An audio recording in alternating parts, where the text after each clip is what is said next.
All right.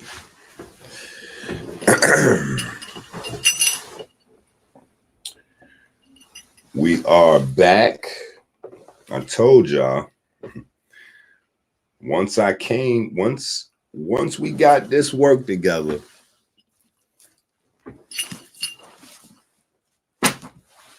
that we was going to be getting busy with the get busy. So in my mind,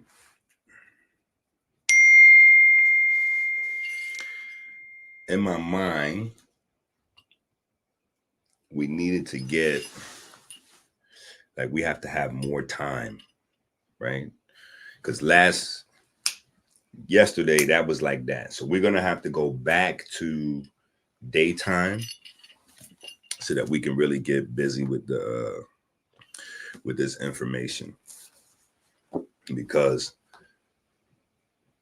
things are probably, God willing, things are going to move.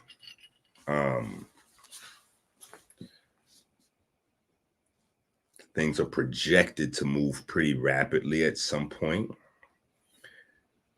And so what I need is for everyone to have some degree of familiarity with the information. Now, y'all already respectfully. I'll never lose my stuff. Where was they at? Under the bed. They I'll never lose my stuff. Here we go. Now that's officially the professor right there.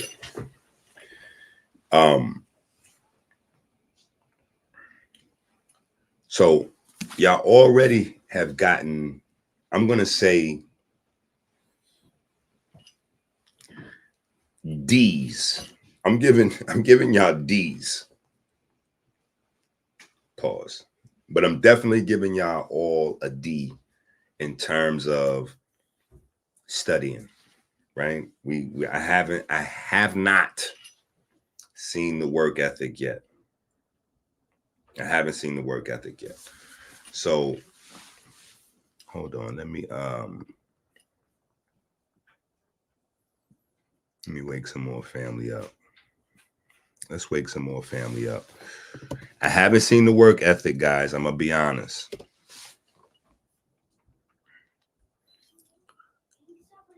You were supposed to be memorizing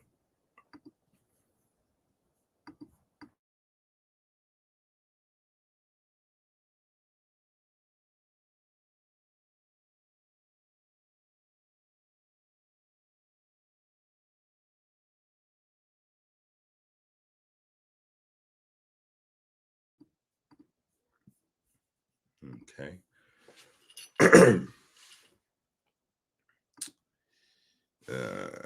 Hold on, I'm trying to get.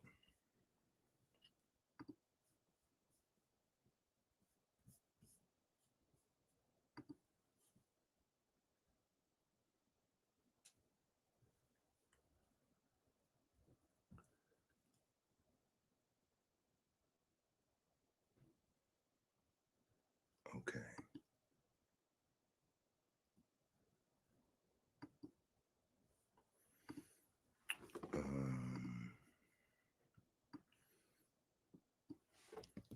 We're trying to bring in the Instagram folks. Let them know we working. People do not know that we're live right now, and we're going to be live.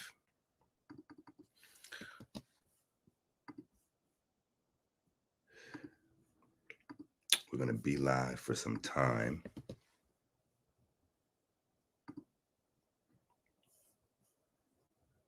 Okay, so that's there.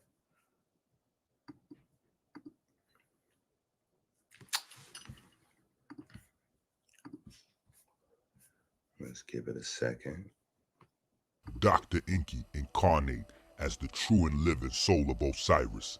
It's been 4,000 years since you learned true knowledge yourself, since you learned real black history. Find out the secrets of your soul, how you are being colonized. Take back your history. Create your future.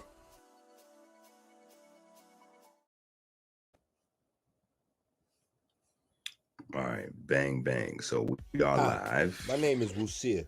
Freemasonry is the largest and most successful fraternity on earth, and it's black.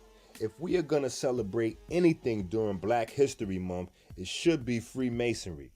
Celebrate by learning true black history and transforming your body with Dr. EnQi's 120-day challenge.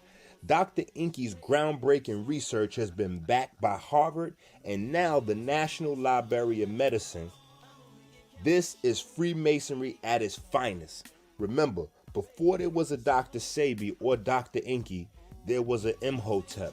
Go to Amazon and get your copy now.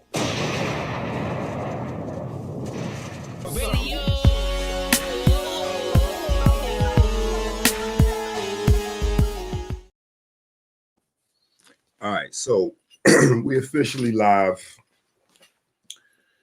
on IG as well as YouTube. If you're on IG, definitely jump over to the YouTube, subscribe. I don't know how long I'll be able to do it, but we are gonna have like marathon kind of, like we're gonna be doing anywhere from 3 hours to maybe 8 or 9 hour sessions, right? Until we get through a good bulk of this information, because I need you guys to understand what it is that we've built, what you've invested in terms of supporting the website, late packages, cash apps, Patreon, your patience with me while I've been in the lab creating this library of information. Like, what is it all that we have here, right? So we're gonna go through it all. As you know, I don't think that you guys are well equipped to share this information with the world right now, right? Like I said, I'm giving everybody a D for studying, right? That includes people like Derek Arnold, Osborne, Marvin. You're getting a D, right? You have not committed your timetable to memory. You need to learn that timetable. And I'm hoping that as we go through what we have, you guys will understand the value of learning the timetable, and then going even further, because the timetable in the algorithm book is just the beginning. That's the foundation, but there's more to the sublime mathematics of diabetic arithmetic, right? There's more to divine mathematics. So there's a lot more, and we have to see how we apply this day to day, right? It's not about showing off, saying we got books, right? My daughter said to me this morning, Dad, what qualifies somebody to be a professor like you? And I'm like, professor like me? I'm not a professor.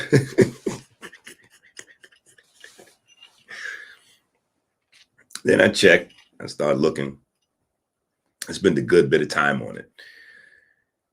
Depending on the country, the only thing is you need to overall, like there's different nuances in all different places, but overall you just need to be certified or a degree doctor in your chosen field or whatever that is, and and then you need to spend at least 10 years teaching. I'm like, wait a minute, that's a low bar. I didn't know I passed professorship 10 years ago, right? But Anyway, let's jump back into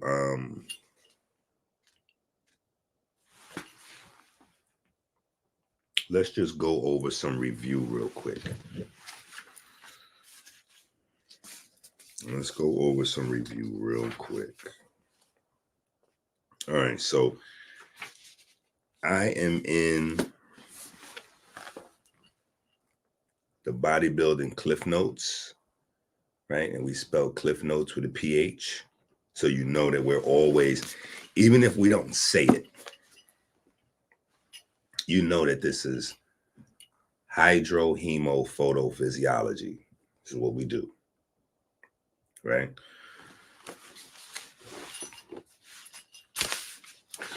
So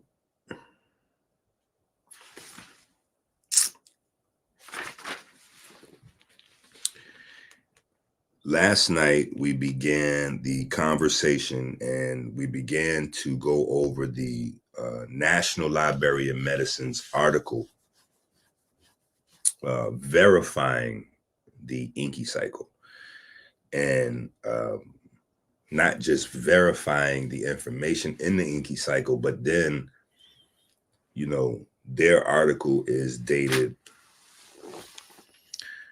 Let me give you the exact date on their article. I did not do that last night. I did show you that we have already got out. We already got this out, I want to say 9 years ago.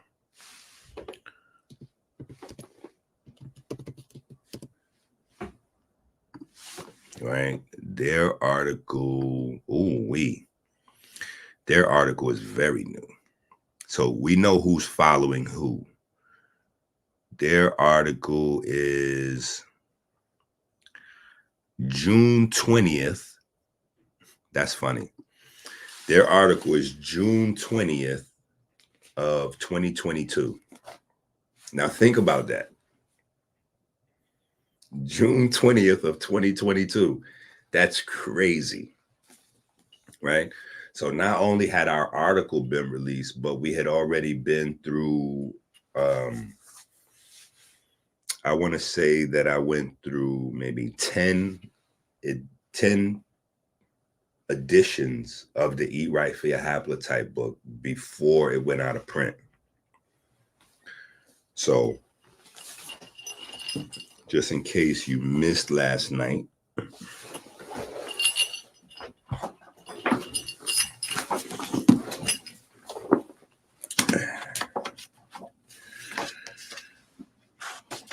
let me show you inside the book where we created this research. So on page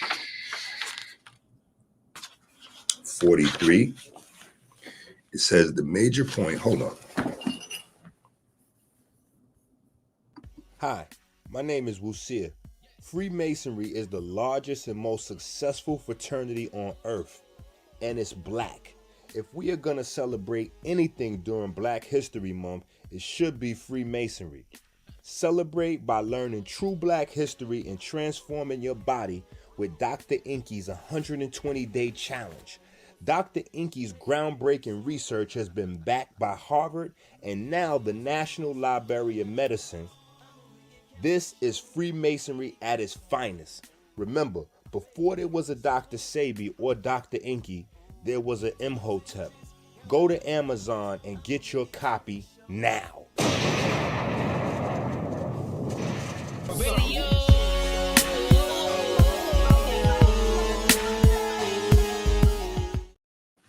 Where's the cup?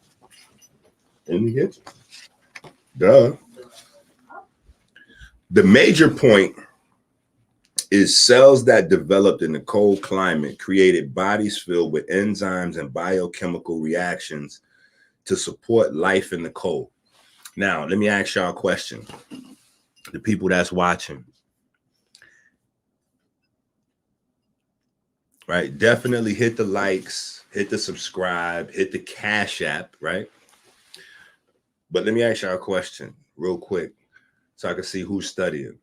How many enzymes are in your cells on average?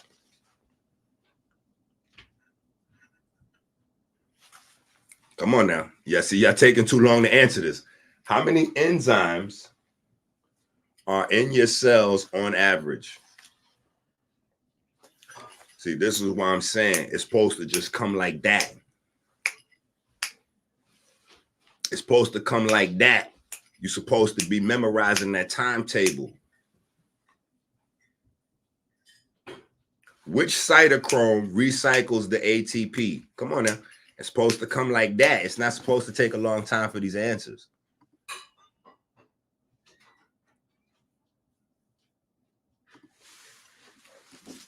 See, y'all taking too long. And somebody just blinked off their computer so they could go look it up. J. Alex, thousands. That's the wrong answer. Which cytochrome is the one that recycles the ATP? Come on, it's taking too long. Cytochrome 5. Okay, that's good. How does cytochrome 5 work? What powers cytochrome 5? Yeah, I'm going to assume we just gave up on the first answer, the first question. What powers cytochrome 5? Come on. See, y'all looking stuff up. Y'all supposed to have this memorized. Like if I ask you, what's your name? It's supposed to come right out. Bang. When I say how many enzymes is in the average cell, 60,000. If I say how many mitochondria is in the average cell, 15 to 2,500. It takes up 1/4 of the cell. Like it got to come like that. No, y'all not studying. Y'all better stop playing and start doing that algorithm. See, y'all not studying. Y'all not studying. Listen, I know part of it is because the books have been coming out so fast. I'm gonna blame myself. That's why y'all didn't get F's. Y'all just got D's. I'm gonna blame myself. The books have been coming out so fast. You haven't had a chance to fully read them and study them and digest them. And then because I've been creating the books, I haven't been live, which means I haven't been able to go through the books that we already have as they're coming out with you. So, but I figured since I made the timetable, this is the reason why I put the timetable on a video and put it to music. So you could just listen to it in the car. You could listen to it while you're working out. Like you could just listen to that. It's easy to just let it play in the background while you cooking dinner, making your breakfast, while you ironing your clothes. Like you could play the timetable. You need to start listening to that. You got to learn that. No, F60 is the name of the motor, but that doesn't tell how the ATP works, like what is powering the ATP recycling. That is protons. Hydrogen protons are powering cytochrome 5 to recycle the ATP. Where do the protons come from? The protons come from the structured water inside the cell. See, a lot of people, they don't really know this. Not a lot of, none of these guys that you listening to on the internet that's talking about structured water understand what it is. Some of them still saying that they selling you structured water. Structured water is not a liquid. It's a gel. That's number one. The process of your cells producing structured water separates the charges. So you get a pool of free electrons. But if you really study this, you got to ask yourself, well, where's the rest of the water molecule going? If we got a pool of free electrons, then that means we also have a pool of what? Protons, right? The charges are separate. So what's happening is melanin is harnessing the electrons and feeding those to NAD. We're going to get back into the article. That's the EnQi cycle. The other part of the EnQi cycle is what's happening on the back end. What are those protons doing? those protons are being used by the mitochondria, cytochrome number 5, to produce and power the F60 motor to produce that ATP. Come on, man. Let's get to doing this. Let's get to work. Yeah, let's get to work. Now, anyway, so we show here, right? Now, y'all have been with me the whole time, so y'all know they just dropped their article in 2022 in June, right? In cancer season at that. Ain't that crazy? At the cusp of cancer season, they dropped their article, right? In 2022. Think about that. So literally after I had just sent out the article to all the doctors, you know, what, 6 months later, they put out the remix. 6 months later, they put out the remix. But we had already been doing this work for, you know, a decade at least, right? So on page 43 in the Eat Right for Your Haplotype, we show beyond a shadow of a doubt that we was head and shoulders, right? So anyway, the major point is cells that develop in the cold climate create bodies filled with enzymes and biochemical reactions to support life in the cold. Equatorial cells did the same in regards to heat. This is completely energy driven, as heat is the sensation of negative ions entering the body, and cold is the sensation of positive ions entering the body. The central biological unit in the body that regulates energy isn't an organ or a gland, it's a bacteria, mitochondria, right? Now, we go on to say on page 44, which we didn't really review last night, was that nuclear DNA controls building the structures of the body. However, the mitochondria has much more genetic information than nuclear DNA and is solely responsible for animating the body's structures, right? So what you would call or refer to as your soul or your spirit or your consciousness, right? The thing that is making you talk and think and move and feel, and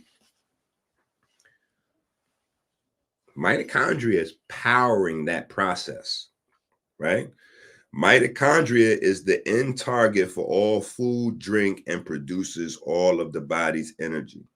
This makes the most effective, this makes this the most effective enzyme in the body to external phenomena. This means that the major differences in dietary regimens should be focusing on the mitochondria. This means detoxification should be focused on the mitochondria. Nuclear DNA and the histones, this means diet and detox, if not geared to your biochemistry, which is really the relationship of these proteins, nuclear DNA, mitochondria, and histones, well, then you know you're wasting your time. Yo, somebody gave themselves a C-. Yo, you cannot give yourself a C- once the professor already gave you. Once the professor already gave you a D, it's over.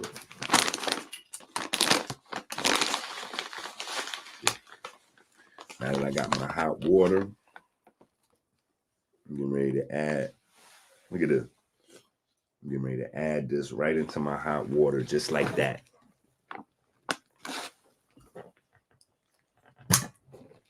Oh yeah, because it's Michigan weather. Think I'm playing games. Let me eat some too.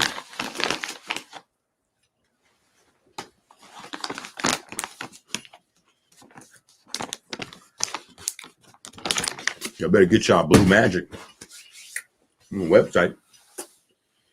You're looking at mine. Mm-hmm. Now, hold on. My bad. Hi, my name is Wusia. Freemasonry is the largest and most successful Dr. EnQi incarnate as the true and living soul of Osiris. It's been 4,000 years since you learned true knowledge yourself, since you learned real black history. Find out the secrets of your soul, how you are being colonized. Take back your history. Create your... All right. So we started off the article, and the article basically says that black people and white people have serious, pronounced differences in their energy system in their body. Right? Now, this is groundbreaking because we know that energy is what our ancestors would refer to as spirit. Right? The unseen that is responsible for manifesting what we can see, feel, touch, and hear, right? So here it is in writing, the National Library of Medicine, right? Say the African Americans have differences in mitochondrial bioenergetics, which may provide crucial insight to the mechanisms for increased susceptibility to metabolic diseases. So now we have a modern. Now, after we've been doing this for how many years, right? Melanin versus diabetes. Now the National Library of Medicine is now saying, hold up, that guy with the gold teeth over there, yeah, you know, the melanin versus diabetes crew, that's a real thing. That's a whole vibe right there, right? Now, we have a lower total energy expenditure and resting metabolic rate compared to Caucasians, but paradoxically have a higher amount of skeletal muscle mass. So with less work, we carry more muscle. Now, as we go through this, right, we're going to talk about how to apply what it is that we have and why what we have is structured this way. So now, two books, right? This is the gold book. Yo, I love the fact that the gold book is always invisible on the green screen. This is epic, right? You know this is magic, right? We have the gold book and we have Melanin versus Diabetes Research, Volume 3, which is the fiscal edition, right? This kind of provides a lot of the science that, this provides a lot of the science. But the gold book has the blueprint. Why? The article, and we're going to go through, the article is pretty lengthy. We're going to spend time going through it. That's why I said, that's why we're starting the class. Like I said, we're going to do 3 hours, 8 hours, 5 hours. I don't know, but we day after day after day, we're going to go at it.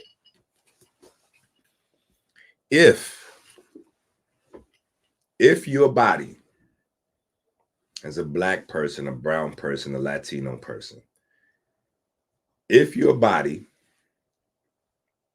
has differences in how it uses energy, right? And how it produces muscle, then before we get into any dietary anything, right? Let's go back to basics. And it's now proven, so we styling on folks. We got the proof now.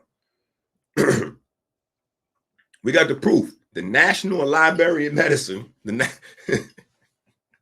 National Library of Medicine has already done the highest level of scrutiny and research to validate what it is that we're doing over here. Okay, so Like I've been telling y'all forever, we're not the same as these guys, right? So now, if your body as a brown, black, or Latino person produces energy differently, if you build muscle differently, then that means what? That means you should exercise differently than your Caucasian counterparts. These are only the facts.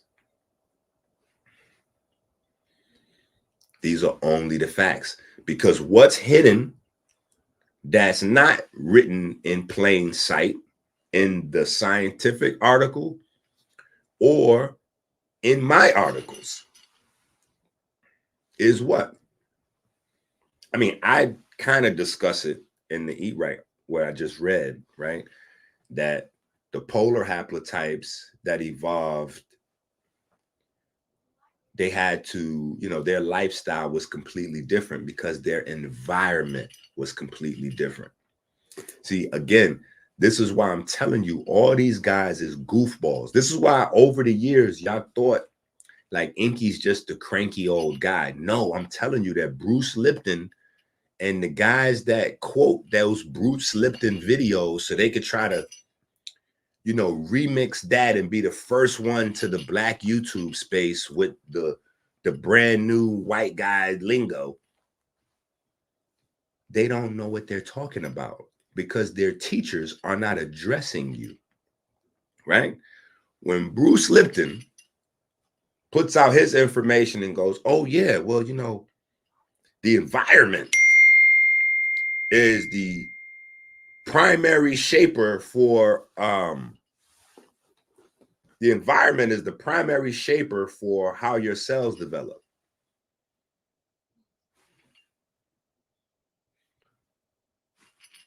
Where's the rest of that story? That's the beginning. That's the beginning. That's like an intro. That's like an intro to an amazing song, to an amazing chapter, to an amazing verse, to an amazing story. The environment's different. The cells develop different. If the environment's different,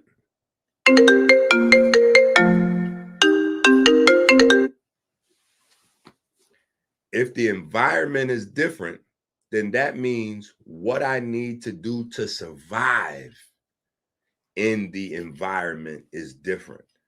Now, Black folks, we talk about that kind of when we talk about,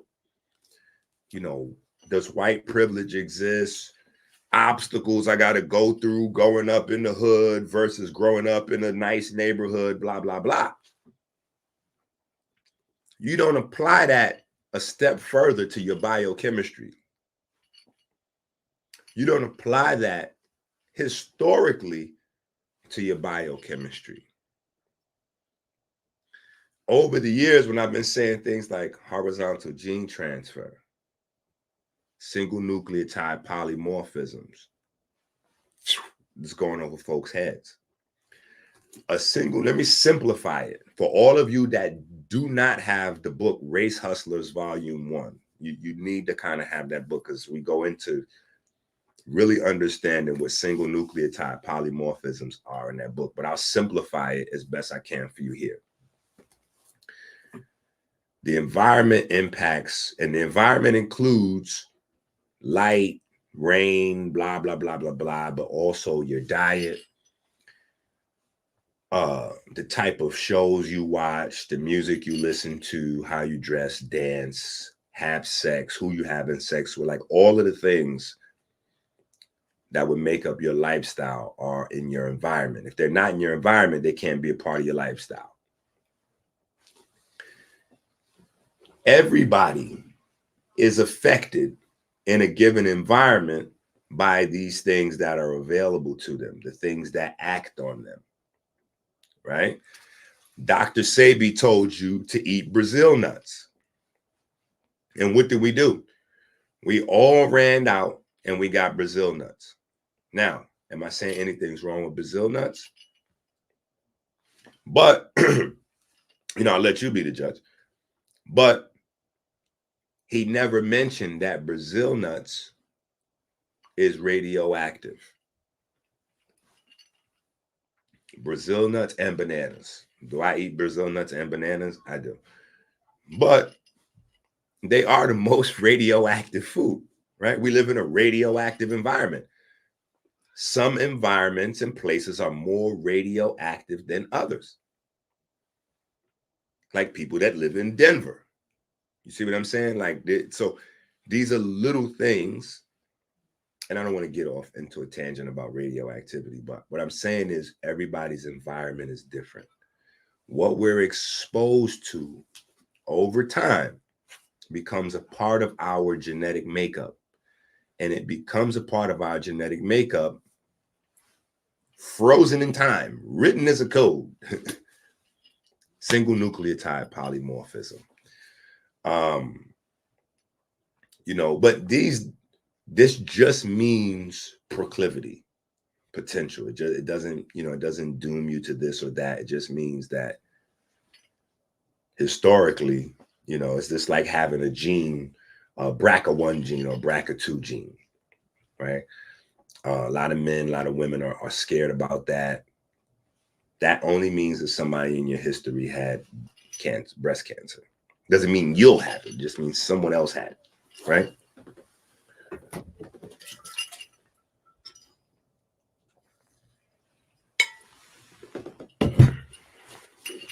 But based on the differences of what we have to do to survive in these environments,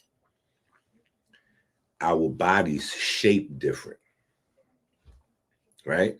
Now, living at the equator is primarily a carbohydrate-based diet. Not only is it primarily a carbohydrate-based diet, but the environment, the air around, the air is rich in UVB. The air is rich in negative ions. So what does that mean? That means because the air quality is different, the plants are different, right? The plants release a lot of chemicals. Plants release a lot of chemicals. Some good for us, some not good for us, right? But plants are the source of aromatic amino acids. Plants are the source of aromatic amino acids. You need the aromatic amino acids to create all of the pigments in your body. And not just to create them, but to sustain them, right? Hemoglobin is a pigment that needs to be sustained, right? You make 2 to 3 how many, I was about to say, I didn't give you the answer, right? About to say how many blood cells you make every second, right? But you've got to reproduce millions of blood cells.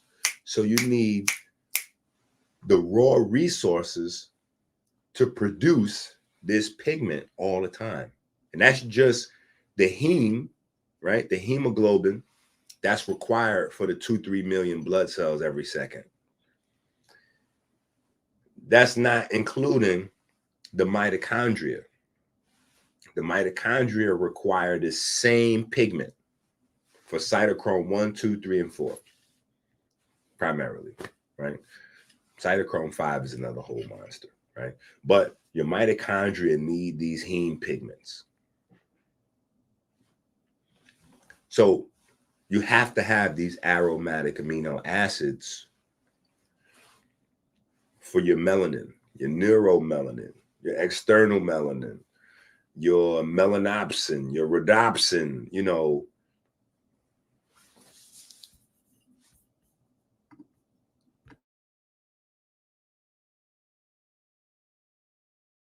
That's the algorithm.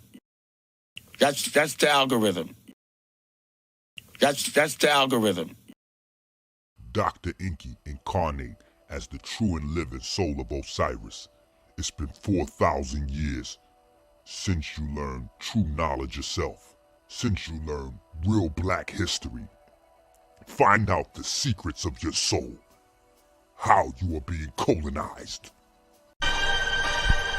What is it? We gotta get out of that Illuminati mind state. But now I'm starting to really think like, what is it?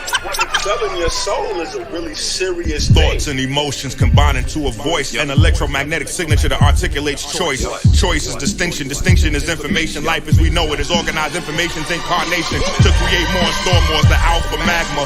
Codified in Kemet is the Falcon's plasma. Satan is a trick. Blatant as a dick to be complacent in this shit makes you a patient that is sick.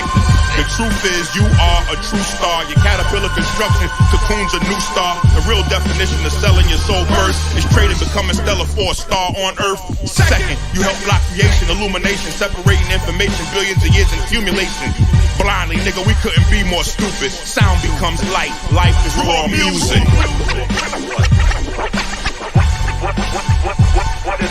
Electromagnetic wave. The etymology of photography is the right with light. Big Willie, well I am, type of hype, get it? Do you understand what footage is? Skin on tree trunks with visual acoustics is. What it mean to own your image and likeness exclusive is? That's your light, clueless kid in a ruthless biz. The image is your soul, the likeness is your swag, and there's no fucking way I trade that for a bag. Your soul is electromagnetic fields. Your voice is the specific frequency it yields. Encoding your thoughts, encoding your emotion. When those waves collapse, the culture's your commotion. Nigga, keep your guns, your squeeze proper. Culture vultures is cowards and eavesdroppers. The digital age, we clearly got it labels. Sound becoming light as the periodic table. What is it? Electromagnetic wave. What is it? Electromagnetic waves. That's the algorithm. Now, because the environment is different, because the air quality is different, the light is different, the water mineral concentration is different, the fauna, the plant life is all different, the chemicals in the air are different. This nose is different. Your nose is special.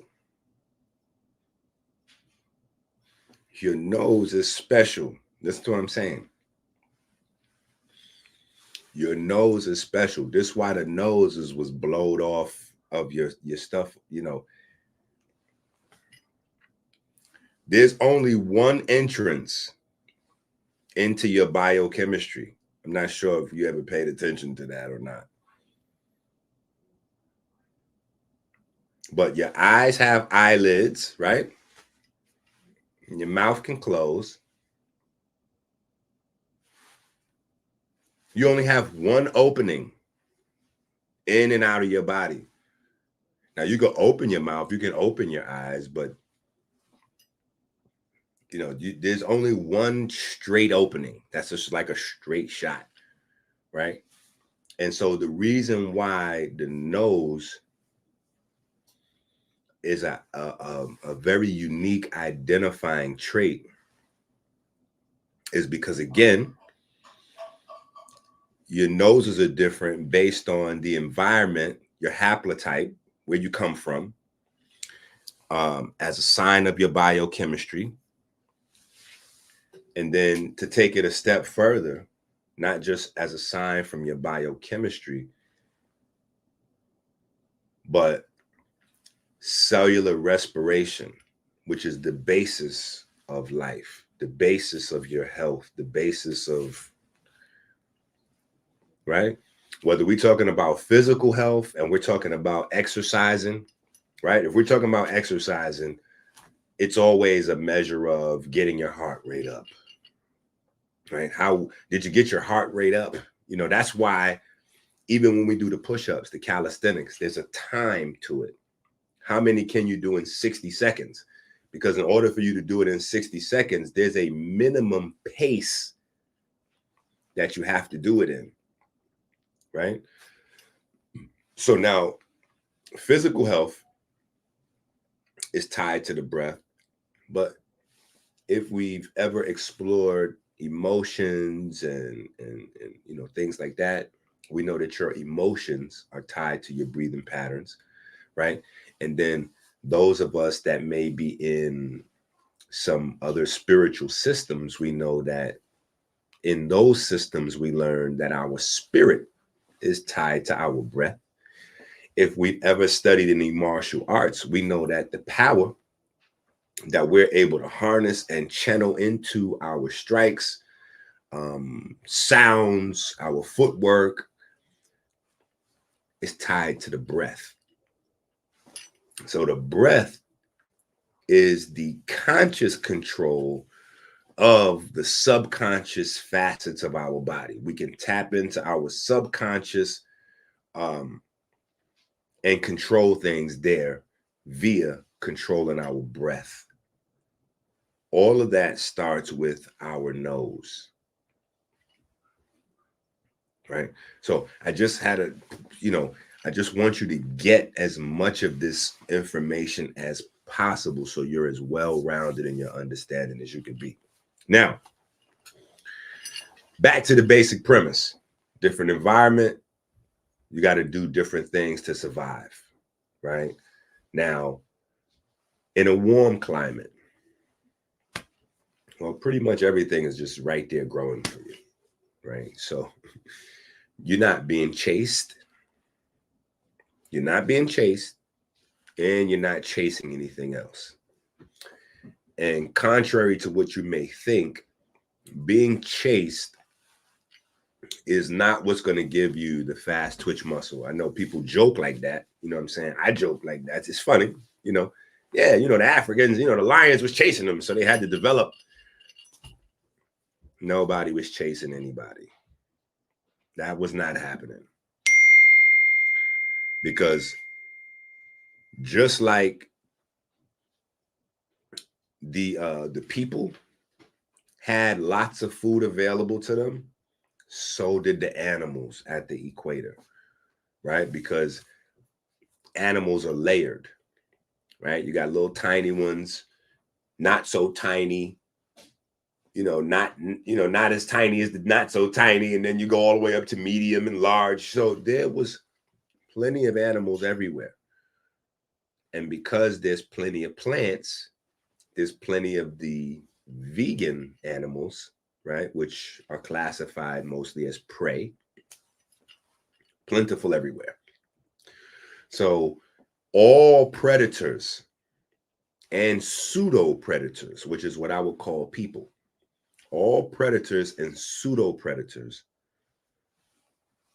had a plethora of things to choose from that were delicious and nutritious that did not pose a threat.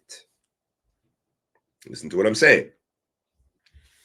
There is a big difference between trying to trap a rabbit or some fish for dinner time or breakfast or whatever you're doing versus,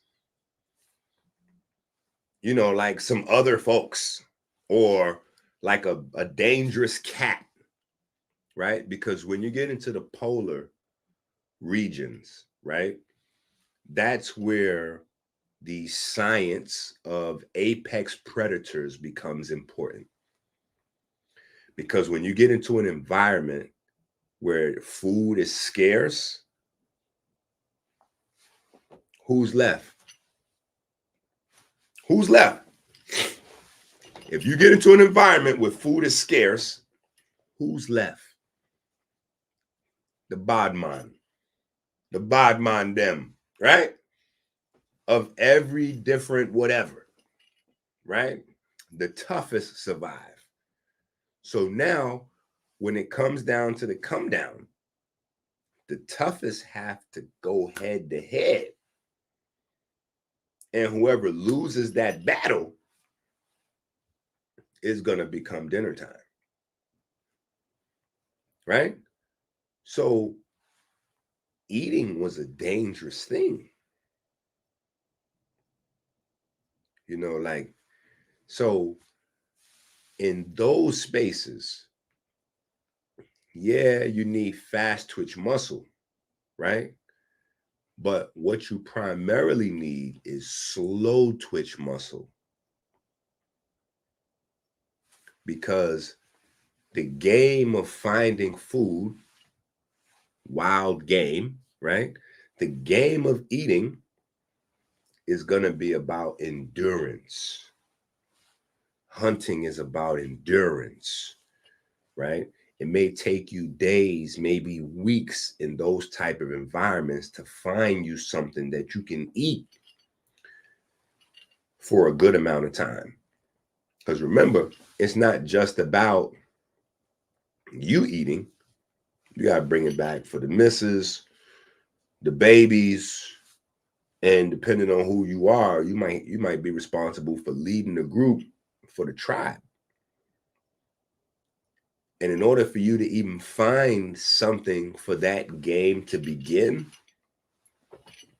you may have to travel a far distance. You may have to travel a far distance, because that's how you kept your women and children safe in those environments. Remember, you live in the polar region, it's no food up there. Everything is food to everything else.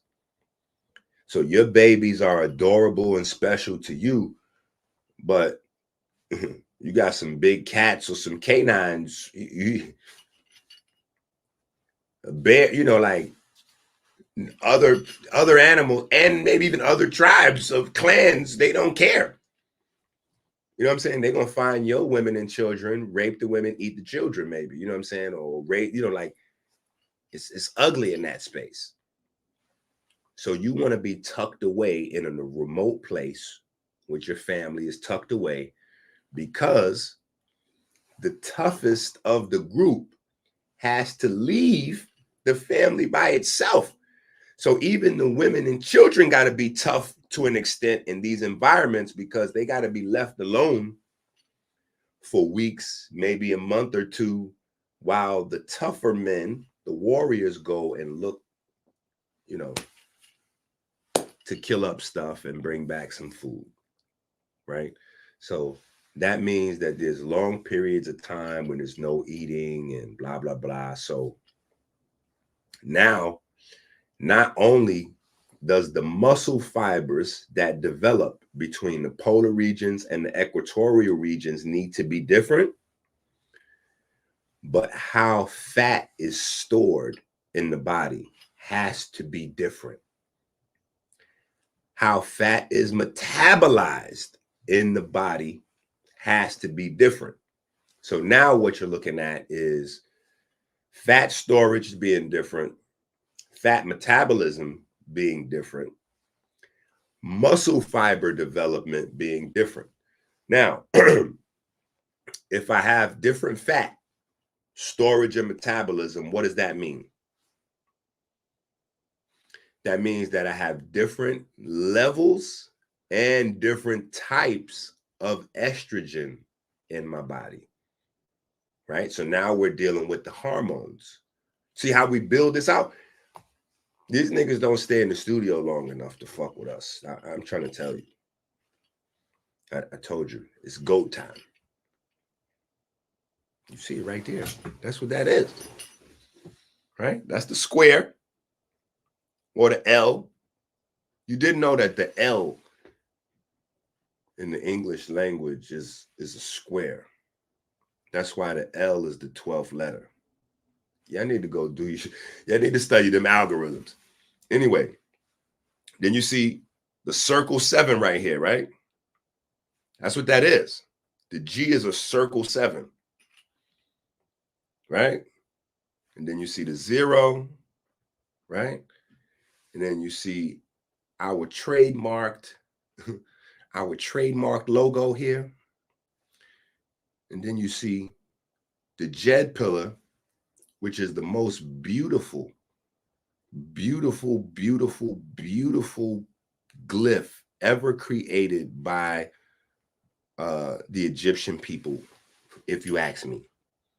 This is the most beautiful and most information loaded, because not only does the Jed represent the spine, but the Jed also represents the 5th cytochrome, that makes the ATP,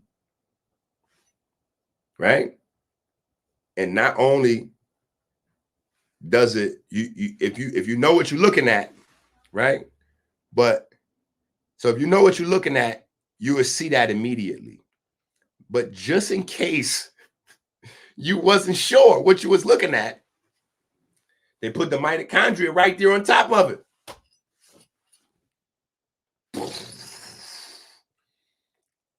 Crazy. And then this jet pillar is supposed to be, here you go. This jet pillar is supposed to be what? The spine of Osiris, right? And who's Osiris? Osiris is the father to Horus. So as the fifth cytochrome, what does this thing do? Give birth to Horus, right? Like this glyph right here is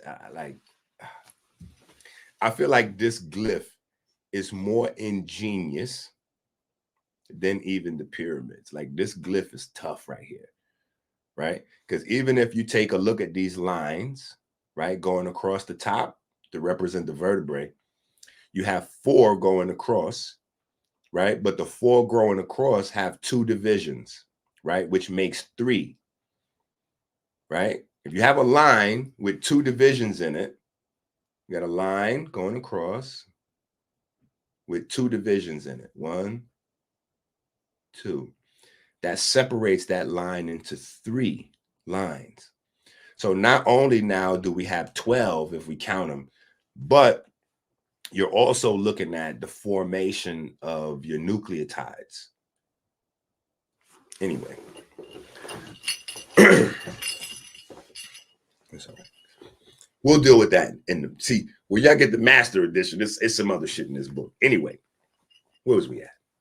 Oh, so if you have different type of fat storage, different type of fat metabolism, right? You have different estrogen levels because your fat is a part of your endocrine system in regards to recycling and producing estrogens.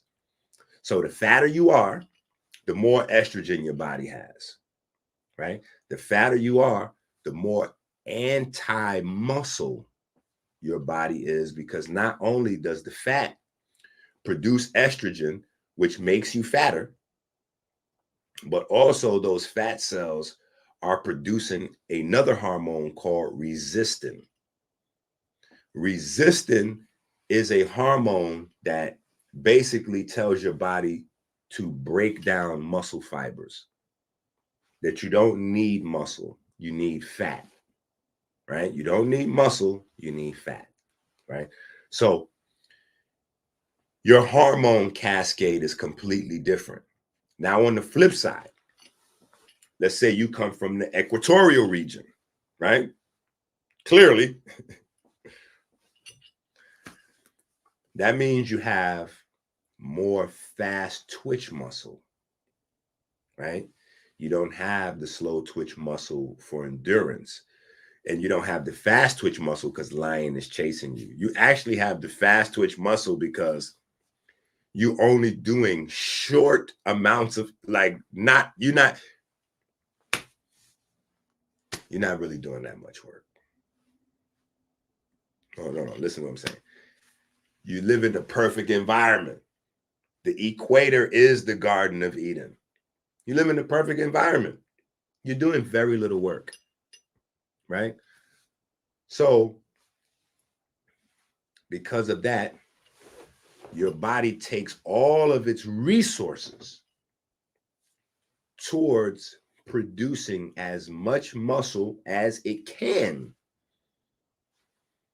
and getting rid of any and all fat. So your body does not want to carry fat at all. Your body does not want to carry or store any fat at all. It is not in your genetic memory to carry fat. So Sebi was a genius in terms of that. So was Dr. Africa. They both was frail. They could have did a few more push-ups though. Yeah. Dr. Africa should have been ashamed of himself too, because he came from the military, so he knew better, right? But low body fat, which is the reason why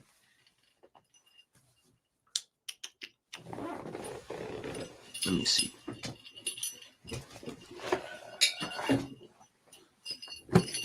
Okay, that's bringing us around to these two books. All right, hold on.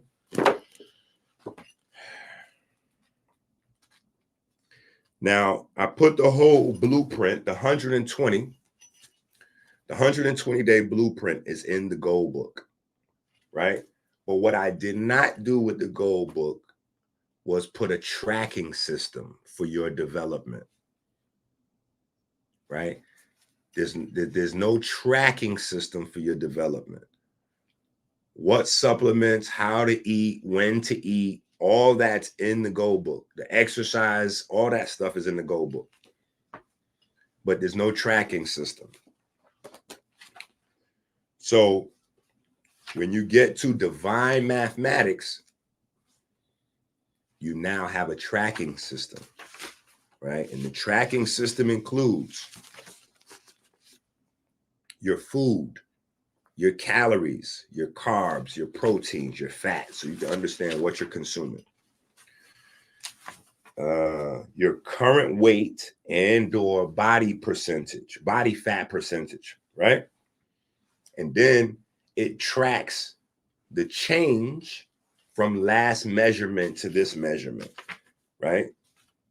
Then it tracks your exercises every day, right? Not only that, inside the Divine Mathematics book, we track the gym, the meals, time each day, you're performing all this stuff. So everything is tracked into good detail, or at least that's what I thought anyway. Right? But we also have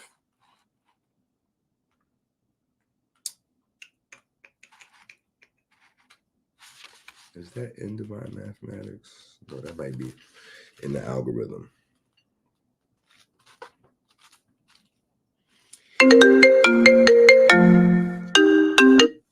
Because I realized that there was some stuff that I did, that I didn't have in the book. Right? So I wound up having to add more tracking stuff. People like, yeah, you got this, but you didn't add this. And what if I got diabetes? How do I track my medicine? How do I track my blood sugar? Blah, blah, blah, blah, blah, blah, blah. Right? So we added all of those things in the algorithm book. So you could track your meds, track your blood sugar, right? Like we just have all of those little things, and most importantly, something that we invented. This is the sole intellectual property of Melanin versus Diabetes Research Group. Your carb max number. First things first is how you figure out what that carb max number is, right? So in order for you to figure out your carb max number, you have to know how many active beta cells you have. And you have to know how those beta cells function so that you know how much insulin your body's putting out per day. And not just insulin, you need to know how much GABA and amylin your body's also putting out with the insulin. GABA and amylin also metabolize blood sugar. Insulin, GABA, amylin metabolize blood sugar. Once you got a good idea of what your output is, now you can go, wait a minute, back to the timetable. 1 unit of insulin metabolizes how much carbs? 12 grams of carbon, 12. So now we know, we can calculate, oh, well, naturally, without any medication, my body's good for 300, calories, carbs, or 600 or 1,000, whatever the case may be, maybe 100,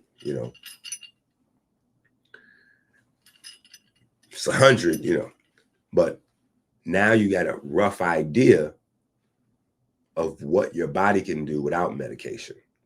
So this is not stop your medication. We don't do that. But now you can shape your diet, because I see a lot of people out there foolishly trying to steal and mimic what we have built, and they doing it wrong, right? We don't put people on a fruit fast with diabetes.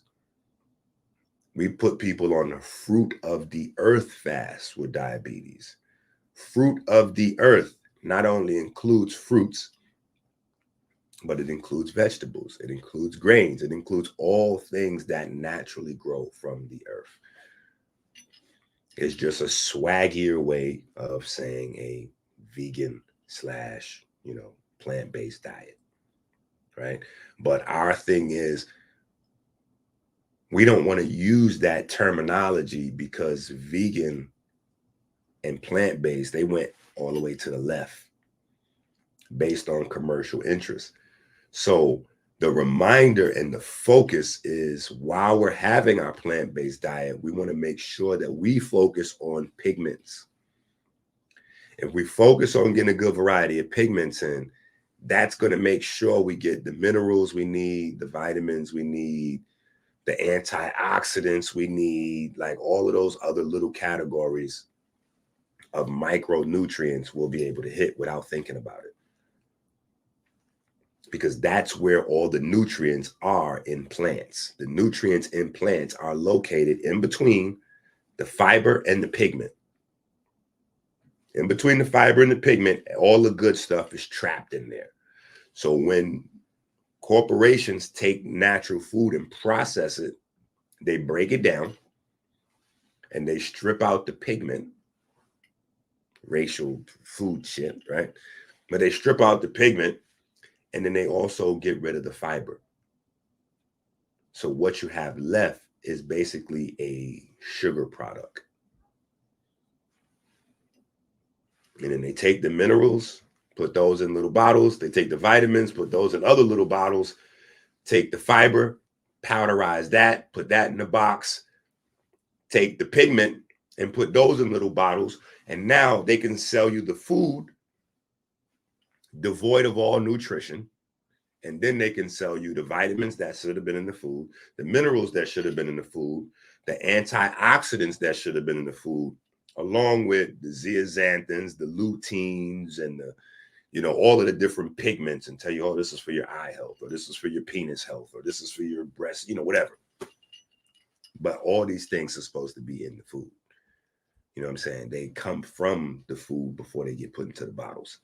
This is why herbs are different, because herbs are those natural foods just put all the way into the bottle with the fiber and the minerals, the vitamins, the this, the that, and the sugars and all that, all together, right? All together, right? Now, again, the difference between what we have at American Healer website and all these other niggas that ships out products way faster than I.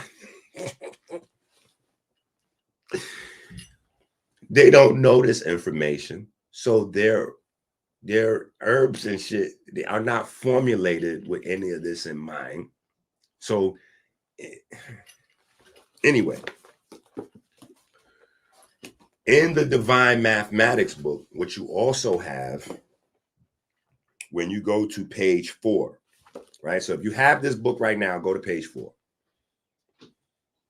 Pull this out, go to page 4, right? What you'll notice is there is a program on page 4. It starts at 3 a.m., right? From 3 a.m. to 5 a.m. is your lowest body temperature, right? This is the time for what?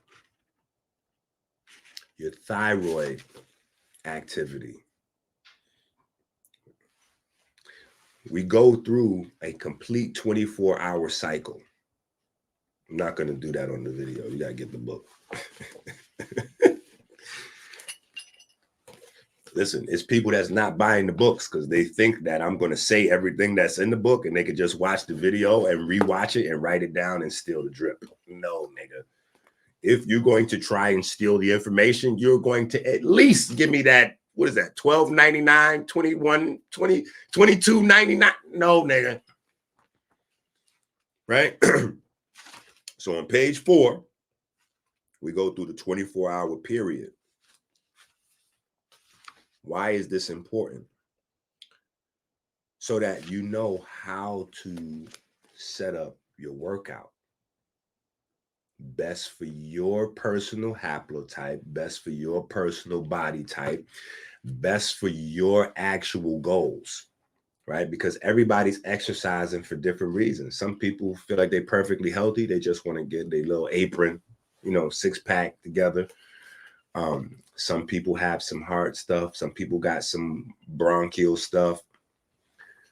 Like whatever it is, there's a way to maximize the efficiency of these exercises beyond polar versus equatorial, right? So anyway, like I said, we're going to go through all this stuff.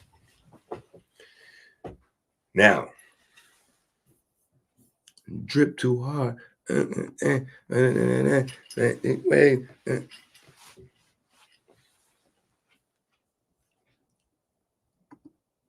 Derek, do you have the times table memorized? Boogie Smurf. Shout out to my guy Boogie Smurf in the building. Boogie is the GOAT when it comes to dancing. That's why his name is Boogie. You know what I'm saying? But Boogie don't have his timetable memorized either. So I'm going to need y'all to do that. Right? But anyway, so from the equatorial region, remember we went over. Don't worry. We get lost. I'll bring us back. We went over the difference, some of the differences in how the biochemistry, at least we were beginning the conversation, right? So polar haplotypes, they store fat differently, metabolize fat differently, which means they are producing a lot more estrogen. The men and the women and the children, they're producing a lot more estrogen to feed those fat cells without food. Estrogen feeds your fat cells without any food. So your fat cells have the ability to grow without eating. This is the trap that some of y'all are in. So y'all don't know this shit. Your personal trainers don't know this shit. Your holistic healers don't know this shit. The only people that know this is the doctors. And the doctors, they're going to point you to some shit. I'm like, oh yeah, well, let's get you on this pill right here. Get under this knife. Right? They're going to make you feel like something wrong with you. I don't listen to some of these guys. You know what I'm saying? They're going to make it seem like something's wrong with you. It's not nothing wrong with you. You struggling trying to lose weight. You exercising. You doing this, that, and the other. You taking shit. You drinking Steve Harvey powder. You drinking, what is that shit? Special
Hell no, it's not over.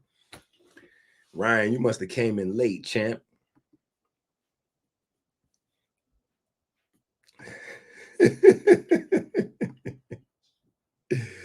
Hey, listen.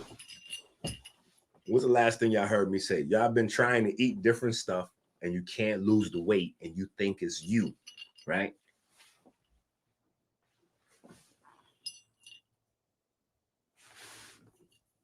Okay.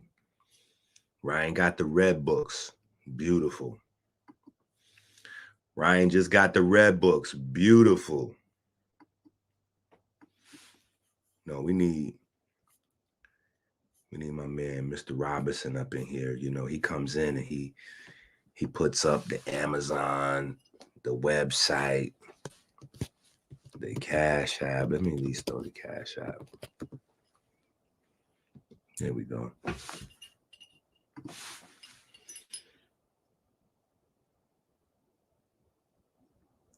Oh, spot reduction is absolutely real. Spot reduction is real. And I talk about how to actually do, damn, I don't know what book that's in. But we talk about that. That might be in, let me see. That might be in book 3. Yo, book 3 is like crazy. It's crazy because it's so tiny. And you hear me say all the time, oh yeah, book 3.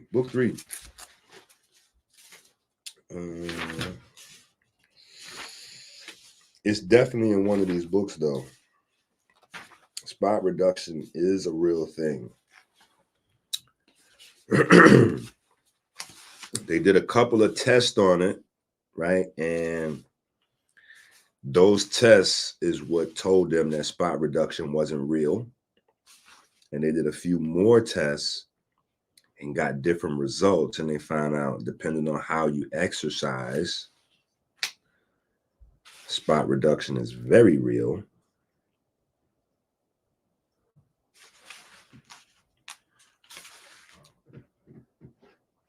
But okay, I can't find it, and I want to stay on task. But you got to read these books.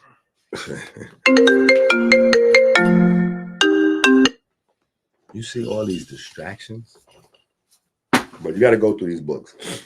All right, so fat and estrogen are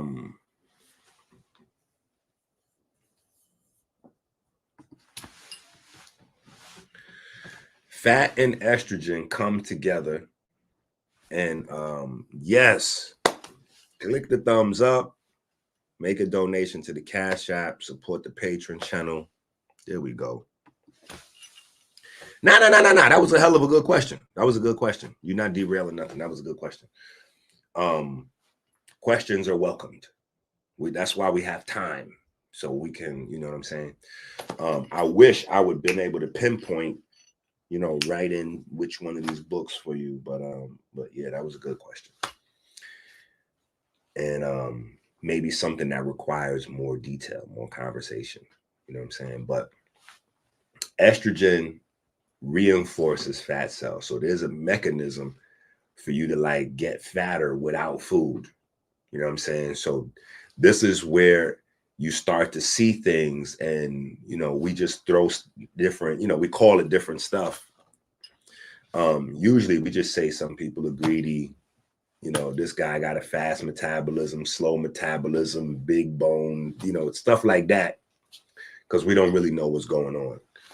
But estrogen reinforces fat cells. Fat cells reinforce estrogen.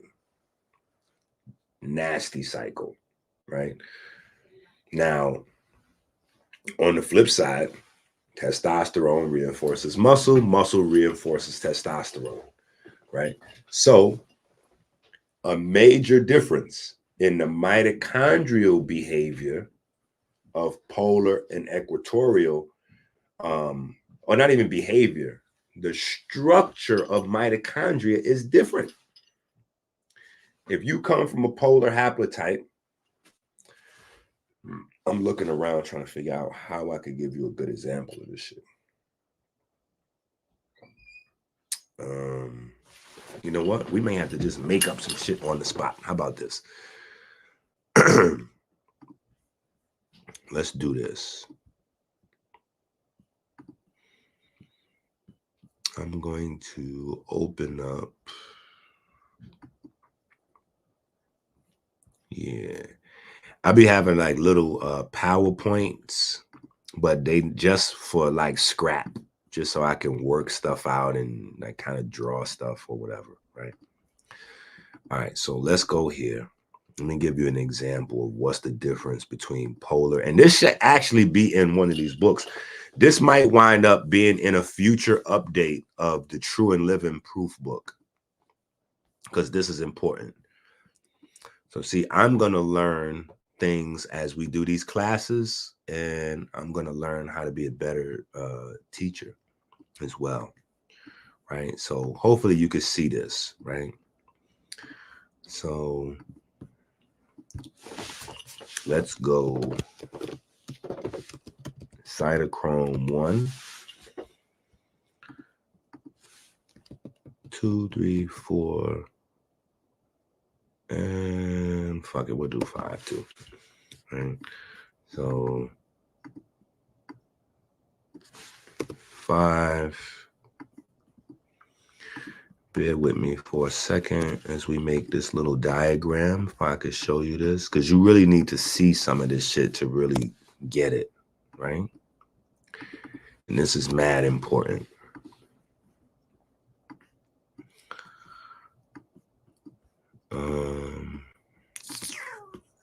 All right, so yeah, bang, bang, bang. All right, so this is how,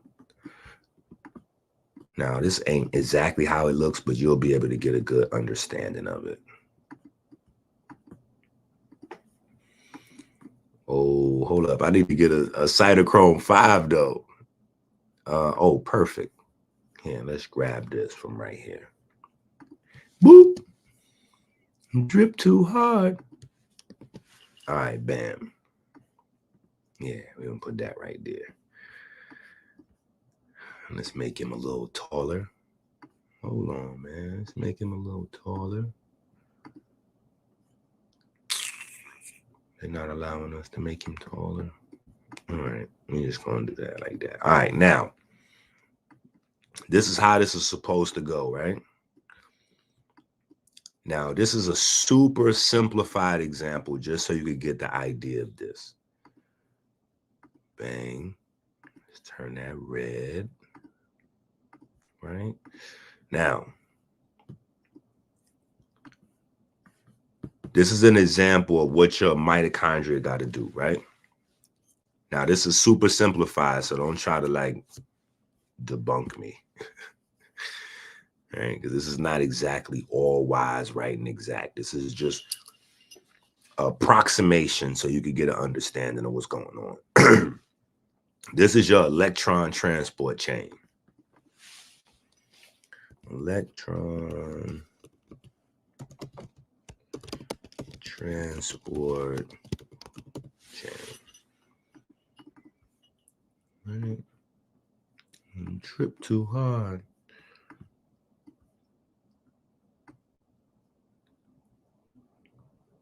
Yo, Drake put out a new video. Now, I keep up with whatever's going on with Drake. He got a new video for him and Sexy Red, I think her name is. I think Drake be stalking me, bro. Drake just need to send me a few dollars. Me and Drake should do a book deal. That's what we need to do. Right? All right, bang, bang. So this is what this is, the electron transport chain. Now, this is electrons. In essence, each cytochrome kind of has to pass the electron down. And that creates the potential, right? So that, right, so this is the electron and this is the proton. We probably need like a little key Yeah, so let's get a little key so people will know what this is. And let's move these all down. And then we can do this like this. All right. Boop, boop. Grab this, put that there. Electron. All right. Grab this, put this over here. Proton. All right. Bang. Y'all probably can't even see these little ass words, right? Let's make these bigger. Yeah, let's put a little drip on these guys. Yeah. I know we got some old niggas trying to watch. They're like, EnQi, I can't even see them. My mama might be trying to watch this video. Like, boy, would you put them little words on the screen like that? All right, so bam. So now we got it, right? So the electrons moving through here, yeah, fast like that, produces the potential so that the little, the motors are able to grab the protons and move them up through here, right? Anyway, the reason why we have this example is because this is the difference between polar and equatorial haplotypes. Now, once you see this, common sense is very simple, right? If this guy right here has to pass the rock to this guy, right? And then this guy has to pass the rock to this guy and pass the rock to this guy. It stands to reason that the further apart these cytochromes are from each other, the more times somebody's going to drop the ball. Think about what we saw in the Super Bowl, if you watch the Super Bowl, or think about the NBA, you know what I'm saying, like basketball. The further away the person gets, the harder the pass is to complete, right? You almost never have somebody throwing from first base to second base and they drop the ball. Like, that's an error. But now if somebody is catching it in deep left field, outfield, and they trying to make a play at first base, oh yeah, it's possible that the ball could get dropped, right? The further away these cytochromes are from each other, the more drop balls you have, right? And drop balls go everywhere, right? These drop balls is what becomes the nasty free radicals. These drop balls produce nasty free radicals, right? Now, the difference between polar haplotypes and equatorial haplotypes is that polar haplotypes, their cytochromes are farther away from each other than equatorial haplotypes.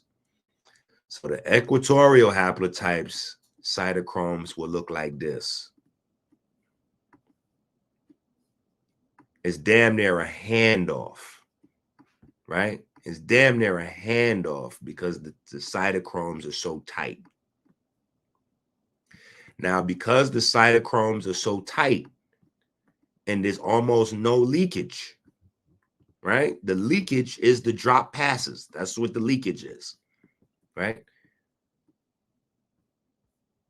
That's why the muscle fibers and everything is different at this level because of the behavior of the mitochondria, right? How much free radicals is being produced. So it's two things in the mitochondria that's playing a key role in the difference.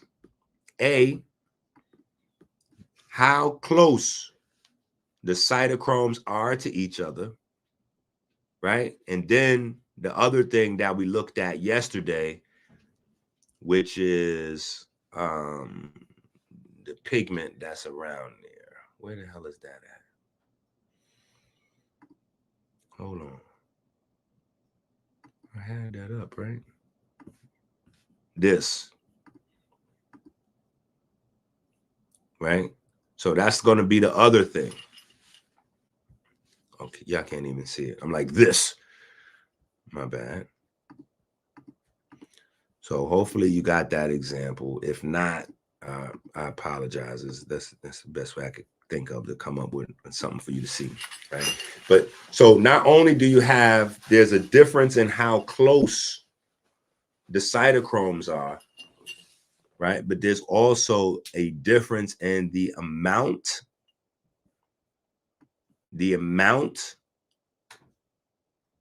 of melanin distributed around the mitochondria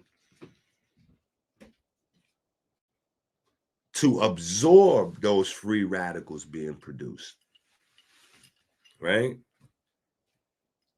And then the type of the melanin. So that's basically three major differences, right? How close the cytochromes are, and then how much melanin is around the mitochondria to absorb the free radicals. Now, if there's no melanin to absorb all those drop passes and fumbles, right? Yeah, football is probably the best analogy. If there's no melanin to absorb those drop passes and fumbles,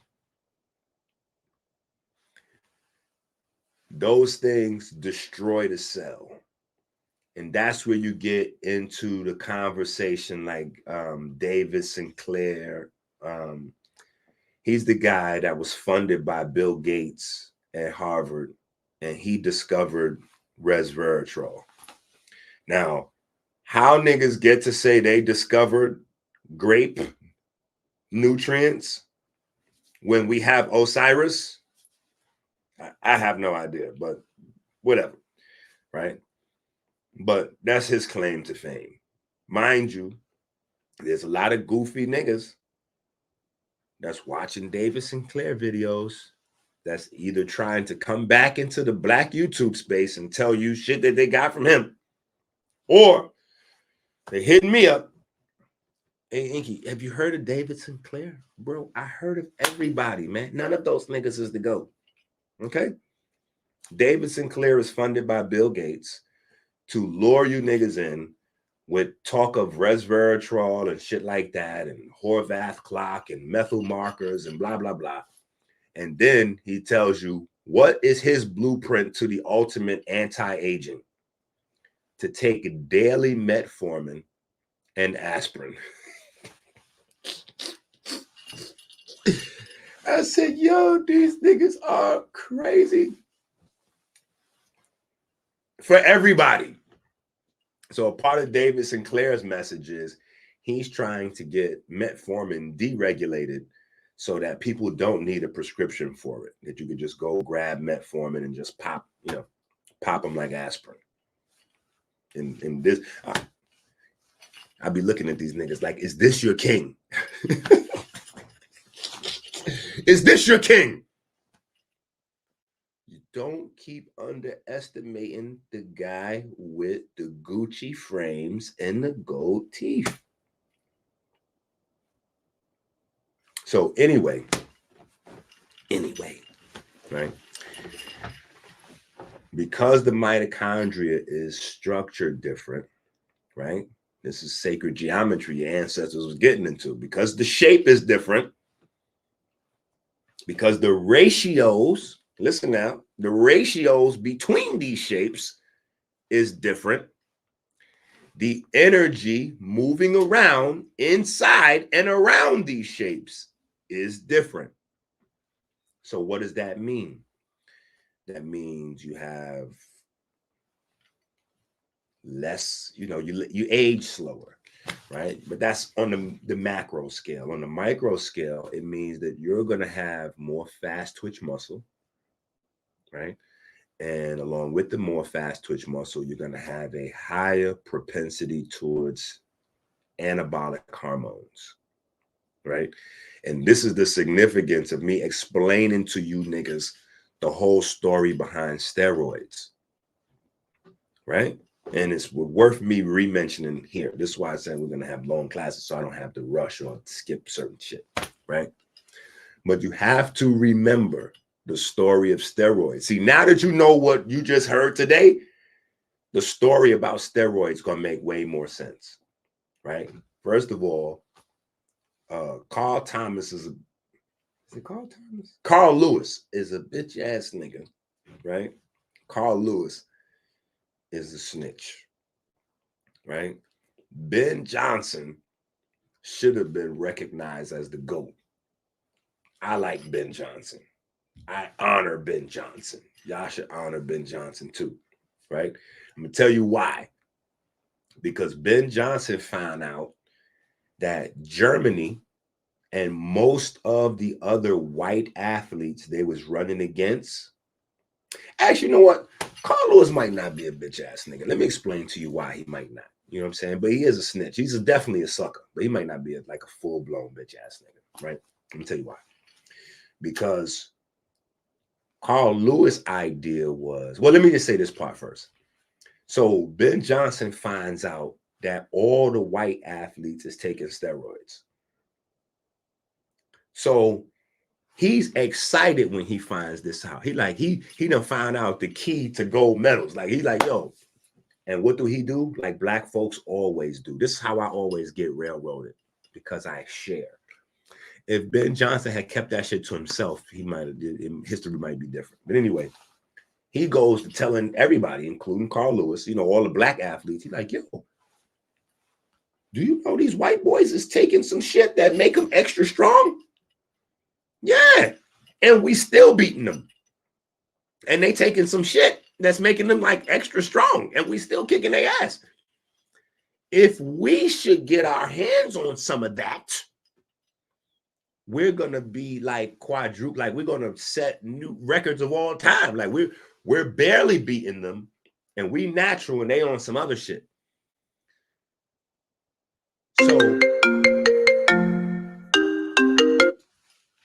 So he like, hold up.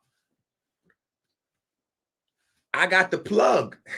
Listen, he like, yo, I got the plug for some of this shit. And I'm gonna go ahead and get me some and try it out. What y'all trying to do? They go, Carl Lewis. Well, we've been beating them all this time, so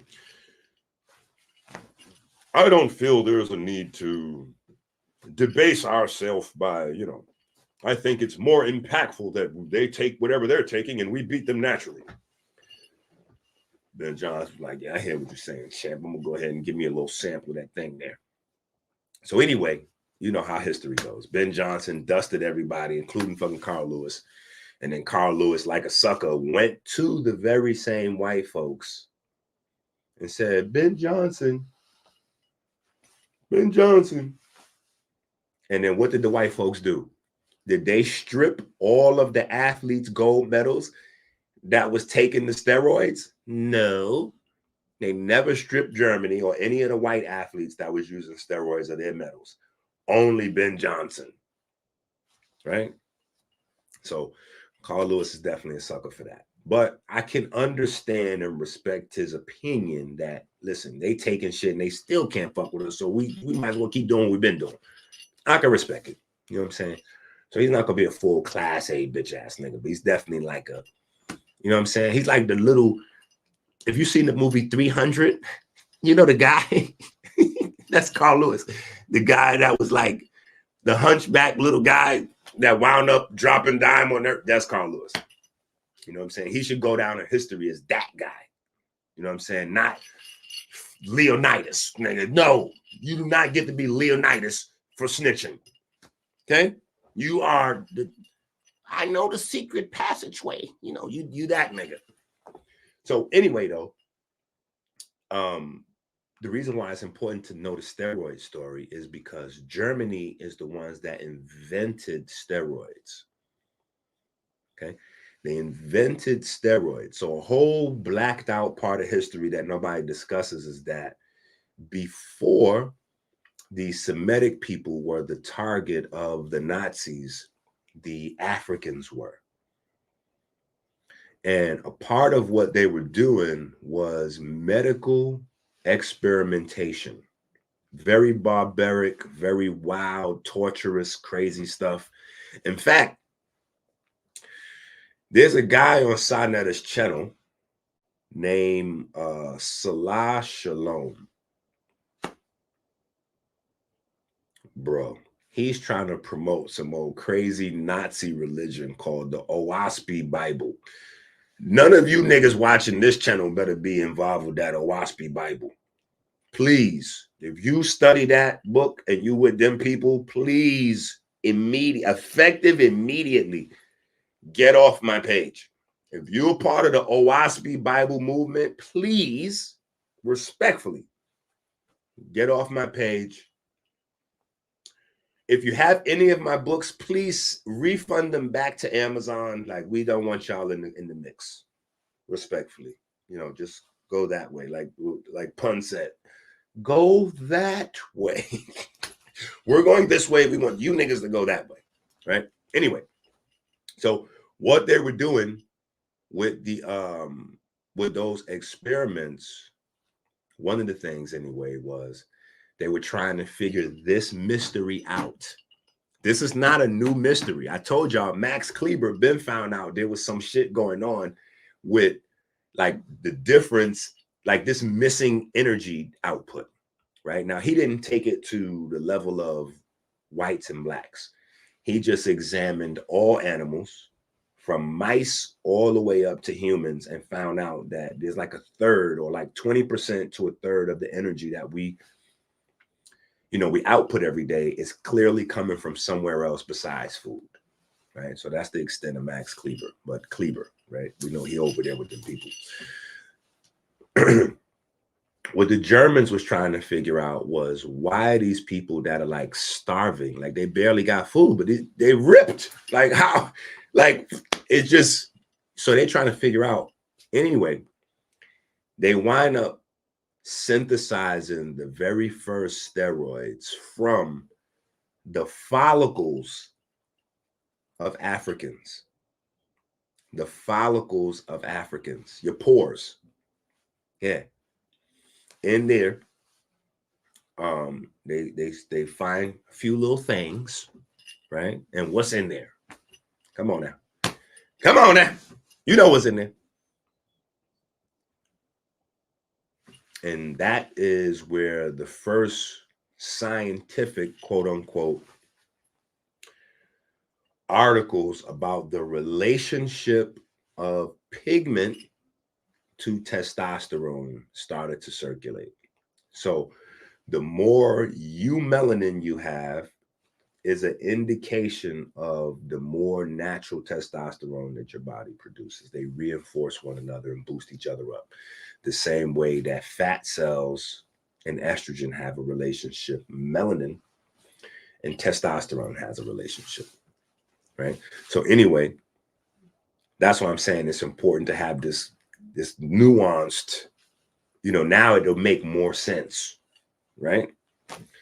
So anyway, back to live action, right?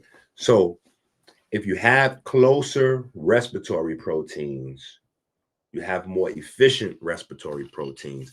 More efficient respiratory proteins leads to more anabolic hormones. More anabolic hormones leads to more fast twitch muscle fibers. More fast twitch muscle fibers reinforce the anabolic hormones, which are what holistic folks that don't really know any science, hint, hint, wink, wink, what they call alkaline. Oh yeah, your body need to be alkaline. That's not really a thing. If your body's alkaline, you will be dead. Okay, keep trying to explain that to you goofy niggas. Stop saying that to people. Alkalizing your body causes alkalosis. Alkalosis is the same as acidosis because your body doesn't need acid or alkaline. Your body needs you to stay in the middle, right? At least for the blood, your main pH you got to pay attention to, right? You need to stay in the middle. Now, some spaces do require an alkaline space. Some spaces require acidic spaces. You know what I'm saying? Like certain digestive enzymes require an acid pH. Nucleotides and DNA and some of those things require more alkaline space and blah, blah, blah, blah, blah. But for the most part, we're talking about the blood and the basis of the overall body. 7 is in the middle. right? Below 7 is acid, above 7 is alkaline. They are both equally as deadly, right? So what we're talking about when we're talking about healing the body, regenerating the body, healing tissues, and all kinds of other shit is being anabolic, right? That's your hormones is healing up stuff. Catabolic is where your hormones is breaking down stuff. And that's why the fat cells, listen, that's why the fat cells produces the estrogens. Estrogens are catabolic. They want to break stuff down. This is how estrogens feed fat cells with no food because they literally are liquefying the rest of your body.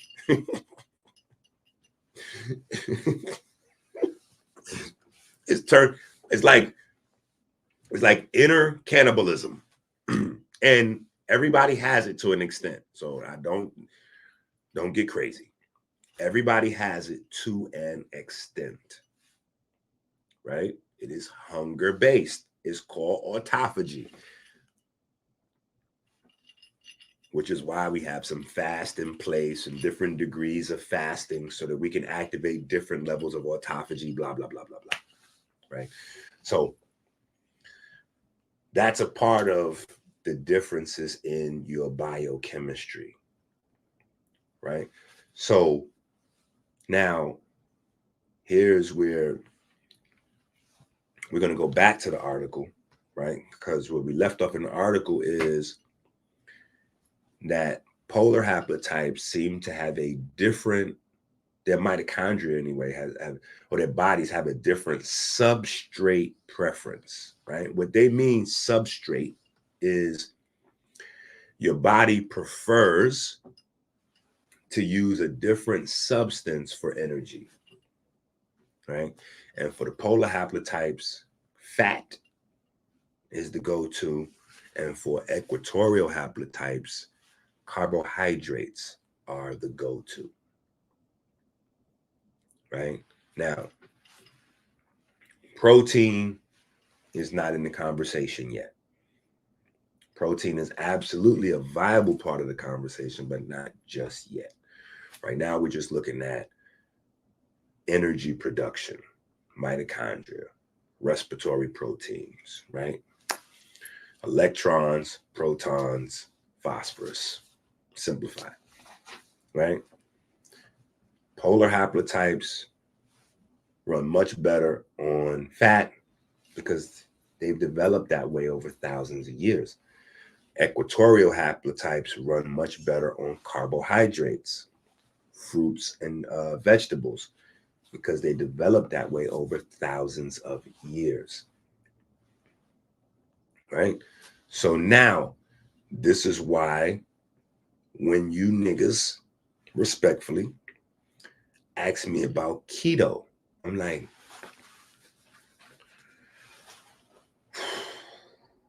trust me, we could not eat and keep our lights on if you niggas don't send in the cash app. I will die. My children will be in, who knows where the hell they'll be at, right? We'll be homeless. If you don't buy the books and the products and all that, it's over, right? But on the same token, as much as I appreciate you buying the books, I need you niggas to read the books. You have to read the books. Okay? A part of the reason the books exist is so that the information can last forever. But not only that, so I can stop getting in trouble so much on YouTube. Some of this stuff they don't want me to teach you niggas. So those things just stay in the books. So if you waiting for me to say everything on YouTube, that's never going to happen because then I'll be suspended, page deleted. And we keep starting off with, no subscribers. And niggas like, oh, EnQi, how come you don't have subscribers? Because every year I lose a page or two in the spirit of delivering the information, No, nigga. Get the book. Read the book. Okay? Go and get the books.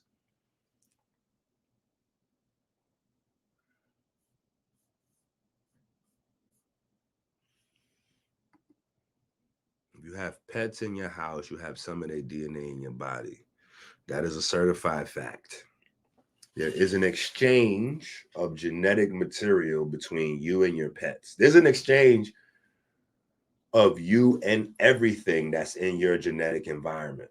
I mean, in your genetic environment, in your environment, right? That's a part of the environment dictating how your cells develop, right? And the more things are in your private space, the more you're going to share genetic material with them, right?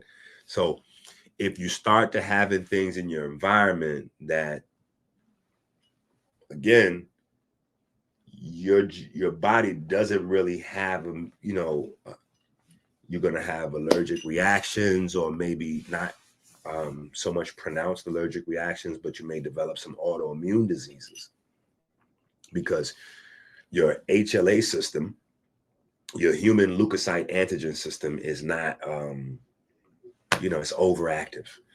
And after a while, it just starts going crazy, shooting at everything, right? If you don't know what that is, your HLA system is the system that everybody's body has, polar, equatorial, Martian, whatever.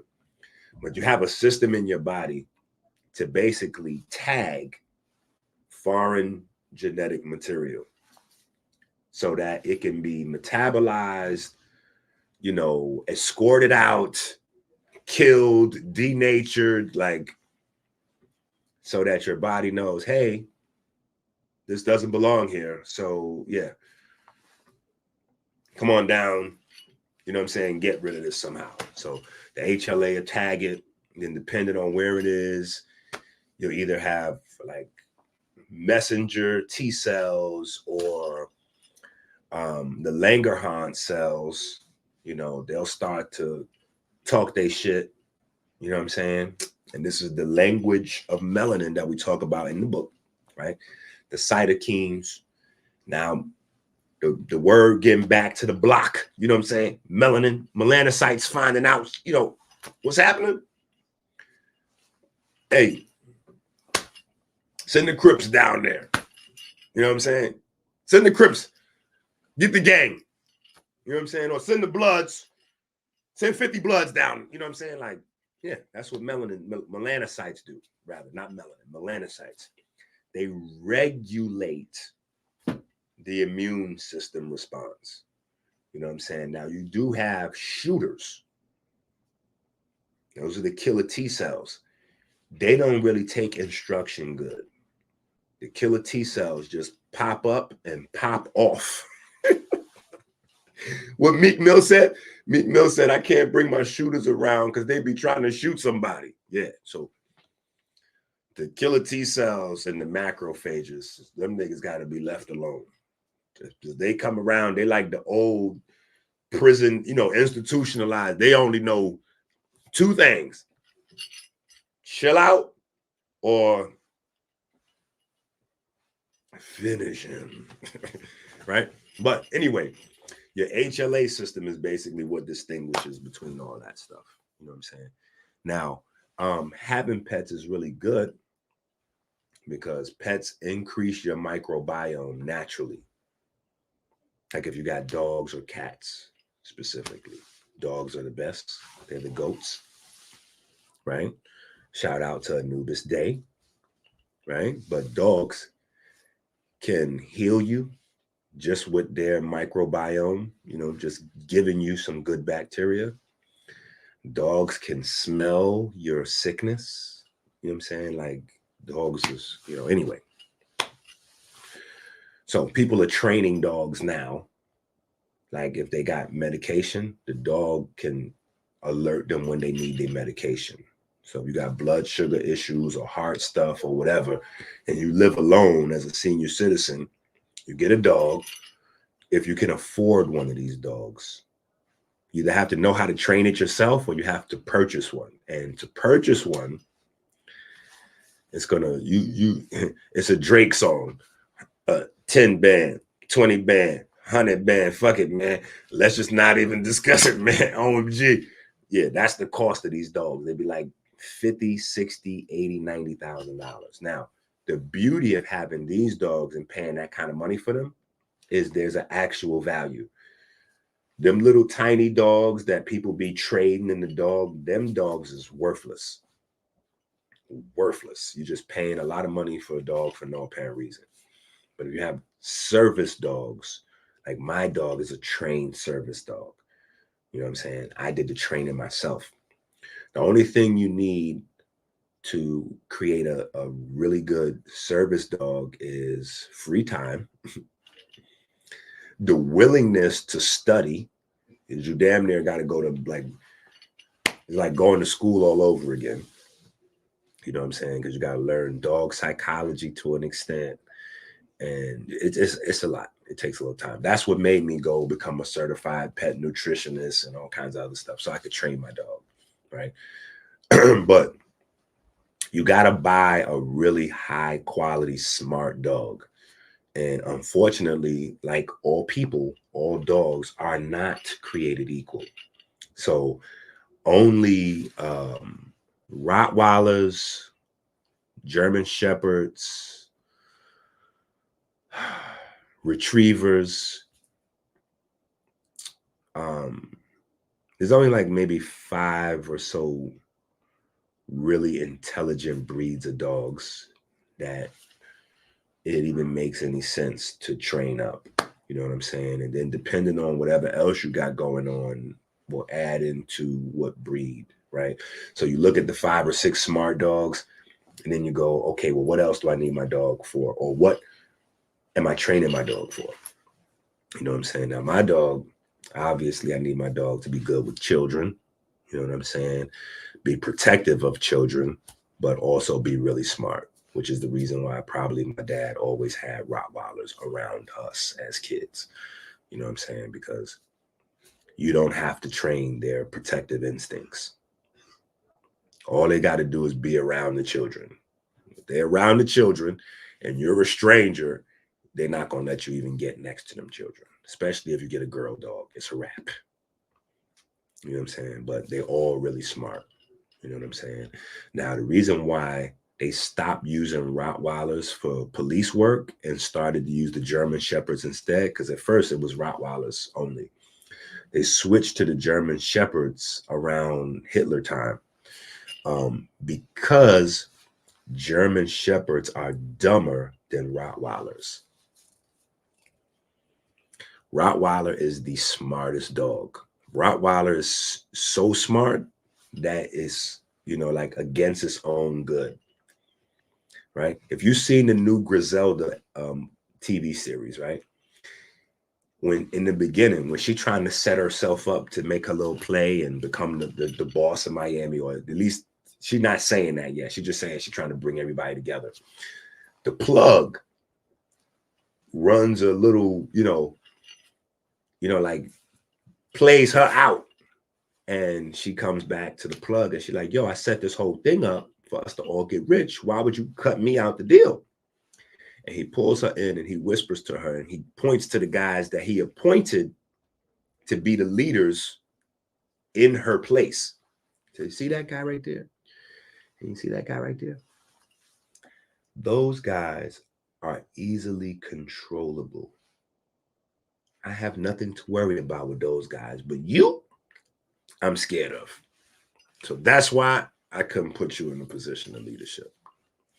That's why Rottweilers got cut out, because Rottweilers won't, like say for something is like mad dangerous and they need the dog to go and do it anyway, the Rottweiler's not going to do it.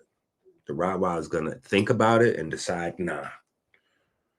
Yeah. So it's like it's a bomb and there's a truck coming and the building's falling and all that's happening. Rottweiler going to look and they're going to be like, go in there and die for the team. Rottweiler be like, hell no, y'all not paying me enough for that. Just like a black person. Y'all ain't paying me enough for this shit. I'm out of here. The German Shepherd is not, they don't process information like that. They just follow orders. You know, and it's a black dog that looks kind of like a German Shepherd. It's like skinnier. You know what I'm saying? But these dogs is not smart enough to process information. They're very intelligent, but they're not processing information. They're like memorizing and following. Kind of like the difference between like a polite and a Dr. EnQi. Yeah. Memorization, that's these guys. You know what I'm saying? Processing information, recognizing patterns, that's the GOAT. You know? Yeah. I really like this, you know, how I put this together. So if you see me pointing to it quite often, it's about it, right? But anyway, so Rottweilers are really intelligent. You know what I'm saying? So if you need a thinking dog to help you out with medical stuff or anything like that, you want a Rottweiler, you know, or even if, you know, you want a fake service dog, like an emotional support dog, you prefer to get a Rottweiler also because they think. You know what I'm saying? Like most dogs don't think, even the really smart ones. Their intelligence is ranked really high based on their ability to memorize and, you know, execute. Rottweiler's not going to do that. Rottweiler's learning and thinking. You know what I'm saying? So it's a difference. Anyway, where was we at?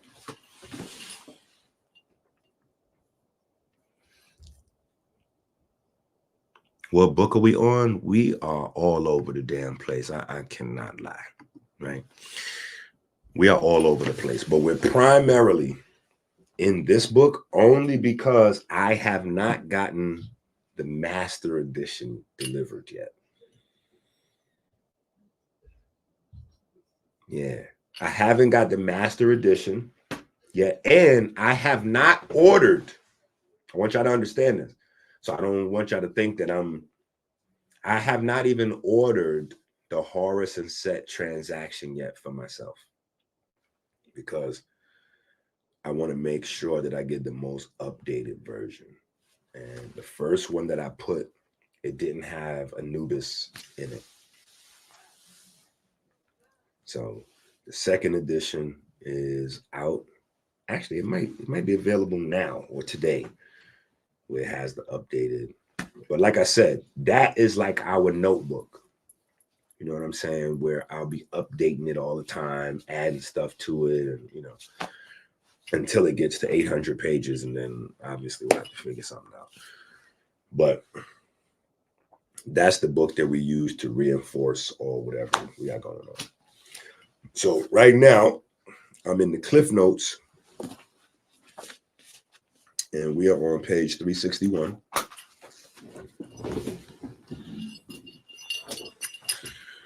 We're on page 361.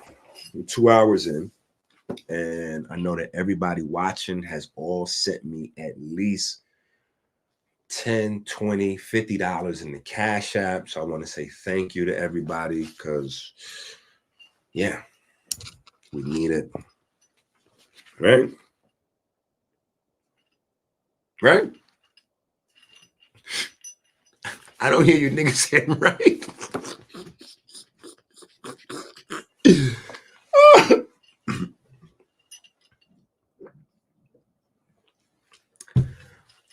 Y'all cold. Y'all cold. Anyway, a higher glycolytic. Okay, so this is what we talked about, right? This is where we came with the example, right? So these adaptations might be influential of mitochondrial substrate preference. We explained that. And they could play a role in the disproportionate insulin resistant rates among races. A higher glycolytic flux, that's how much sugar is coming into the cell. Simplified. And provision of shuttles transferring electrons from cytosol to mitochondria, because that's powering the mitochondria to metabolize all that stuff. And the carbohydrates and stuff that's coming into the cell, that's where you get to like the, what are them things called? The GLUT4 molecules, I want to say. But don't quote me on that. You have to look that up. But I think those are the same way NAD is shuttling electrons. I think that it's the GLUT4 molecules that are shuttling the sugars in and out. Anyway. Yada, yada, yada. The factor in development of insulin resistance via heightened reactive oxygen species production. Okay, so now we talk about that. And oh shit, what I didn't touch on, and this is in the master edition, is also in the Eat Right book. So if you have the Eat Right book, go to page. If you have the master edition already, slap yourself. I'm always going to be hating. I think it's the people on the East Coast. Well, I'm on the East Coast, but not all the way. You know, Detroit, we get like violated, like we're not on the East Coast, like we're not on East Coast Standard Time. Let me let everybody know. If you're on East Coast Standard Time, you're on the East Coast. But I think where they print the books at is like somewhere around New York or something, because they get the books like a day faster than me.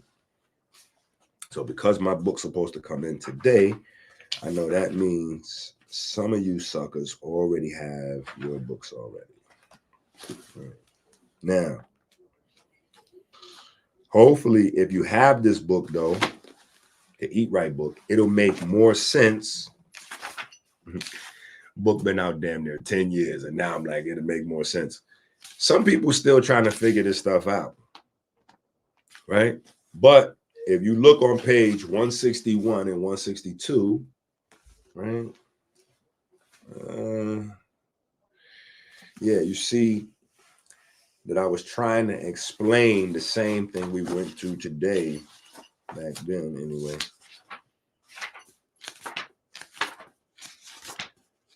But hold on, this is important what I'm looking for, because you need to know why. Okay, bang. So if you have the Eat Right book, go to page 186. Go to page 186. Now, this also, listen, this is in the master edition book. So don't worry. If you get the if you don't have this, it's out of print. You can't get it. I am going to auction these off. Like I have like 2 or 3 left around the house. Actually, 1 or 2. So I'm going to auction them off to some people that just want to have them because they're now like a thing now. You know what I'm saying? Like all of the holistic practitioners, they all have like, this is the Bible of the holistic community.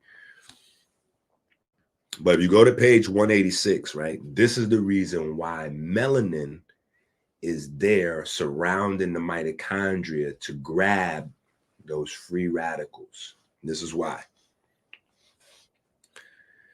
Excited carbonyl species produce light from 350 nanometers to 500 nanometers, right?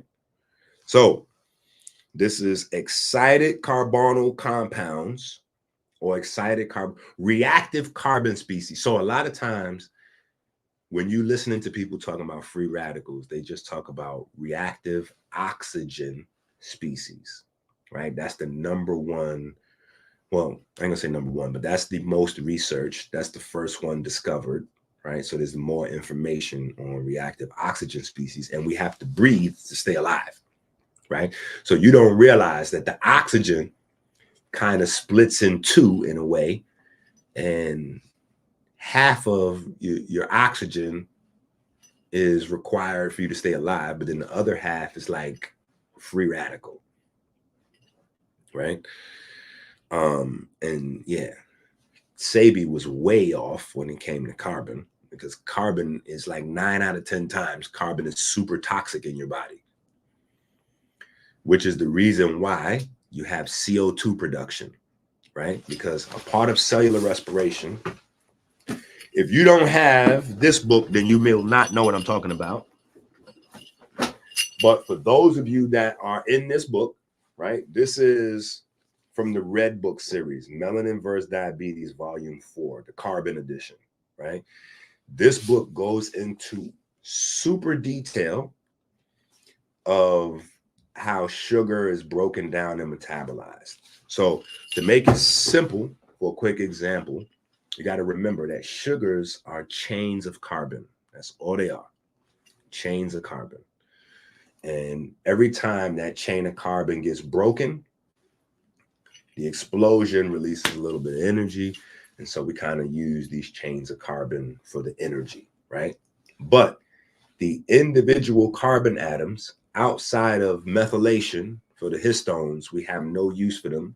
They build up poison, carbon monoxide and carbon dioxide, right? Carbon monoxide is super poisonous, right? But athletes have a lot of carbon monoxide build up on their brain, and that's why they get those chronic headaches that no doctors can explain. All they got to do is come see the GOAT and I tell them about it, right? Because carbon monoxide is, you get that from pigment metabolism. Anyway, another conversation. But a part of your breathing is you got to couple the oxygen with carbon to get rid of it. The better your body is at getting rid of carbon, the more energy you have. Yeah. The more carbon builds up, the more faster you get tired. You know what I'm saying? And diabetics have hypercapnia in various degrees, meaning that their body doesn't get rid of carbon that well. So they have carbon build up. And this is why when you try to exercise, immediately you get tired. That's what that is as a diabetic. That immediate tiredness, like you do one set of push-ups and you feel like you totally blowed out. That's because your body's not able to get rid of the carbon well, right? But that, you just need to breathe and deal with that. Hold on.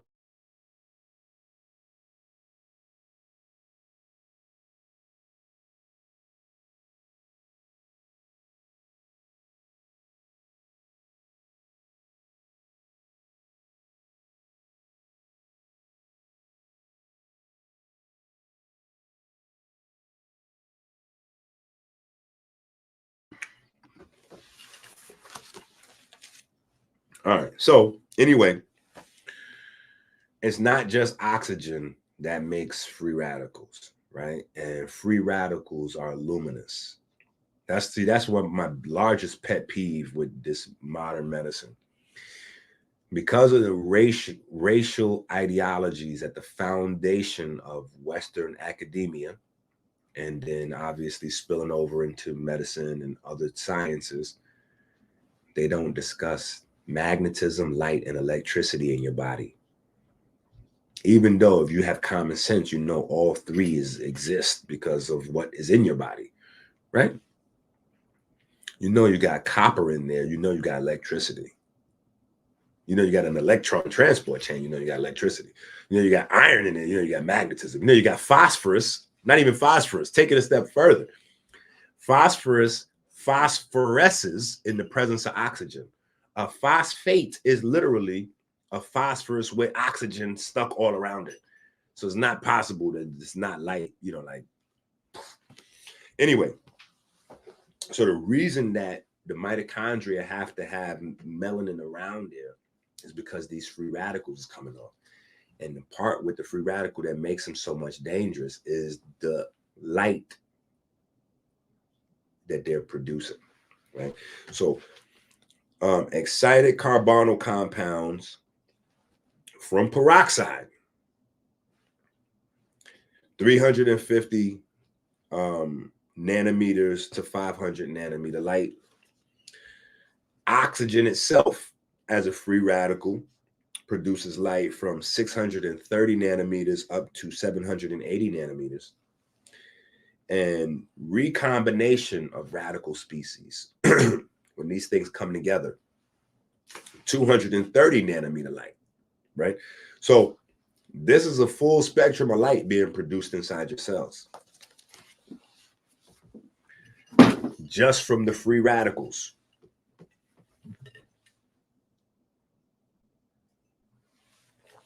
No, sir.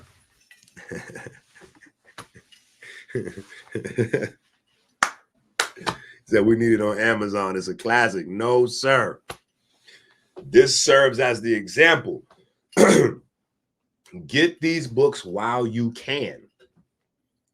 Do not be thinking in your mind that these books will always be available, because they may not be. You have to grab them all. Whap, whap, whap, whap, whap. And like me, I like 2 copies.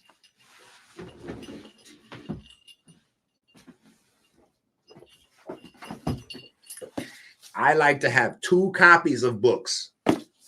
And don't think that Amazon gives me a break. I got to buy these books just like you do. Amazon has a program where you could get a dealer, author's discount. But in order for me to do that, I got to wait like damn near a month to get my book. So it's either pay regular price for the book and get it prime delivery in 3 or 4 days, or get the discounted price where you save, I don't know, $5 or something. And I got to wait damn near 4 weeks to get the book. So yeah, nah. Right? But I like to get 2 copies of books because I like to have one that I could read and write in and just totally tear up as I'm metabolizing the information. That's my thing around the house with the kids. I tell them I don't read books, I eat books. You know what I'm saying? That's what I'm doing. I'm metabolizing these shits. I go through a book until it becomes a part of me. You know what I'm saying? But anyway, let's get back to work, right? So anyway, that's the reason why melanin is there, to absorb the free radicals, is because these free radicals, even though in your primary textbooks when you learn about them, they're just going to discuss, you know, RNS, RCS, or ROS, reactive oxygen species, reactive carbon species, or reactive nitrogen species. They're just going to talk about it like that. But, you know, I had to buy and this was maybe about 15 years ago. I bought a book, it's somewhere in my library, by a Russian guy. Yo, Russia? Bruh. Russia and Germany, the best books. But the problem is a lot of them don't get translated into English. That's how they dog you. You know what I'm saying? Like, they keep that shit for them. And in America, so you get rammed up the ass basically pretty much all the way around, right? That's why y'all gotta fuck with the GOAT.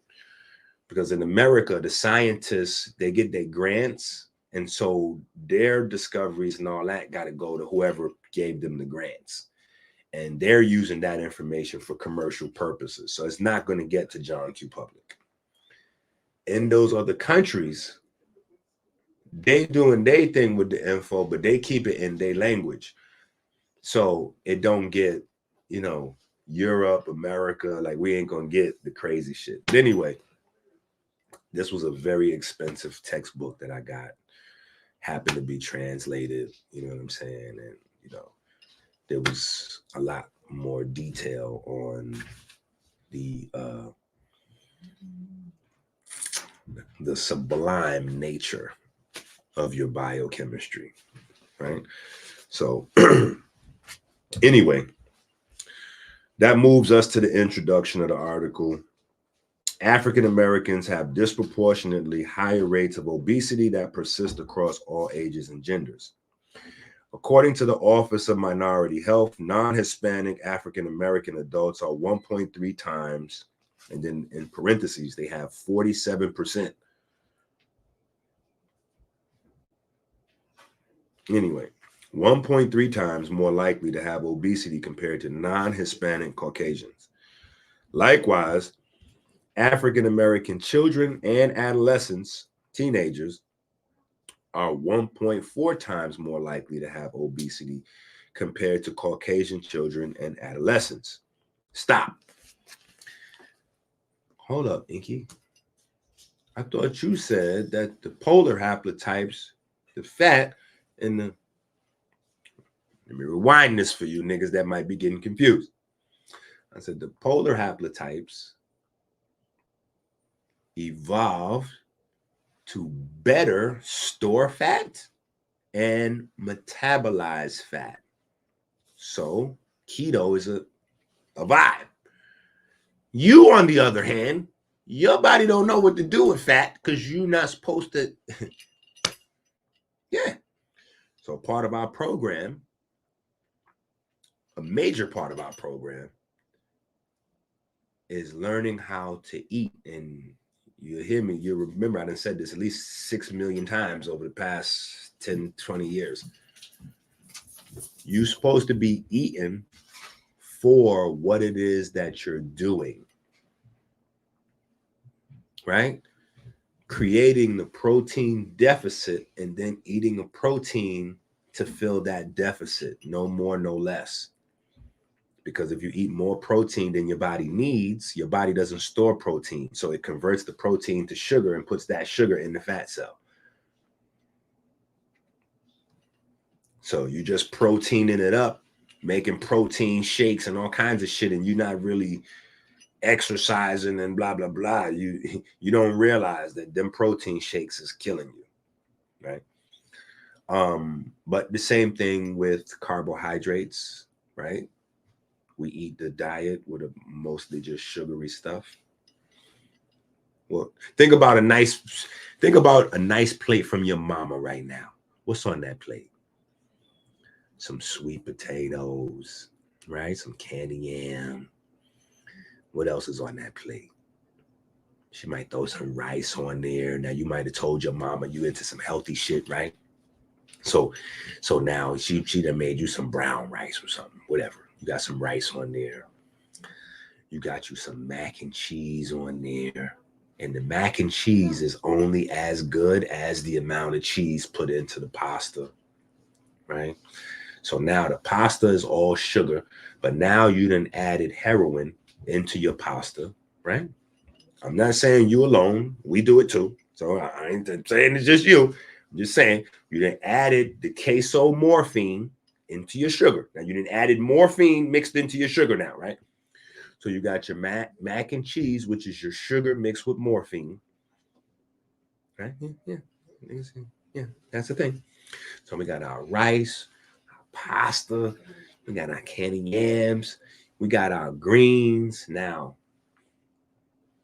somewhere along the lines from slavery times or indentured servitude time, we remembered that our body could not break down these greens and just eat them.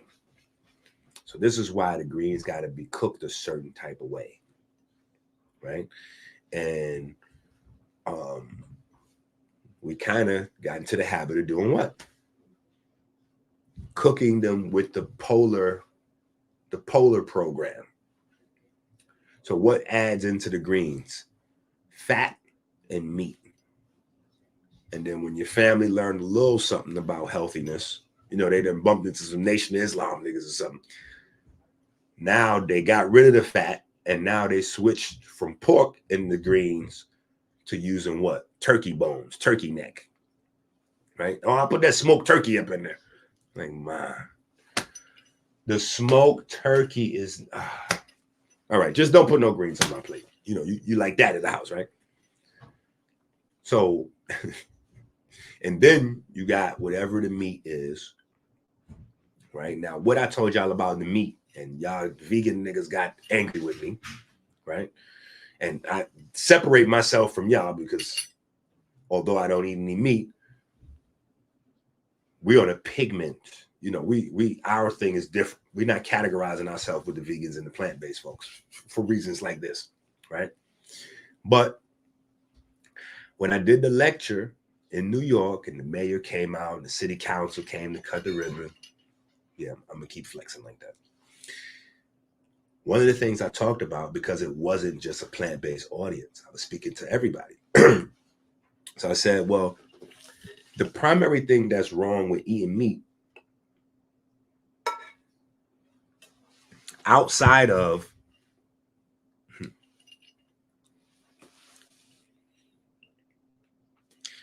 if you put seaweed, like just raw seaweed in your drink, once you get past the taste of it, you got to deal with the wet, soggy seaweed still. Anyway, But the problem with meat is a couple things. When you have plant-based protein, right? Plant-based protein comes with phosphorus in it. Phosphorus is not just what your body uses for energy, but it's also a buffer for acids, because phosphorus is the most alkaline, if you will, of your mineral elements that your body needs, right? So phosphorus your body uses to buffer acids. There's one, what the fuck are these called? I can't think of the name. But I remember back in the days, me and dumbass Ali Muhammad was having an argument about this, because again, he's one of them guys that be trying to watch whatever the white guys say and then come back to black YouTube and say it like he thought of it.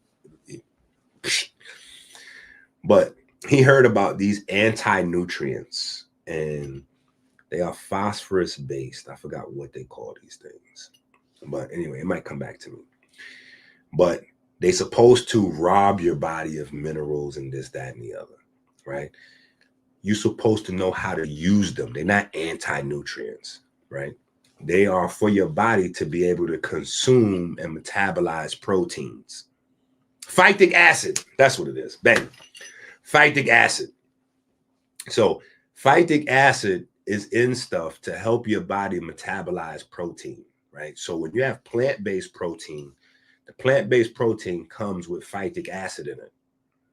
So the phytic acid buffers the ammonias and all that other stuff that you don't want as your body is processing the proteins, the amino acids. When you have animal protein, there's no phytic acid in there.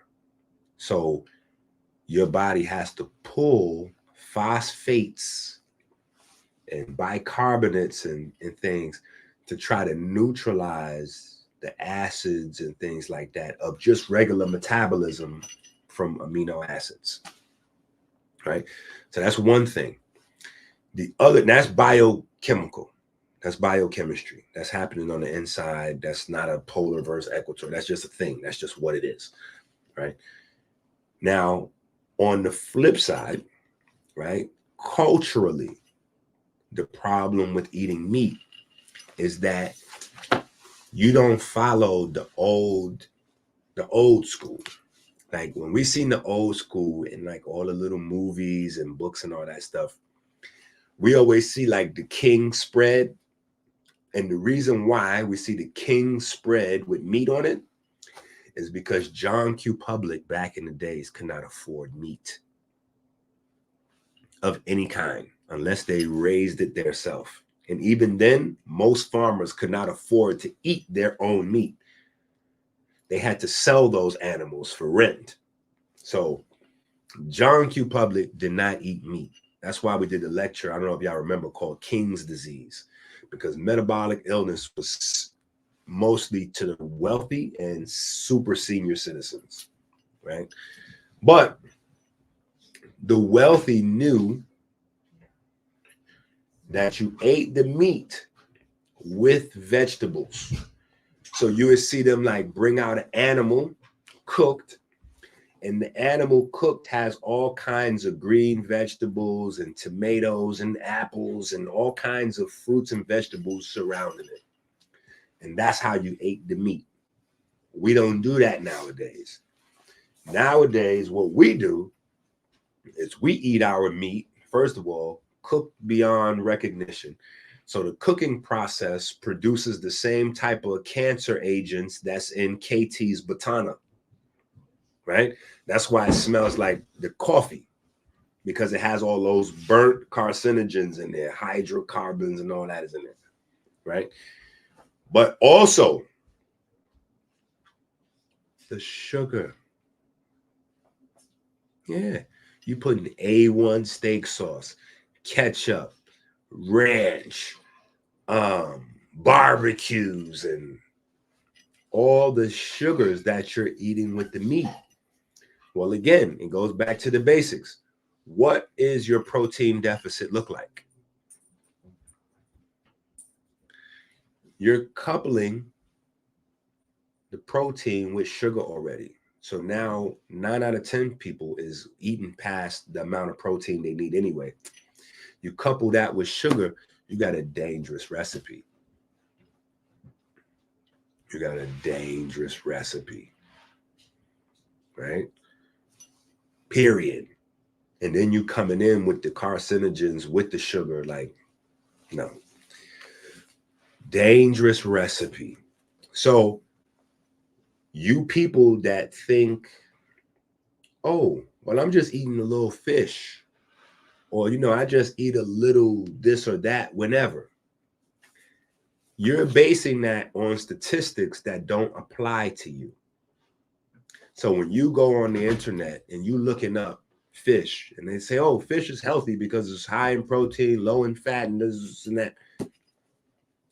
That does not apply to niggas, first of all, that's getting ready to fry the fish in oil and bread. You gotta relax. Secondly, the oil is rancid. And no, we're using olive oil.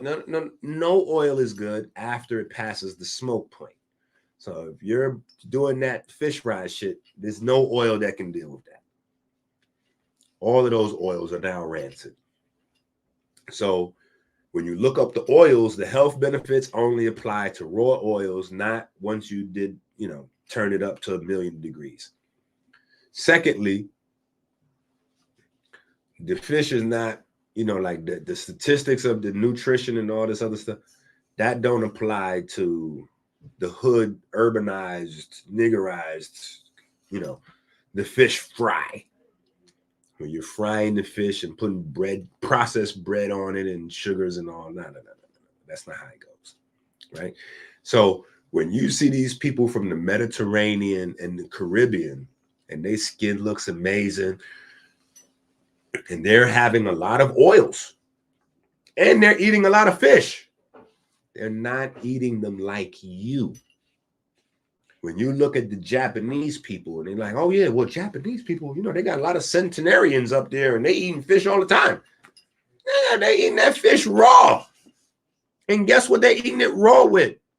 Cold water algae. So you missing the whole point because they're not even advertising that to you dumb niggas. They're not telling you that they're wrapping the raw fish with the Chondrus crispus, or they're wrapping the raw fish with the kelp, or they're wrapping, they're basically having raw fish in Blue Magic. Yeah. That's not the same. That's not the same.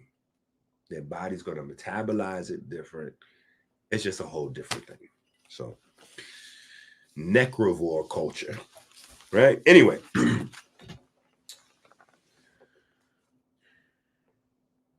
That's why we got time for my tangents, right? All right, so Black people are more likely to be fat than everybody else. That's what the report's saying. All right, in fact, 55% of all African American women in the U.S. can be classified in the obese mass index category. This is why Black women in America are leading the charge with lupus. Because y'all don't know your body and y'all not spending no time and money following Dr. EnQi. Not holistic niggas, not your local herbalist, not Brother Yaki, not this one or that one. No, Dr. EnQi, because this is the only place where this information is. So you can't listen to me and then buy somebody else's products or listen to somebody else and buy. You got to go with the doctor with the gold teeth. It's just that. That's just. Anyway, a contributing factor to these racial disparities is likely multifactorial, but several hypotheses have been proposed. One such hypothesis is that overall lower physical activity underlies these disparities, as 50% of African Americans do not meet the federal physical activity guidelines compared to 38% of their Caucasian counterparts. Though the influence of socioeconomic status is not to be understated, it is worth noting that this pattern persists across the middle and lower income levels. And in males, this discrepancy grows even further at higher income levels. So money ain't got nothing to do with this. Yeah, I know some young like, oh yeah, the white man got the money. Moreover, both African Americans and Caucasian races follow a similar pattern where the level of education is inversely related to the prevalence of obesity, right? So now they're saying knowledge impacts obesity, but knowledge impacts obesity equally across races and genders. So you got to take that also off the table. That has nothing to do with this, right? Rates of obesity are persistently higher among African American women at any education level. Several studies have reported that differences in disease prevalence exist even after adjusting for socioeconomic status, access to healthcare, and quality of healthcare, suggesting that inherent physiologic differences exist and play a role in racial disparities in obesity and insulin resistance. The purpose of this review is to provide a current state of the literature for mechanisms intrinsic to skeletal muscle metabolism in African Americans. Let me pause right there. Skeletal muscle metabolism is basically sugar metabolism. Okay. Most of your glucose, your blood sugar, is metabolized by your skeletal muscle mass. So this is the reason why this is such a crazy thing. If you understand biochemistry, it's like, wait a minute, how is it that black folks with the best muscles have the most diabetes? Something is crazy because the muscles metabolize the glucose. So technically, they should be, our type 2 diabetes numbers across the globe should be in reverse. Just knowing those two things alone, white folks should be leading the type 2 diabetes, but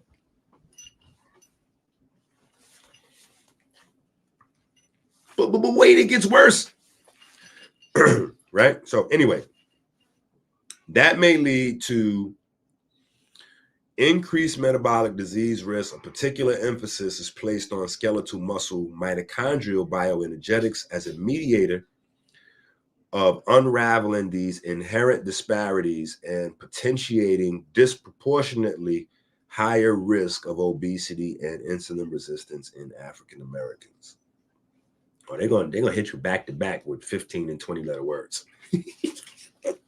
They do not want you niggas to understand this, right? So basically, they just explained in that last sentence what I said. They're trying to place emphasis or importance on studying the muscles to understand the differences in how the mitochondria are working, to figure out how the people with the best muscles. And this is what I've been saying for the longest, because what's that guy name? The scientist that came up with and he was saying, what's his name?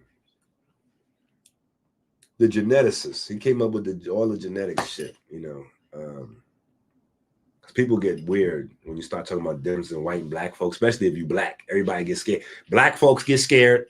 Like, hold up, white folks gonna get us. And white folks get cranky because they don't got no melanin, or at least external melanin, and they've heard over the last 100 years they don't have any melanin, but that's not true.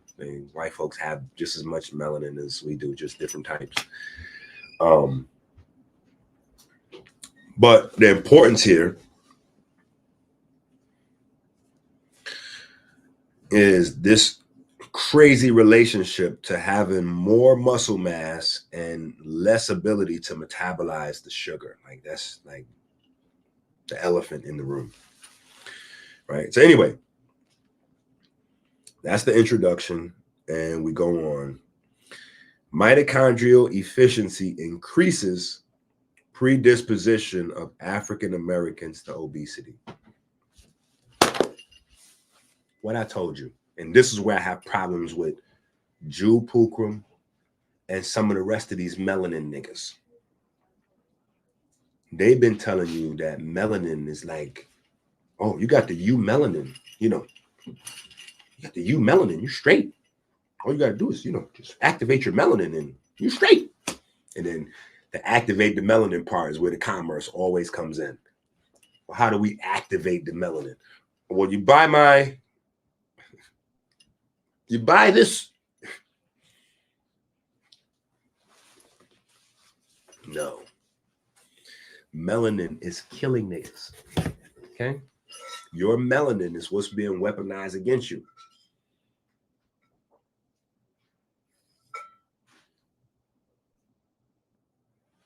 And how are they doing that? Hosea 4:6. My people die for ignorance, right? Lack of knowledge. Because when they get the information right in front of them, they reject it. You see? Dr. EnQi comes to everybody, but you reject Dr. EnQi. So, all right. Yeah. Figure that shit out over. Right? But that's how, because you don't know how your body works. Right? And nobody ever is taking you into no detail like this because they cannot. That's the reason why they haven't done it, is they cannot do it. Right? Now, what they can do is watch my shit like 5 or 10 times and then go on their page and then sound like, oh, yeah, so wait a minute. I'm doing a private class on Palm C. Yo, I swear, like, I just don't want to say nothing about no violence on YouTube, but, yeah. That was nasty work, bro. I sent KT my article, the same article these folks, jacked, right? I sent KT the joint. Instead of him coming out saying, yo, EnQi came out with the crazy discoveries, blah, blah, blah. You know what this nigga did?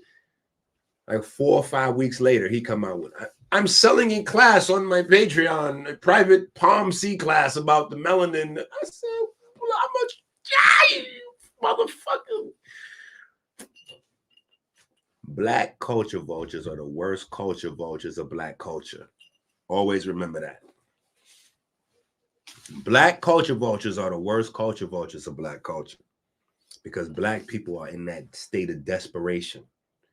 So the way they do the crab in the barrel shit is when they see you with some shit that's shiny and sparkly, look like you getting ready to go somewhere with it, they don't want you to have it. But not only do they not want you to have it, they wish they had it.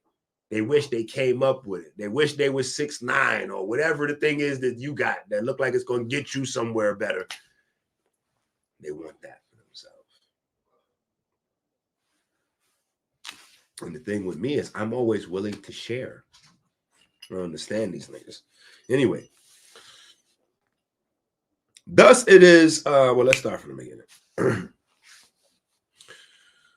The primary cause of obesity is often attributed to an energy imbalance from energy consumed and expended, right? That's what you hear 9 out of 10 times. Energy in, energy out. Either you need to eat less or exercise more, right? Thus, it is essential to consider energy expenditure and its impact on the development of obesity as a causative factor in the racial disparity in the development of obesity. For example, it's been well documented that both total energy expenditure and resting metabolic rate are lower in African Americans compared to Caucasian counterparts across multiple age groups and regardless of gender or obesity status. Partially responsible for the lower resting metabolic rate is a lower mass of organs with high metabolic rates, the liver, the heart, etc. I told you when we did the American Healer lecture, The very lecture we did built around the electromagnetic tissue article. The very lecture we went to New York. I told you then. We got different, our organs are different sizes.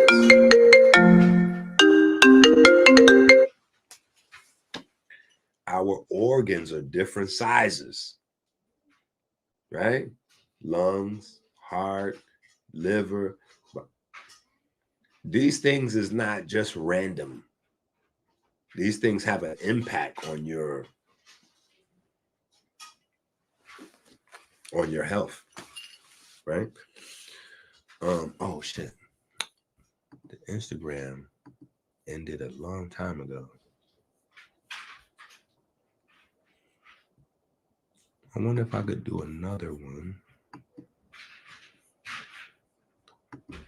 Uh-oh, I think we found a solution.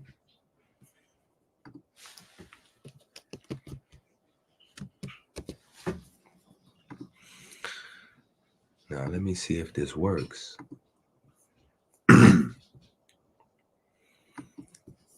I'm trying to see if I can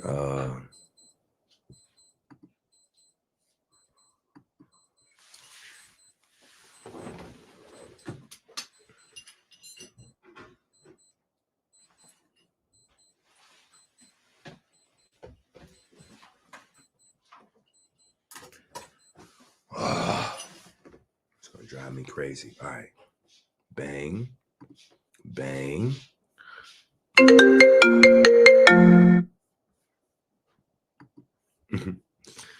See how these distractions come a mile a minute?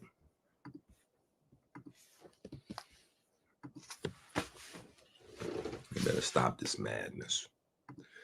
Trying to distract the God. All right, now let's see if we could do multiple streams within the same stream.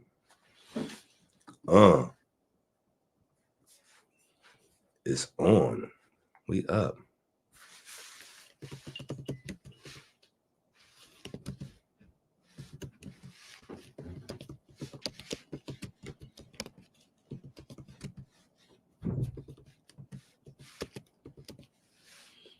Yeah, we still going in.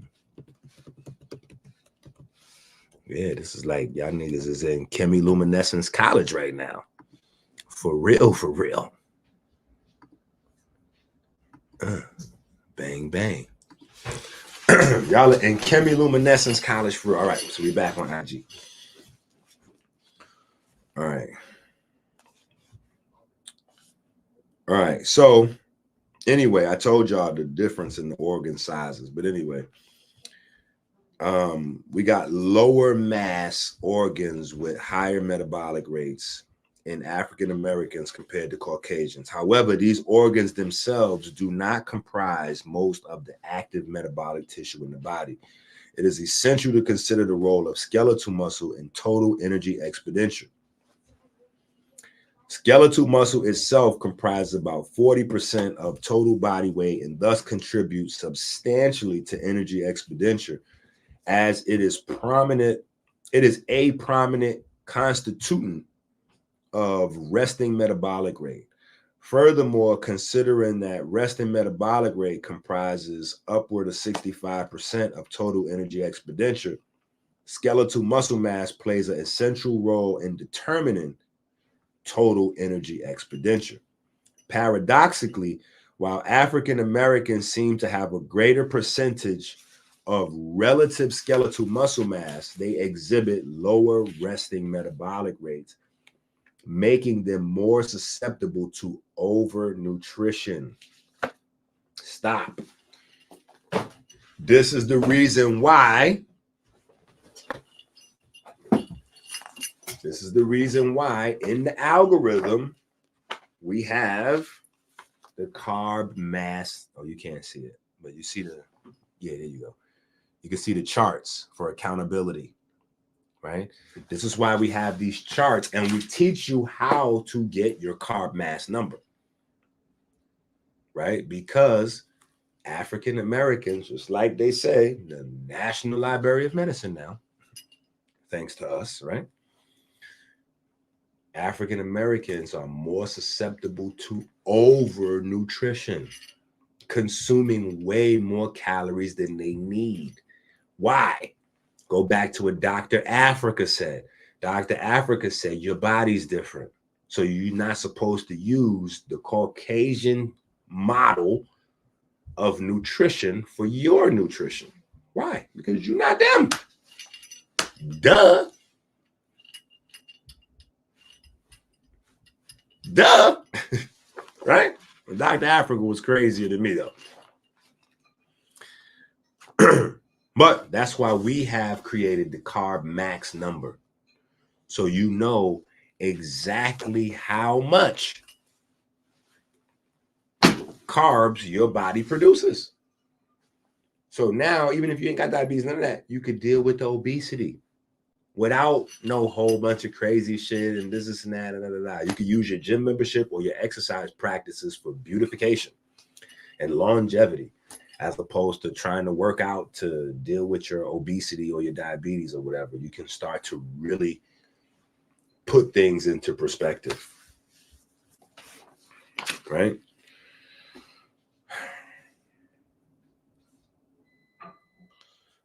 All right, where was we at?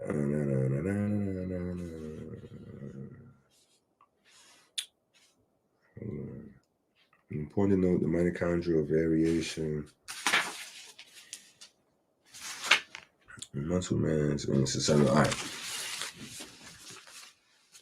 As skeletal muscle metabolism is largely dictated by mitochondrial bioenergetics, it is important to note the mitochondrial DNA variations that exist between African Americans and Caucasian populations.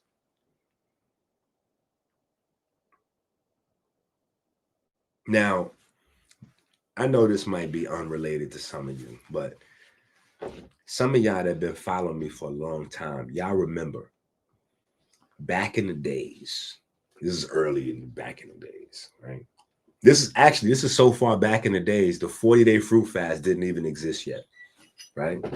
This is when I'm doing my early lectures with Diallo. Shout out to Diallo Morgan, right? And he had me plugged in pause. He had us doing lectures in primarily in Ohio, Columbus, Cincinnati, and something else. What is the third? It's a third city out there that's popping.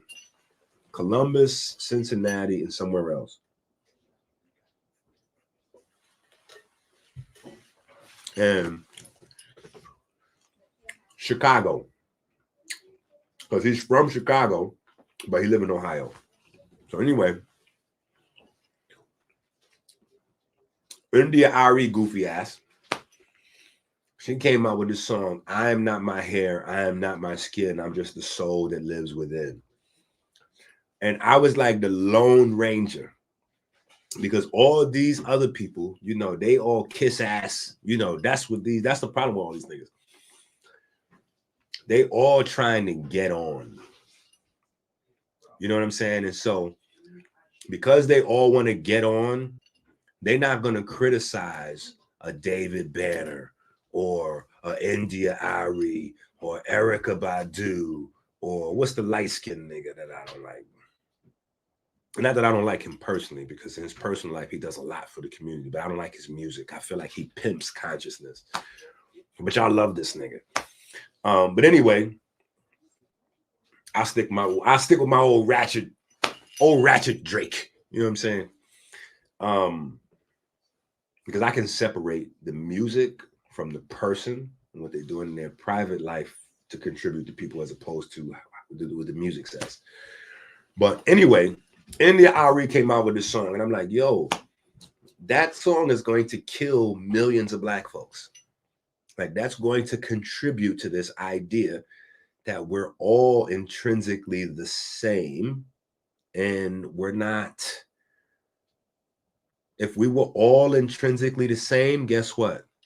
We would all have intrinsically the same rates of getting cancer. We would all have intrinsically the same rates of dying from cancer. We'd all have intrinsically the same rates of diabetes. We'd all have intrinsically the same rates of cardiovascular disease, but we do not. And it is me and you who are on the short end of the stick. The lighter niggas get, the safer they are. Hold on, man. Hold on. Give me 5 minutes. But this is a fact. The statistics don't lie. The lighter your skin pigmentation, all the way down to white folks, the safer you are from cancer, diabetes, and everything that diabetes causes. The blood clots, the heart disease, the strokes, the da-da-da-da-da-da, you name it. So. What is it? Yo, we gotta get out of that Illuminati mind state. But now I'm starting to really think like, what is it?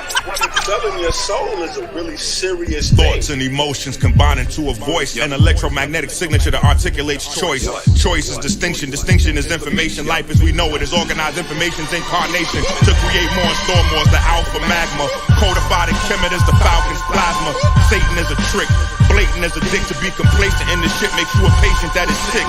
The truth is you are a true star. Your caterpillar construction cocoons a new star. The real definition of selling your soul first is trading becoming stellar for a star on earth. Second, you help block creation, illumination, separating information, billions of years in accumulation. Blindly, nigga, we couldn't be more stupid. Sound becomes light. Life is raw music. What is it? Electromagnetic wave. The etymology of photography is to write with light. Big Willie, well I am, type of height, get it? Do you understand what footage is? Skin on tree trunks with visual acoustics is. What it mean to own your image and likeness exclusive is? That's your light, clueless kid in a ruthless biz. The image is your soul, the likeness is your swag, and there's no fucking way I trade that for a bag. Your soul is electromagnetic fields. Your voice is the specific frequency it yields. Encoding your thoughts, encoding your emotion. When those waves collapse, the culture's your commotion. Nigga, keep your gun, just squeeze proper. Culture vultures is cowards and eavesdroppers. The digital age, we clearly got it labeled. Sound becoming light as the periodic table. What is it? Electromagnetic wave. What is it? Electromagnetic wave. What is it? What is it? What is it?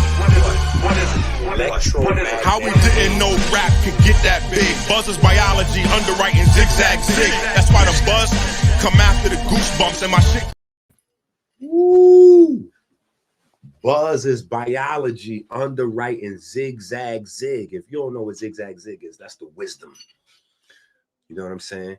Buzz is biology, underwriting supreme wisdom lesson. Anyway. What was I saying? What was I saying? Damn it, I don't know what I was saying. I was saying something. We was getting deep. I forgot. All right, let's get back to work though.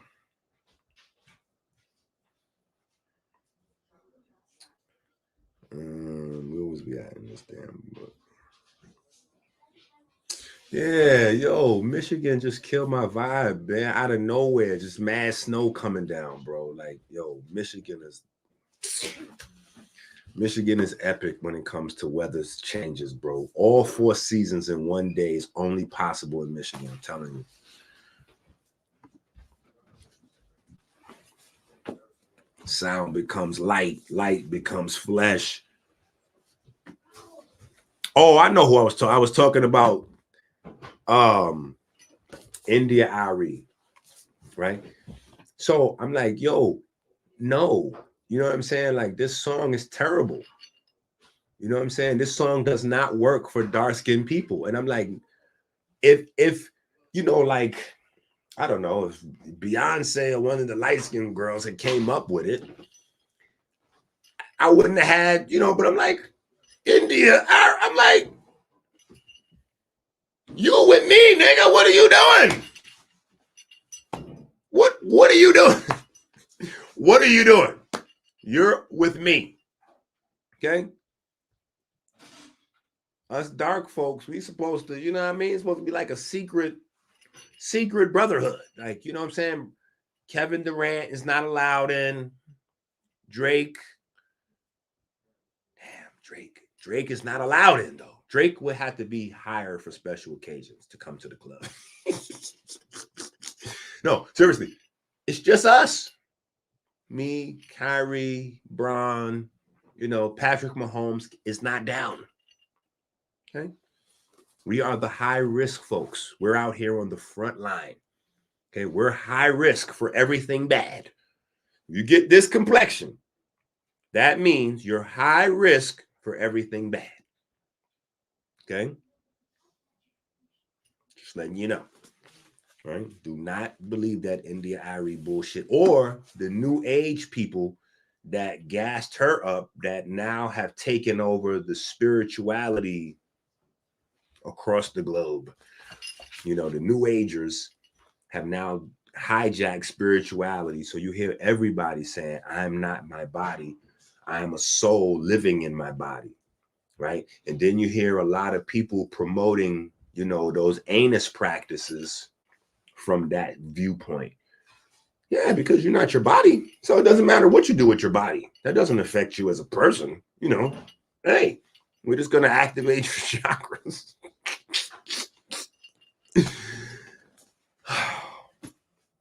Them niggas must be stopped. All right. As skeletal muscle metabolism is largely dictated by mitochondrial bioenergetics, it is important to note that mitochondrial DNA variations exist between African Americans and Caucasian populations, and their effect on resting metabolic rate, total energy expenditure, and overall risk for metabolic disease. When compared to common European haplogroups, common African haplogroups exhibit significantly lower resting metabolic rates and total energy expenditure, even after adjusting for lean mass, right? Which is like the gold standard for all personal trainers. We're trying to get lean. We're trying to eat clean to get lean, right? And lean is even in clean. Like it's all about lean and clean. They don't know any of this, though. Shout out to King George, though. King George. Now you got Hit. Hit is my guy from the neighborhood. But when I say King George, I'm not talking about Hit. Right? Hit is the GOAT.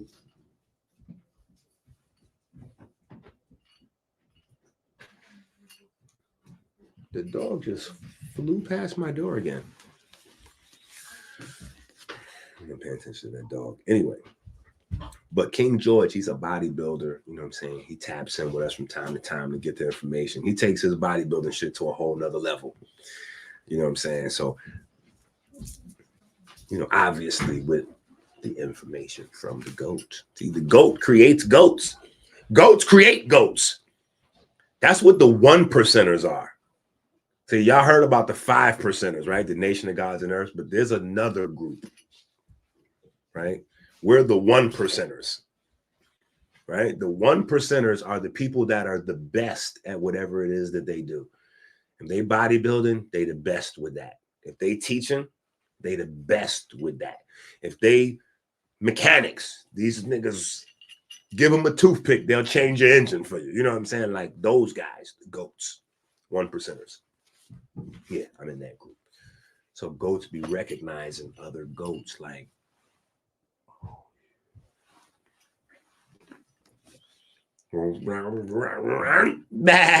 like that's the goat language. Anyway, shout out to King George and his everything he's got going on, right? But anyway, so where was we at? Justin for lean mass, boom. Furthermore, it is noteworthy to recognize that we're on page 364 in case you're tuning in late. We're on page 364. Furthermore, it is noteworthy to recognize that even within common racial haplogroups, RMR, or resting metabolic rate, and total energy expenditure can vary significantly according Accordingly, future studies should attempt to control for these variances whenever possible, as these factors can be influential of the findings and introduce variability within a group. Stop. I don't know who it was earlier, but somebody said something about fat spot reduction. And then I responded by saying it's absolutely true. They had it twisted because the first couple rounds of tests they did, you know, it didn't pan out so well, but then they did some more tests, and they found out that no, spot reduction of fat is an actual real thing, blah, blah, blah, blah, blah. Right? But the reason why I'm pointing that out now is because now we have a scientific basis for why some of these tests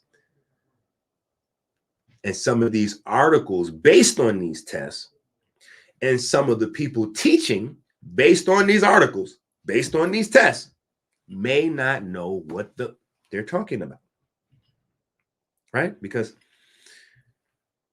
if they don't know that there are genetic differences amongst the different people that they're testing, they're not going to understand the test results. Even though they're literate, they can read the articles, they're not biochemically literate, so they can't fully understand the articles, and they may not understand the EnQi cycle influence on biochemistry. So, yeah, the blind leading the blind, right? That's almost as bad as people with diabetes dripping sugar in their eyeballs to fix, you know.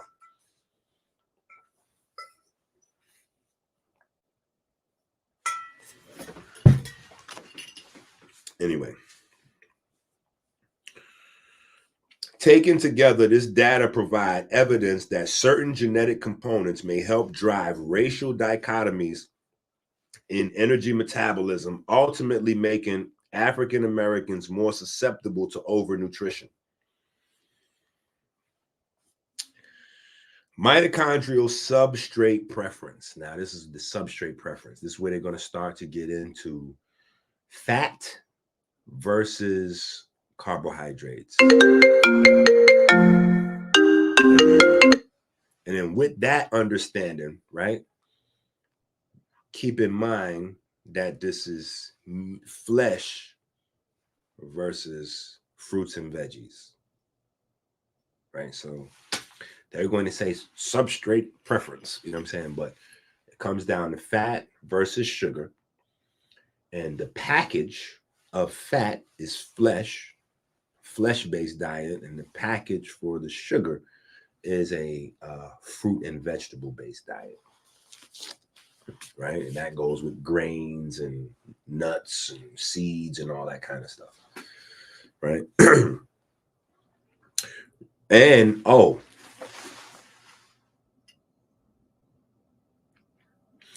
I wanted to reach through the video screen and just grab KT's collar and just,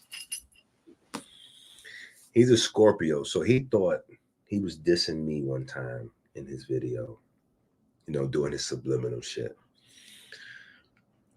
And he was talking about deuterium.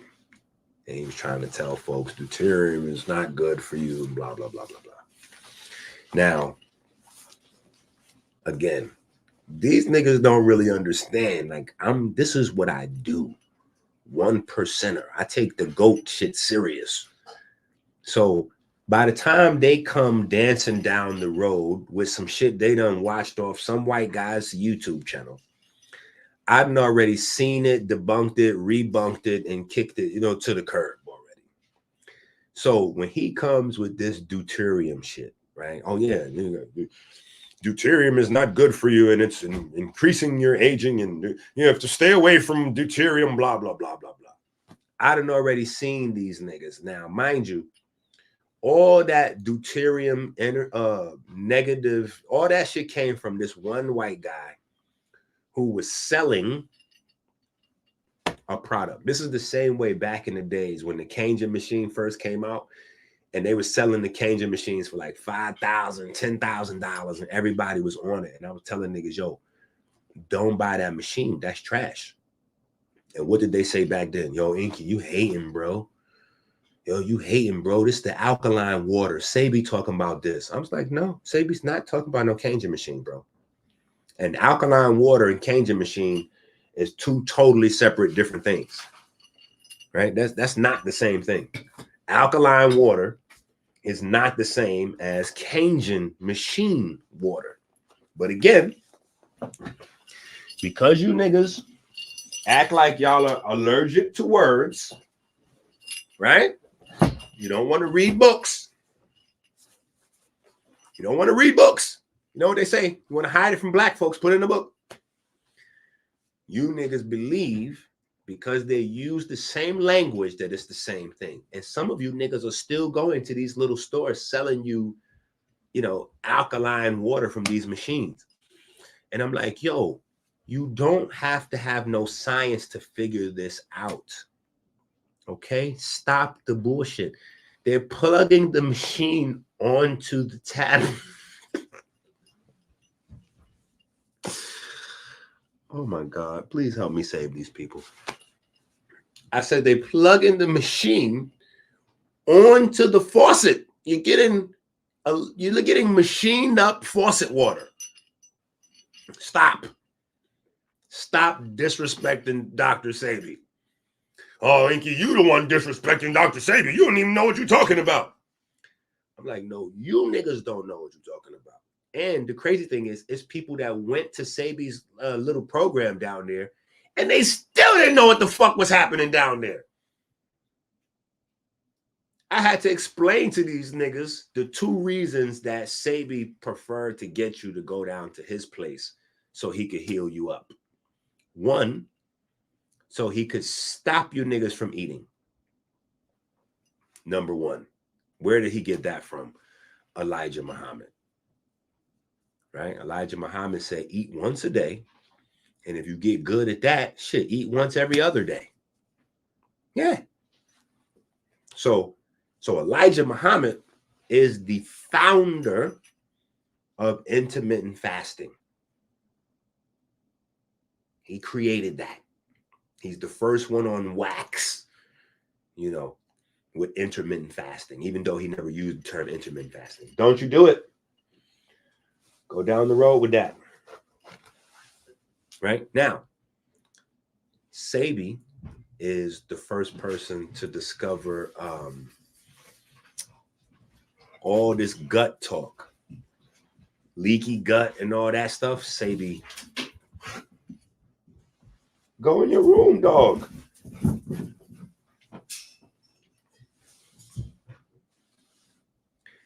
Caleb, bring the dog here for a second.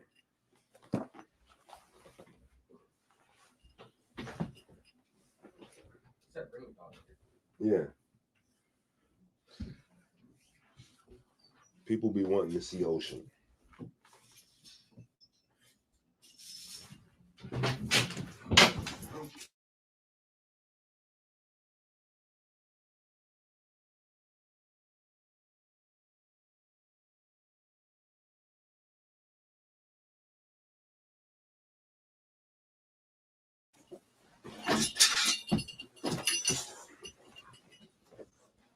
All right, relax. Up.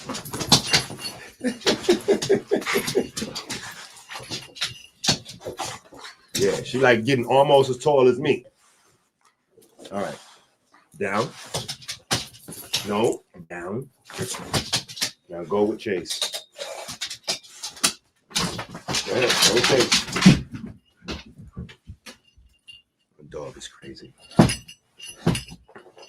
But she listened. I talk to her like a person. Tell you, Rottweiler's smart.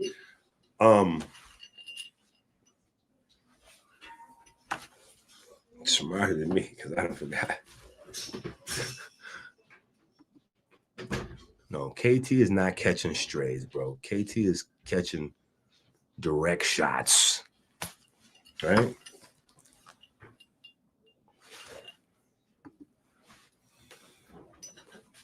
But no. What I was saying was Elijah Muhammad has to be credited for intermittent fasting. Dr. Sebi has to be credited for all this leaky gut stuff because they locked him up for saying that, you know, leaks in your digestive system was causing autoimmune diseases, right? Anyway,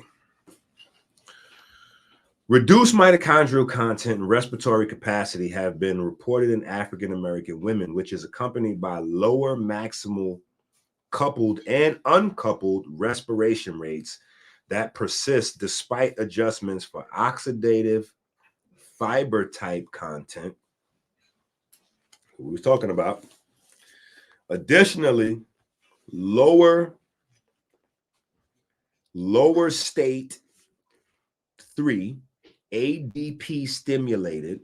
ADP is after you, so when the ATP, adenosine triphosphate, comes off of cytochrome 5 and gets dropped back in the water, so to speak, it's oxidized. That first phosphate releases the light, boom, and we have energy. And then that ADP has to be recycled back to ATP, right? State U is uncoupled, and state 4 is leak in the electron transport chain, what we just showed, right? With electrons becoming free radicals and all this and all that. Peroxide and anyway. Respiration have been observed in permeabilized fiber after normalization to mitochondrial content. While it is tempting to ascribe lower maximal coupled and uncoupled respiration to mitochondrial dysfunction, it must be noted that oxidative phosphorylation and electron transfer capacity under non-physiological conditions provide limited information regarding mitochondrial bioenergetic function. Furthermore, the assays used in these studies were performed using mixed substrates during high-resolution respirometry, which could misrepresent these findings, as mixed substrates prohibit the delineation of substrate preference. So let me translate the boom, boom, bam, boom, bam, bam, boom, bam, bam. So what they're saying right now is we cannot accurately understand test results when we're testing, you know, different groups of people, African Americans and Caucasians, women, men, whatever. If the thing that we're using for them to produce the energy is different, meaning if we have fat metabolism going on for energy production, right? And then we have carbohydrate metabolism going on, the mitochondria behavior is different because it should be different, or at least the contributory factor is the fat versus the sugar, right? But then they're going to go further to state that there's a preference. So the mitochondria of Black folks is primarily designed to deal with carbs, whereas the mitochondria of Caucasians or white folks is primarily designed to deal with the fats. So anyway, that's what the gobbledygook is. That's what they're trying to say right now, right? So it's getting ready to get crazy because you're going to start to hear EnQi cycle language specifically, right? All right. For example, the lower capacity observed in African Americans could be largely due to the preferential utilization of NAD linked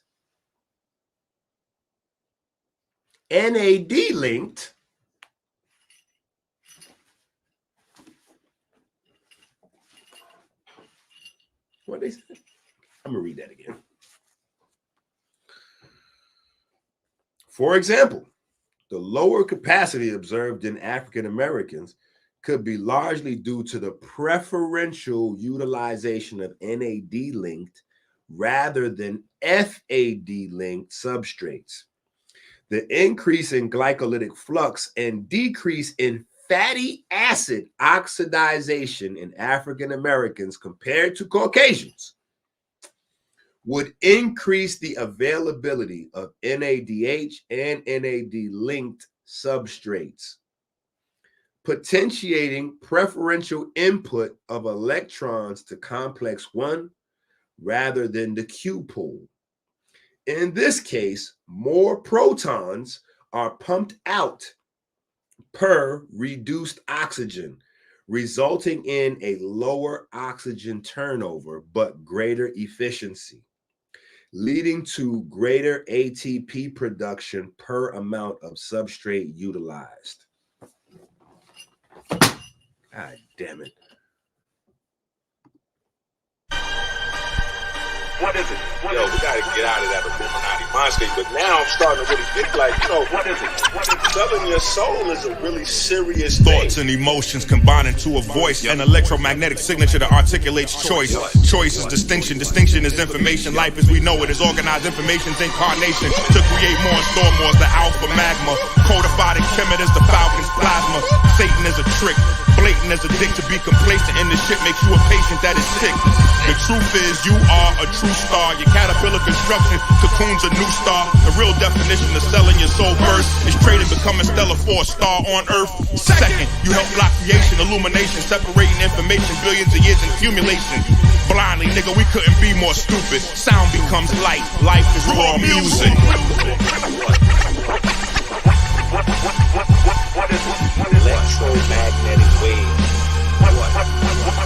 The etymology of photography is the right with light. Big Willie, well I am, type of height, get it? Do you understand what footage is? Skin on tree trunks with visual acoustics is. What it mean to own your image and likeness exclusive is? That's your light, clueless kid in a ruthless biz. The image is your soul, the likeness is your swag, and there's no fucking way I trade that for a bag.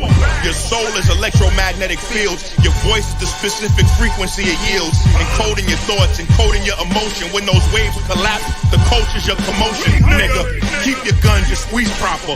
Culture vultures is cowards and eavesdroppers. The digital age, we clearly got it labeled.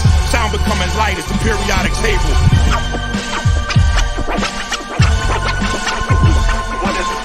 Electromagnetic wave. Electromagnetic waves.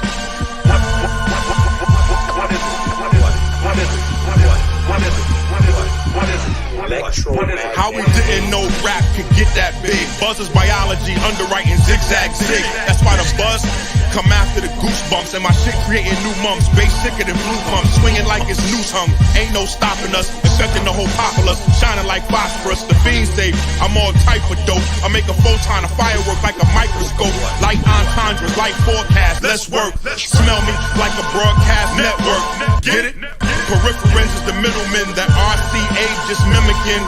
In the Bible, when they lost their blessing, they start burning. 2018 radio turned urban because we started with nothing and did it the best. Sound becomes light, light becomes flesh.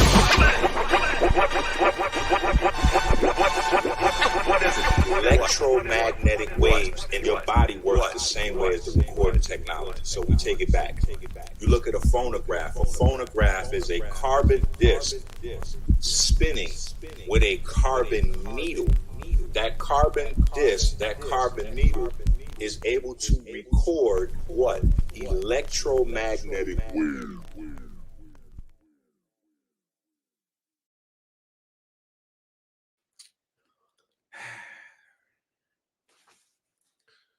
Telling you, man, it's go time. Go time. All right, so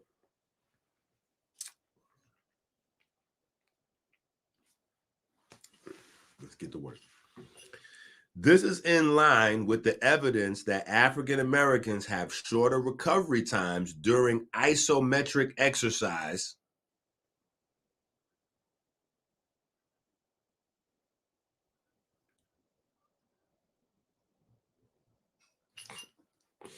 So, first Harvard, now the National Library of Medicine. Yeah. Hey, when you put your shit out in writing, niggas can't fuck with the dates and times. It's just what it is. So we're going to read that again. This is in line with the evidence that African Americans have shorter recovery times during isometric exercise, consistent with a higher ATP synthesis rate, suggesting a greater energetic efficiency in African Americans. This notion is in concert with the lower recorded energy expenditure, suggests a greater metabolic efficiency in African Americans compared to Caucasians. An external file that holds a picture illustrates. Oh. Skip. All right.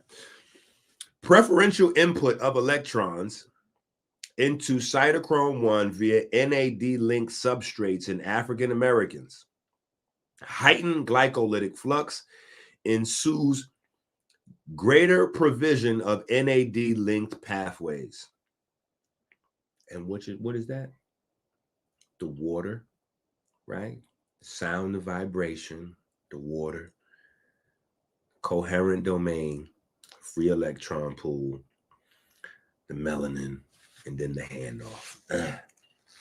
The melanin. Yo, take this package, man.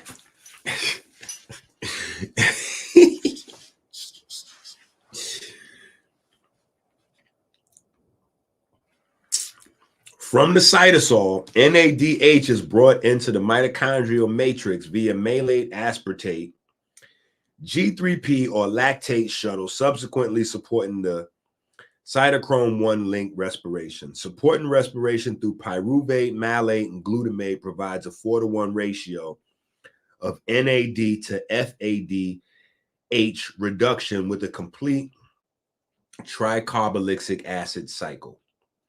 In contrast, Caucasians have a preferential respiration through succinate and fatty oxidation pathways, resulting in a 2-to-1 reduction in NAD and FADH.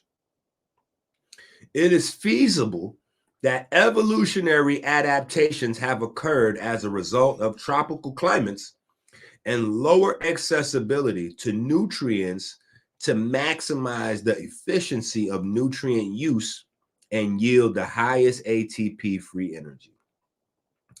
Furthermore, along with the look, now my head is going to start moving like this as I'm talking. Look, now I'm going to be like this, you know what I'm saying? Because now, yeah. Now the flex is just getting crazy now. Yeah, so now I can go like that. You know how niggas be telling you well, I have several PhDs and master's degrees and various studies, and yeah, so my head's gonna be moving like that now. Furthermore, along with the thrifty phenotype hypothesis, the African American mitochondrial phenotype would support maximum ATP and minimum heat production per calorie utilized.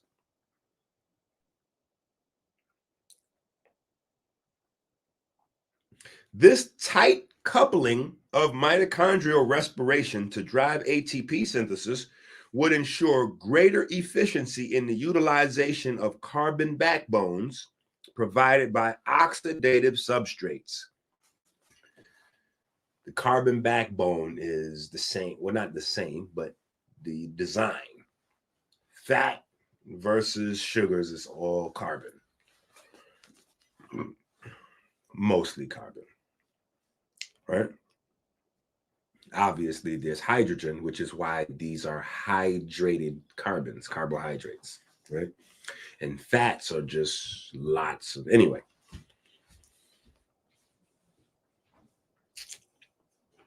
This tight coupling of mitochondrial respiration to drive ATP synthesis would ensure greater efficiency in the utilization of carbon backbones provided by oxidized substrates. Additionally, high efficiency or preferential use of NAD-linked substrates yields a more polarized mitochondrial membrane potential that is inverse relative to the electron flow. Oh, excuse me, I'm skipping more. That is in reverse relation to the electron flow. Such a phenotype would explain the lower oxygen consumption rate and manifest as a lower resting metabolic rate. I told y'all, Black folks have smaller lungs. Why? Because we don't need the lungs. We don't need the lungs, but we don't need the lung space. Right? We have a higher respiratory protein efficiency. This means not only do we need the space, but like Elijah said, we don't need all that damn food. Right? Additionally, this adaptation would likely be advantageous in scenarios of low and inconsistent nutrient availability. However, tightly coupled mitochondria, like what I showed you, in the presence of readily available nutrients would predispose African American individuals to overnutrition and promote disproportionate rates of obesity between races in an energy affluent environment. Meaning, your body was not designed to be eating up all this stuff. Right? So now, the part where they missed the boat with the EnQi cycle is the internal production of the energy. So it's not that at the equator we're not eating because there's not food available. We're just not eating because we're not hungry. And a lot of us experience that now.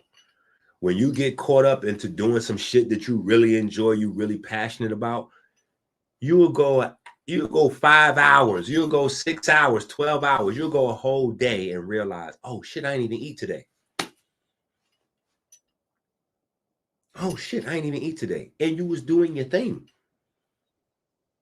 You never noticed it.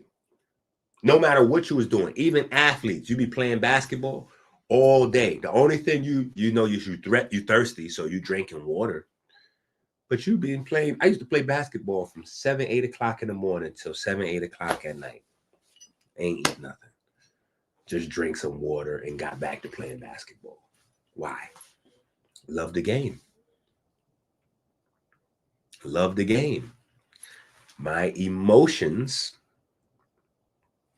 put me in a state where I'm reliant on a different type of energy.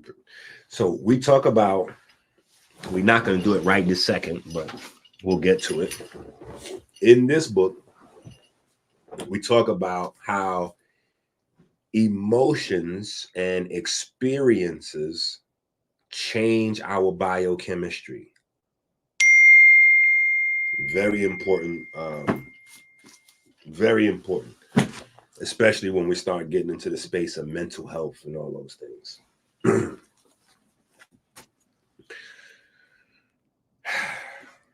Anyway, overnutrition, blah, blah, blah. It must be noted, and as though it's not being exposed to energy affluent environment. That's not what it is, because we always from the equator been in the energy affluent environment, right? We just did not have all of these commercial drivers using our dopamine against us to get us to eat for the high. That's what we do now. We eat for the high of eating. The food, where we get high off of it. The food produces dopamine. This is why we love cheese on everything, because cheese comes in with morphine. So cheese just enhances the experience of anything you eat.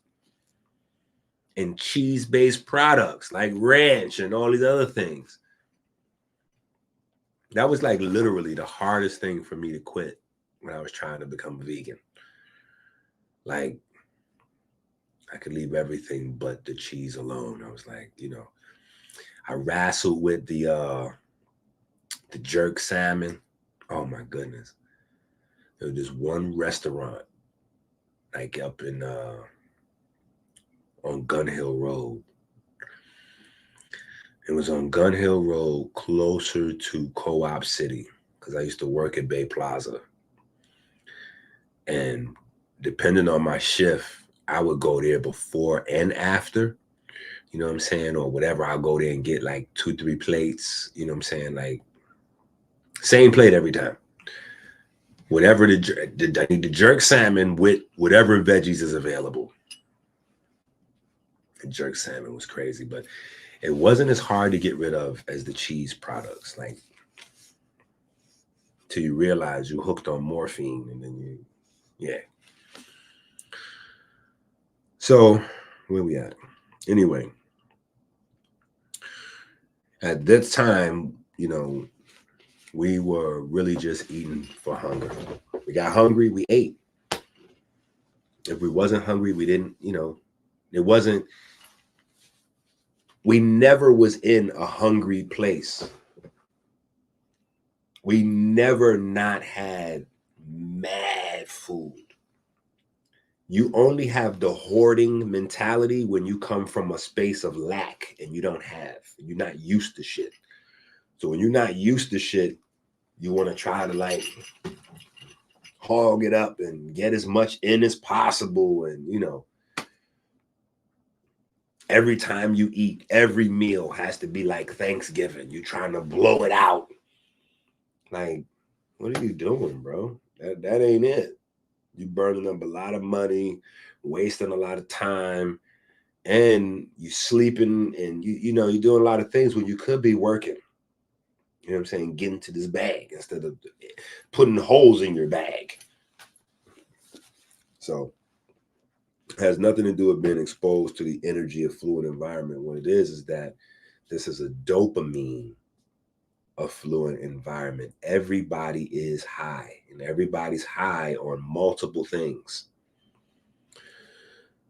It must be noted that lower mitochondrial content and oxidative capacity are only in part influential on the amount of substrate being oxidized.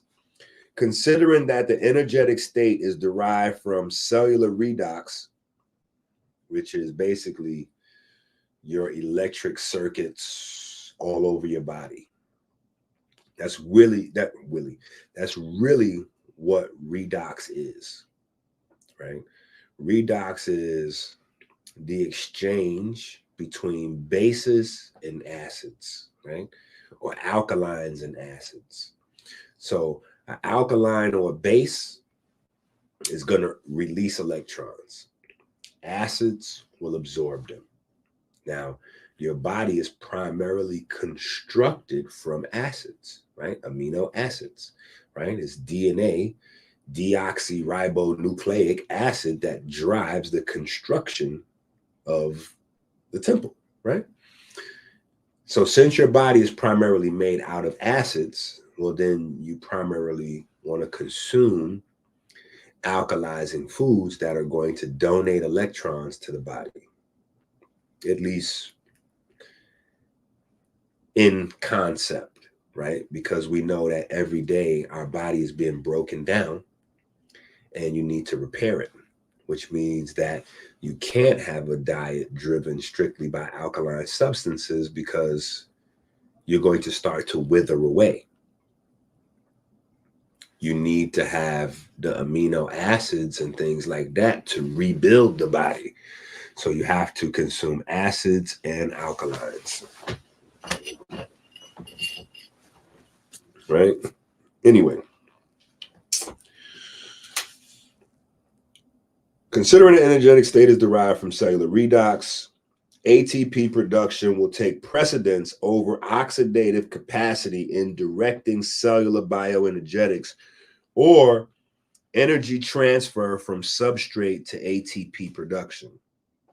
Simply stated, the amount of oxidized substrate is dictated by the energy demand. Same shit I've been saying forever. What is it that you do every day? A construction worker does not need to eat the same diet as homemaker. You know, LeBron James should not be eating the same amount of calories and macros and all that as a nigga that works at the register in Walmart. You know, President Biden should not be having the same type of diet as me. President Biden needs a mind. He needs to be put on the Alzheimer's diet immediately. No, I'm just kidding. I know I'm not. Anyway, this suggests that regardless of the change in oxidative capacity contingent upon the shift in mitochondrial content, mitochondrial efficiency is a major determinant of substrate oxidation.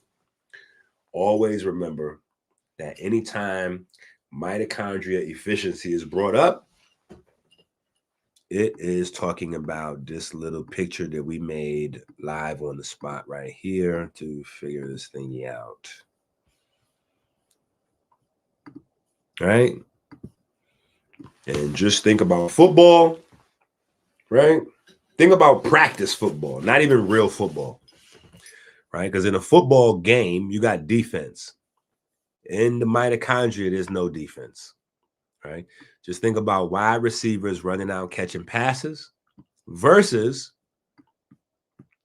a running back getting a handoff.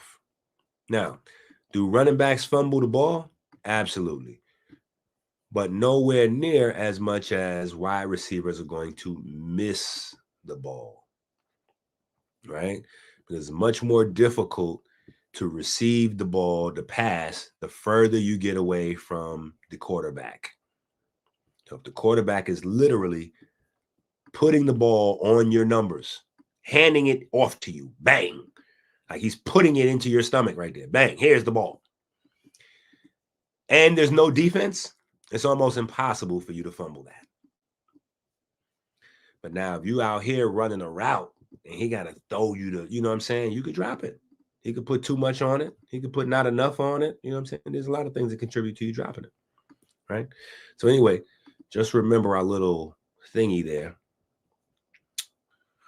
At some point, I'll update the Horace and Set book and, you know, put that little diagram up in there. It's a vibe, right? It suggests that regardless of the change in oxidative capacity, continue. Okay. While the changes of overnutrition increase, considering lower energy expenditure in African Americans, such an effect would not explain the racial difference in insulin resistance in healthy subjects. I need y'all to understand that. Insulin resistance in healthy subjects. Insulin resistance in healthy subjects.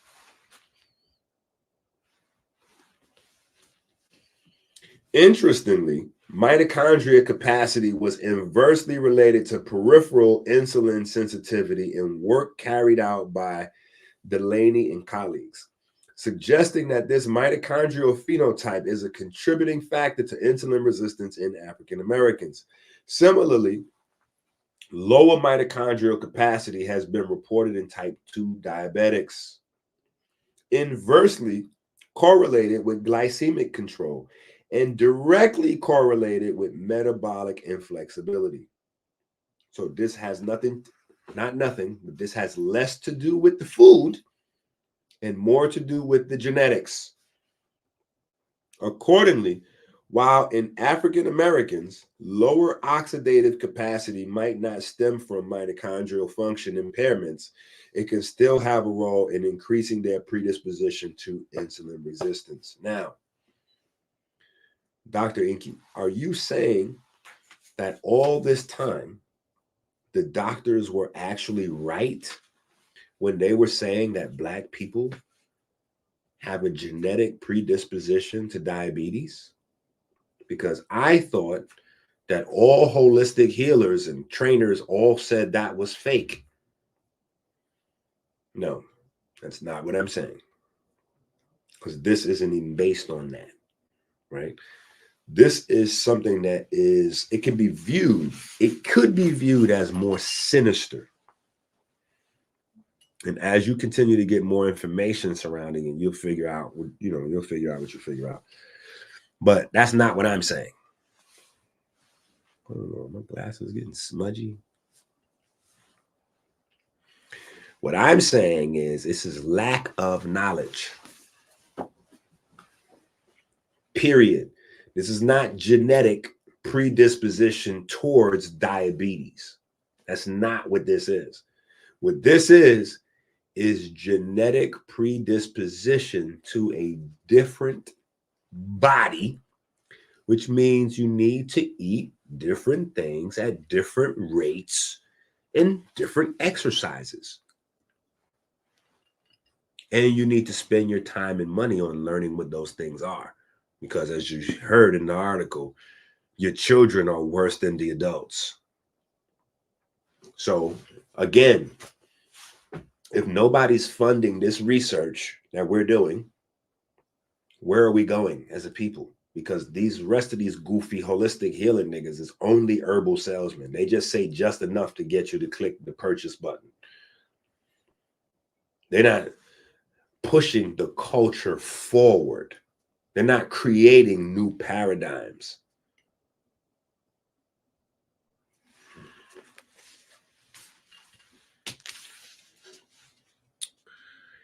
Tightly coupled mitochondrial respiration and NAD-linked substrate input potentiates greater efficiency in African Americans. Stop. We need to maximize that.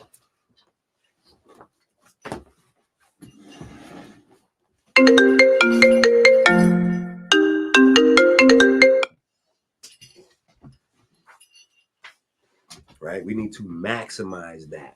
Let me move this up. There we go. Now I can get me a little leg circulation in. Right? Anyway, tightly coupled mitochondrial respiration and NAD-linked substrate input potentiates greater efficiency. Potentiates. But you're not going to actualize it if you don't learn what's in these books. And guess what? No one else on earth can teach you what's in these books because it's just me. Yeah. I like that. Fly shit. Anyway. Input of electrons into cytochrome 1 compared to the Q pool will generate a greater positive hydrogen translocation across the inner mitochondrial membrane, increasing the proton motive force and subsequently ATP production. Now, what are they talking about right there? Boom, bam, boom, bam, bam, boom, bam, bam.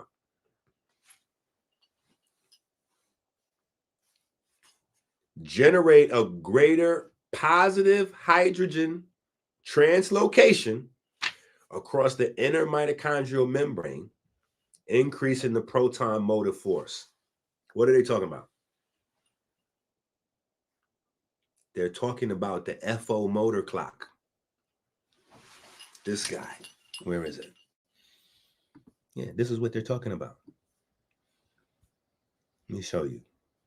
Maybe it'll click now that we've read a lot of this article. When you look at this real quick, you'll be like, oh, EnQi, you're a genius. If you just finding out right now that I'm a genius, I need to kick your ass. Hold on. Yeah.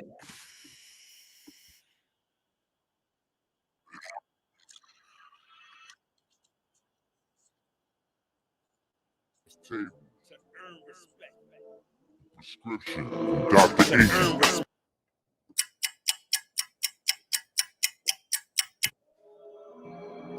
You see that? The video started right out with it.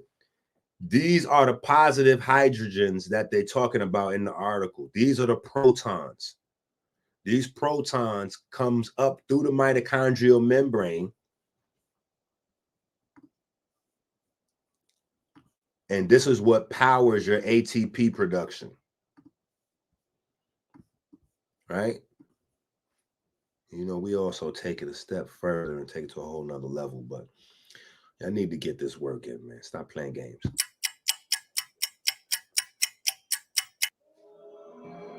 This is the algorithm. Times table. To earn respect. Memorize your times table. To earn respect. Prescription from Dr. EnQi. We breathe in life and light in patterns of 12. The alveoli open and close 12 times a minute. 12 times an hour, the Botzinger complex creates a sigh. The Botzinger complex is also the actual human beatbox. This is the sublime mathematics of diabetic arithmetic.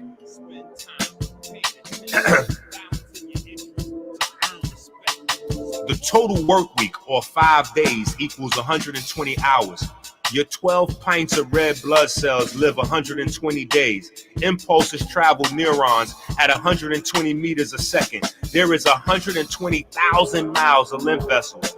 Blood sugar levels top at 120, the rough equivalent of a 6A1C. Electrons per atom also top at 120. Red blood cells spin, creating a vortex through the 12 gates of the heart into the Y septum. Make note that the heart is 12 centimeters or 12 royal fingers in length itself, pumping 12 pints of blood. This is the sublime mathematics of diabetic arithmetic. Spend time paying attention, balancing your interests to earn respect. So you'll never have. The 12 pints of red blood cells then make the 60,000-mile journey every 60 seconds, only possible by the structuring of water. Eerily similar to the 60-mile-high electric field around Earth when charged. The 60 mitochondria DNA codons powering the little FO wall clocks. F equals 6. F0 is another 60. Setting the frequency, the brain, max speed of awareness to information. Processing speed is 60 bits per second. That 60 is divine mathematics from the almanac.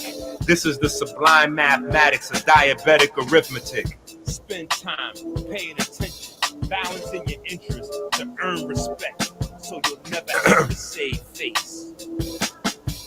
Cells have their own carbon-12 cycle. Much like the algae of the planet recycle carbon into pigments, we recycle carbon-12 to make nucleotides.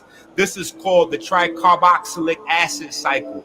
A major portion of the tricarboxylic acid cycle is B12, the major purpose of which is to feed the mitochondria so they can recycle our ATP.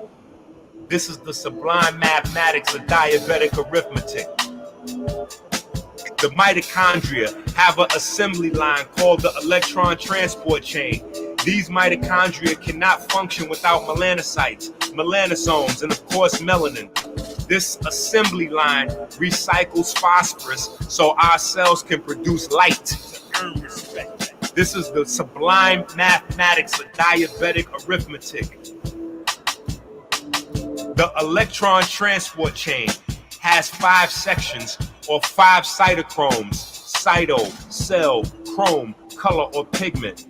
Cytochrome is the cellular pigments. The 5th is the ATPase pump or turbine. The base of this unit or FO motor, the counterclockwise clepsydra, has 9 to 12 components that cycle protons to power the pump. Each ATP must be utilized with magnesium. Magnesium is atom number 12 on the periodic table. The 12-unit FO water clock creates the 12 kBT energy that must bind to the 12th atom on the periodic table. This is the sublime mathematics of diabetic arithmetic. 7.3 kcals per mole divided by 0.60 equals 12. The ATP has an average value of 12 kBT in available energy. A mole, based on the historical definition of the mole, as the amount of substance that corresponds to the number of atoms in 12 grams of carbon-12. This is the sublime mathematics of diabetic arithmetic. The EnQi cycle sits at the center of motion in the cytoplasm. Structuring water molecules creates pools of free electrons, coherent domains. Melanin harnesses these free electrons and feeds them to NAD. NAD in turn feeds the cell. That is the EnQi cycle. This is the sublime mathematics of diabetic arithmetic. Spend time paying attention, balancing your interests to earn respect, so you'll never have to save face. 158. Spend time paying attention, balancing your interests. Spend time paying attention, balancing your interests to earn respect.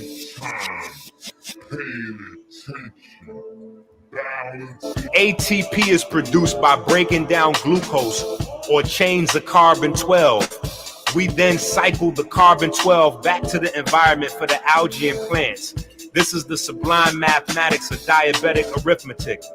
36 to 38 ATP are produced from each glucose molecule. Without mitochondria, our cells can only squeeze 2 ATP per glucose molecule. Each glucose molecule is a chain of carbon-12. A sodium-potassium pump uses 1 ATP during each cycle. 12 times per second, these pumps go through a cycle, exporting 3 sodium ions and importing 2 potassium ions. As above, so below. The cell membrane and the mitochondria membrane. This is the sublime mathematics of diabetic arithmetic. Creating that 12-part motif is the mysterious magic of the energy system.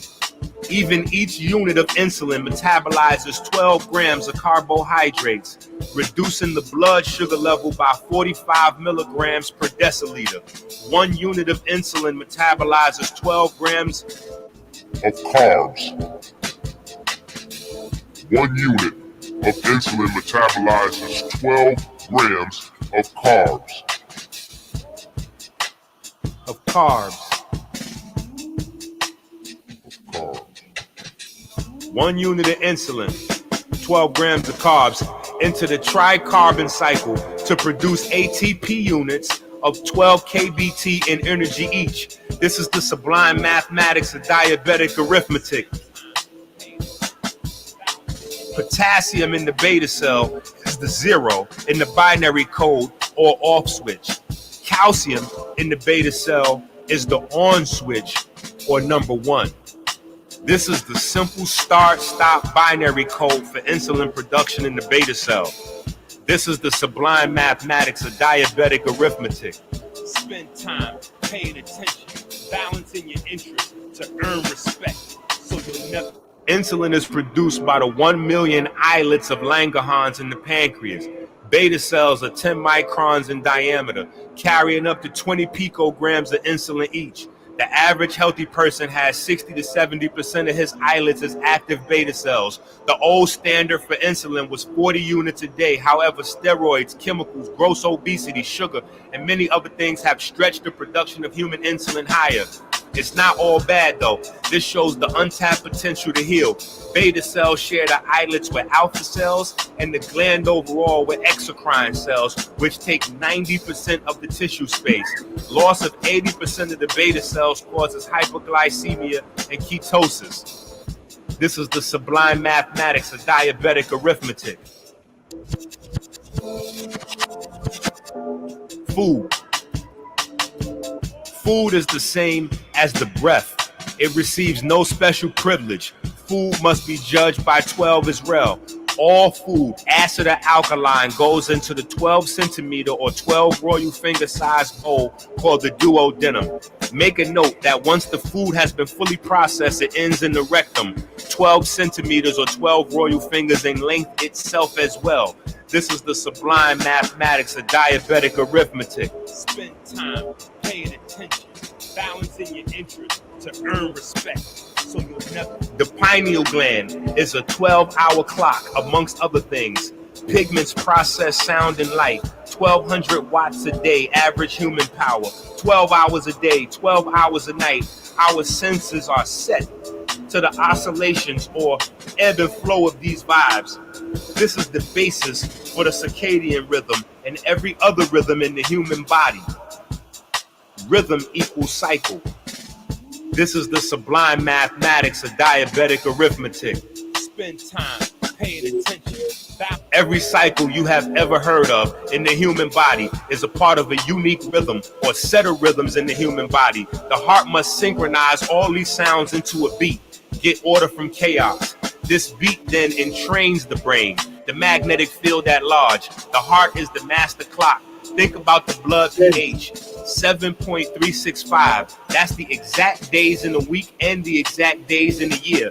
The heart has blood moving through the 60,000 miles of vessels in 60 seconds, culminating in the 12 gates of the heart into the wasp. The journey through the Holy of Holies is superior and inferior cava to the right atrium, tricuspid valve to the right ventricle, pulmonary semilunar valve to the right left pulmonary artery, right left pulmonary artery vein, left atrium, myspectral or bicuspid valve to the left ventricle, aortic semilunar valve, then into the wasp or the aorta proper. This is the heart, the master clepsydra. This is the sublime mathematics of diabetic arithmetic. Spend time paying attention, balancing your interests to earn respect, so you'll never have to save face. To earn respect, to earn respect, to earn respect, to earn respect, to earn respect, to earn respect, to earn respect, to earn respect. This algorithm synchronizes time and space with biochemistry, the holy grail of science, a grand unifying theory. God is music. So clearly the arrangement is designed by number, and that number is 12. This is the sublime mathematics of diabetic arithmetic. Just because vitamin D boosts AMPK and protects the beta cells, earns light, no special privileges. The light and sound are treated as the breath is, treated as food and drink are. They must be judged by 12. The nature of the universe is duality, male, female, electric, magnetic, wave-like, and particle-like. The brain converts still images at more than 12 per second into movement or motion. That's how time flies. Think sodium, potassium. This is the sublime mathematics of diabetic arithmetic. Sound, I am in love with. The crystals in our pineal gland and ears interpret sound. That's 12 pitch classes, 12 major keys, 12 minor keys, etc. This is the sublime mathematics of diabetic arithmetic. In fact, there are a great many philosophical truths you can gain about the nature of your reality from these math-music relationships. This is the key to human emotion, and it's the link to music. This 12-step motif is the blueprint in human engineering, taught in the chemiluminescence college. This is the sublime mathematics of diabetic arithmetic. This is all set to a 12-month rhythm of circling our star. The surrounding families of stars we have divided mathematically into 12 sections and or 12 constellations. We circle it every 12 months, while it, our home star, semicircles us every 12 hours. This is the sublime mathematics of diabetic arithmetic. Spend time paying attention. Within the sublime mathematics of diabetic arithmetic, we recognize the 12 macro and 12 micro organ systems in the cells and body at large. In the same way as nature uses math and harmony as a language, our body does too. This is the sublime mathematics of diabetic arithmetic. We have 64 codons from our nuclear DNA. This corresponds directly to the male egg cycle. Men have a 64-day sperm egg cycle. In fact, Every day a man creates a new egg. This is the sublime mathematics of diabetic arithmetic. We recognize the 12 macro and 12 micro organ systems being connected by a communication superhighway called nerves with pigment. These nerves and spine manage all of the human body's information gathering, sorting, and storing. The brain in its 1200 cc soup have 12 pair of nerves process your body's sensory data, while the 12 pair of ribs that make the rib cage and major nerves run through the 12 thoracic vertebrae. 24 hours a day, 24,000 breaths a day, 144 gallons of O2 a day. Time is on our side. This is the sublime mathematics of diabetic arithmetic. Spend time paying attention, balancing your interests. We recognize these, the 12 macro and 12 micro organ systems of the body. The integumentary system is the macro version of the membrane and phospholipid system. The skin is 12 square feet and is 12% of our body weight. This is the sublime mathematics of diabetic arithmetic. Spend time paying attention. Balance. The male sexual system is the macro version of the nuclear DNA. 12 times 10 to the 13th power in total DNA length system. This is the sublime mathematics of diabetic arithmetic. To earn respect. The female sexual system is the macro version of the mitochondrial DNA system. To earn respect. This is the sublime mathematics of diabetic arithmetic. Earn respect. There is only one nervous and pigment system which weaves in, out, and around all cells. This is the sublime mathematics of diabetic arithmetic. The immune system is the macro version of the NRF2 system. This is the sublime mathematics of diabetic arithmetic.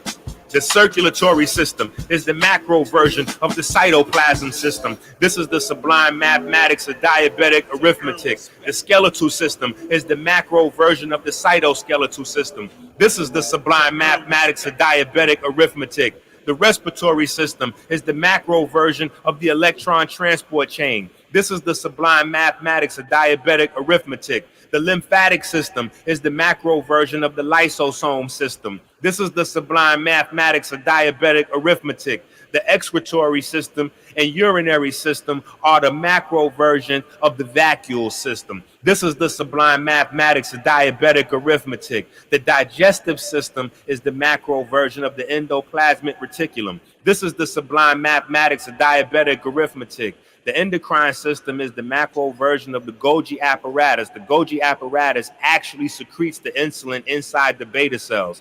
This is the sublime mathematics of diabetic arithmetic.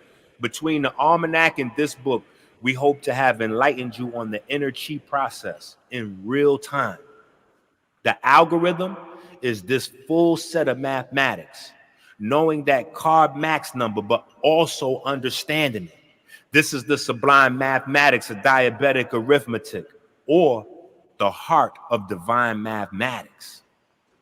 The Amduat in the Book of Gates can begin to be seen as inner journeys. The journey from drinking 12 degrees Celsius tap water to attaining enlightenment always was an inner journey, right? We are judged by 12 at all times. The heart of the divine is the sublime mathematics of diabetic arithmetic. You must learn these timetables by heart. Visualize them. In my mind, I like to imagine the early Brockmen were trying to envision these wheels. These are the wheels, flowers or trees of life, that actually produce the food and knowledge of, and consequently for, the soul, conscious, or light. Did you see how math and music work? In real time. God is music. This is the sublime mathematics of diabetic arithmetic.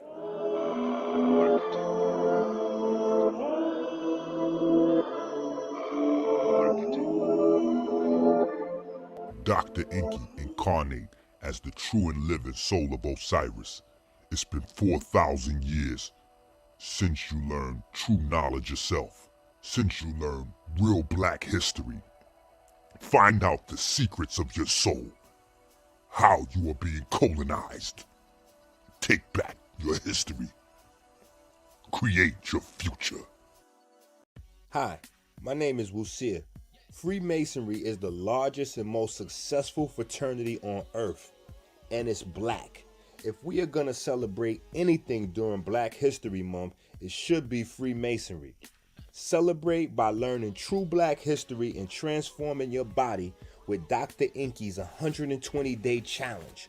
Dr. EnQi's groundbreaking research has been backed by Harvard and now the National Library of Medicine.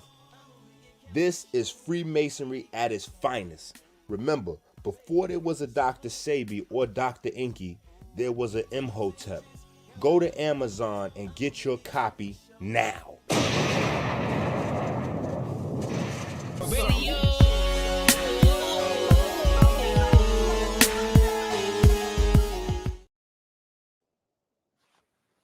Radio. All right.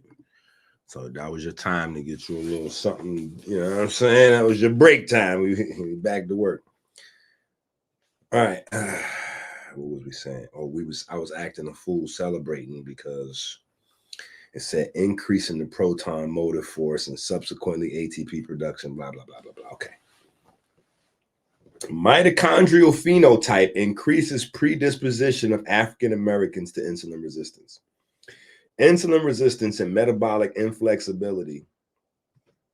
So in the future, you're going to hear this term a lot more, metabolic inflexibility. This is how this goes. Okay.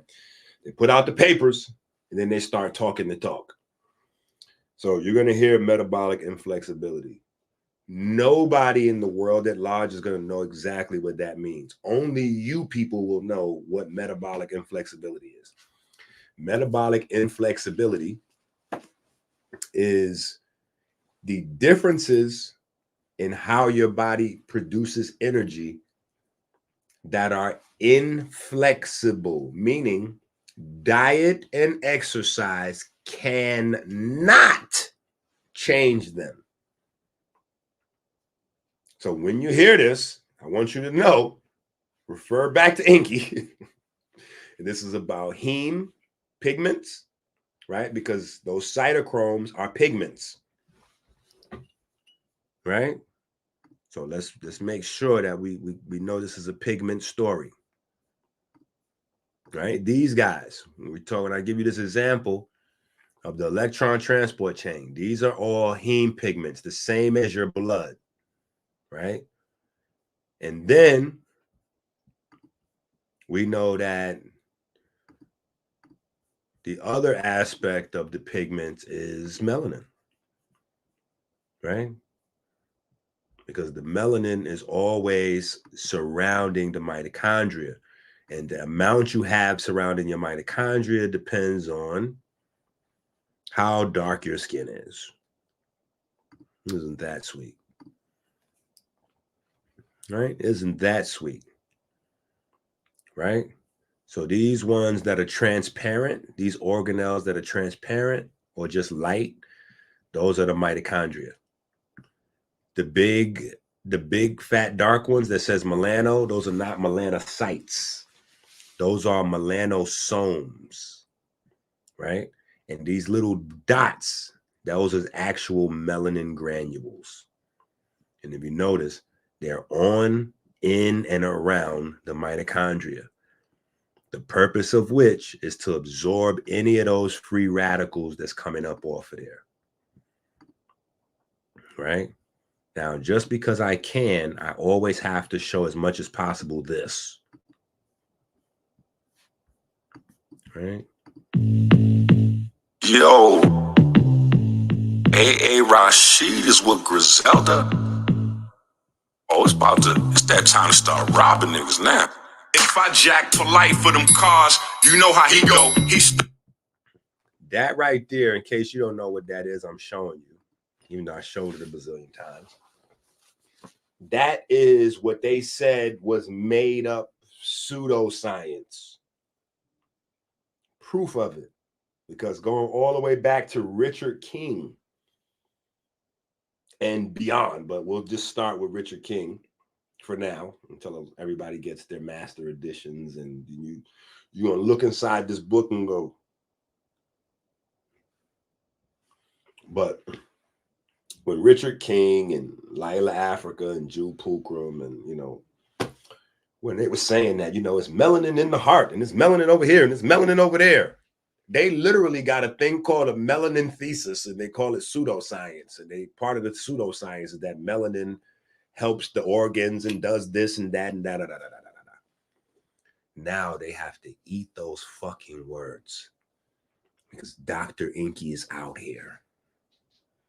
Yeah, they gotta eat those words because I'm out here. Period. So that right there is the thing that they said. Also, they said they didn't know the SA and AV nodes. Like, there's a source of power that's setting the heart cells into motion. And I'm like,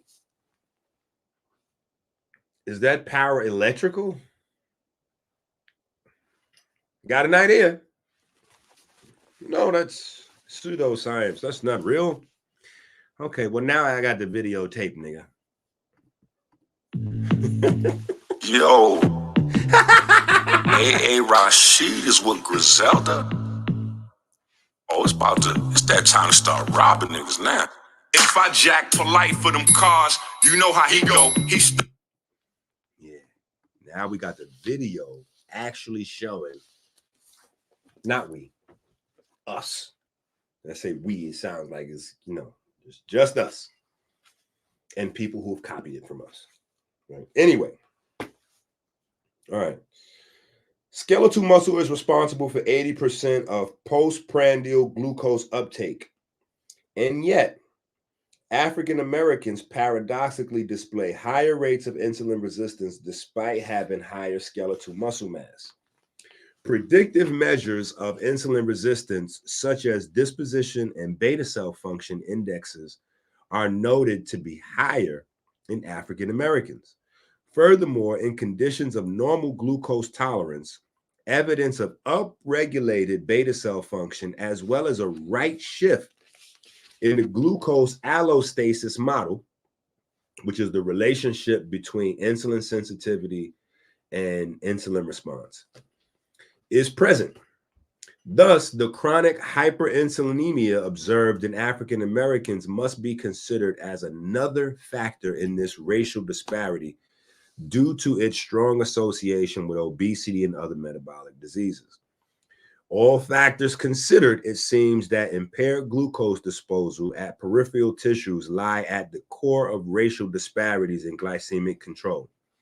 This paradigm observed in normoglycemic African American parallels a similar model of metabolic abnormalities that occur with insulin resistance in Caucasians. Regarding insulin resistance, the progressive increase in insulin secretion in response to decreased peripheral tissue sensitivity leads to beta cell stress and subsequently exhaustion, demise, and dedifferentiation. Right? So your beta cells are literally dedifferentiating. So they're turning back into alpha cells or exocrine cells, because majority of your pancreas is an exocrine function, right? And that's to actually alkalize the food that comes in.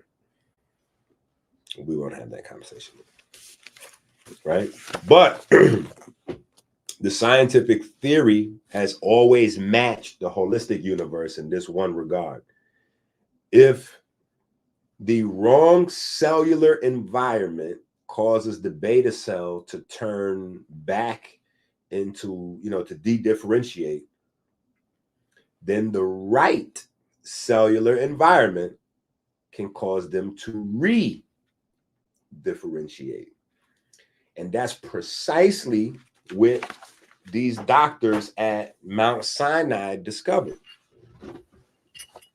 Hold on. Let's go into this shit. Right? We did this in the documentary, but it's important we do it everywhere.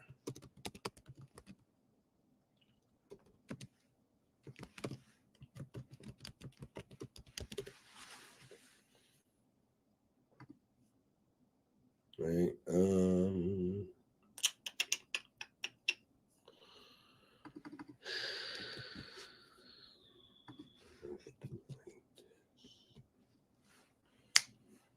Let's do it like this. Let's do it like this.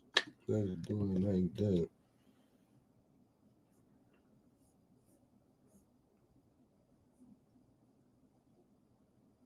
Nope. Bang.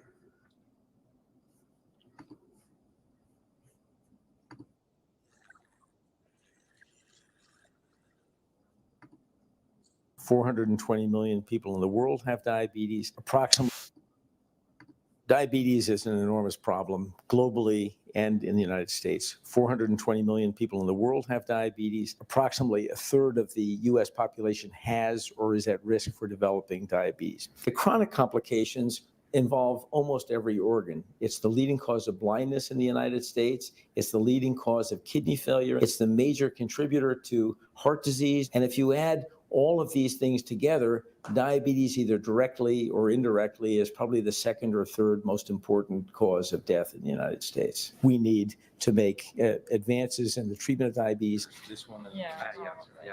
Insulin is the product of normal beta cells. If you had normal beta cells, you'd never need to take insulin or drugs that made you secrete more insulin. So we're trying to simply regrow beta cells in people who have type 1 or type 2 diabetes. 2 or 3 years ago, we identified harmine as a new class of drugs that could make beta cells regenerate at low levels.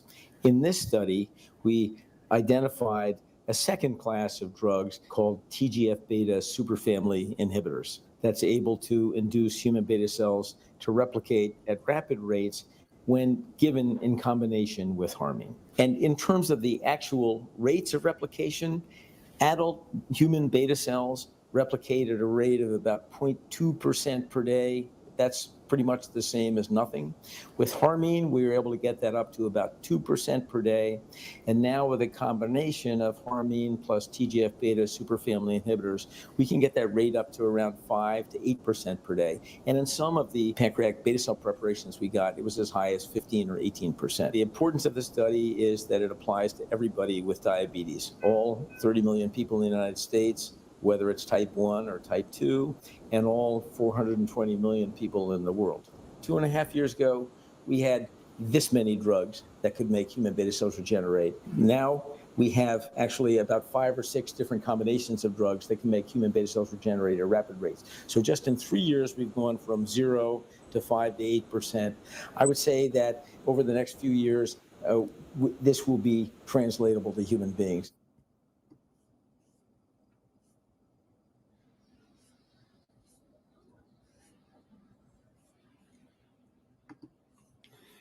Mm-hmm.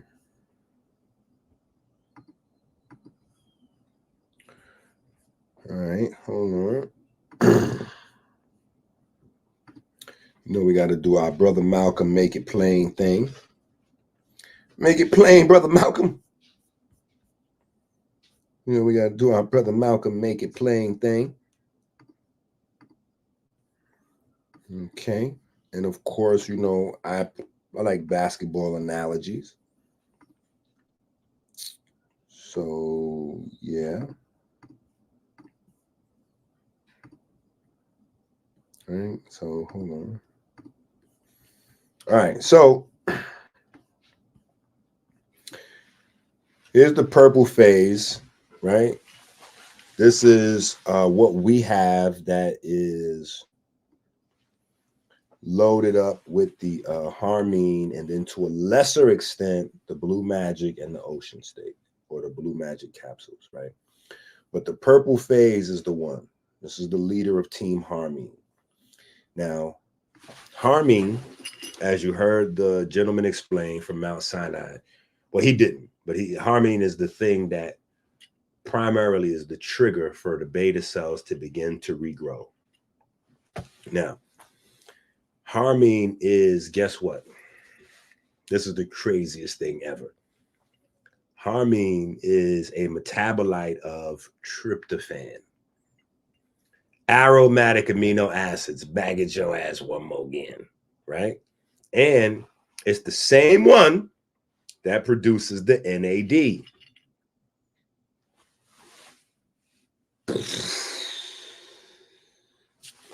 I need my zip with the drip shit on this joint, man. Damn. I need to have my zip with the drip explosion.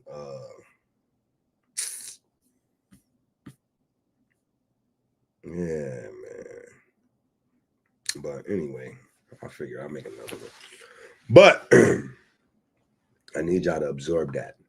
Tryptophan, the aromatic amino acids. So now, when you get into food that's sprayed with the pesticides and all that, that inhibits the Shikimate pathway from functioning, it's not making tryptophan.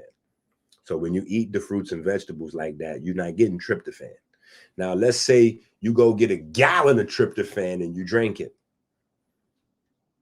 but you have some sugary shit going on, or you have too much protein that's converted into the sugar.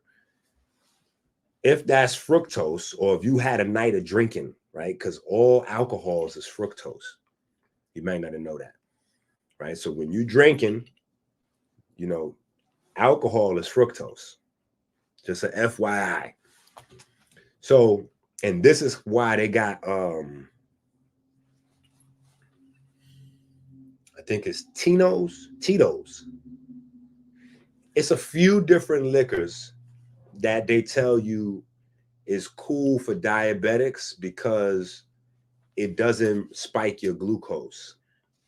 That is the biggest fucking lie in commercial history, bro. And at the same time, they telling the truth. But see, that's the thing about commerce, where like the BWO guys that just scammed the community for $2-3 million, 19 keys been Xing them. See, they believe they're not on the Nation of Islam core principles anymore. They're not doing supreme wisdom lessons. And what they're now doing is trying to copy Polite's blueprint and rip you off as much as legally possible.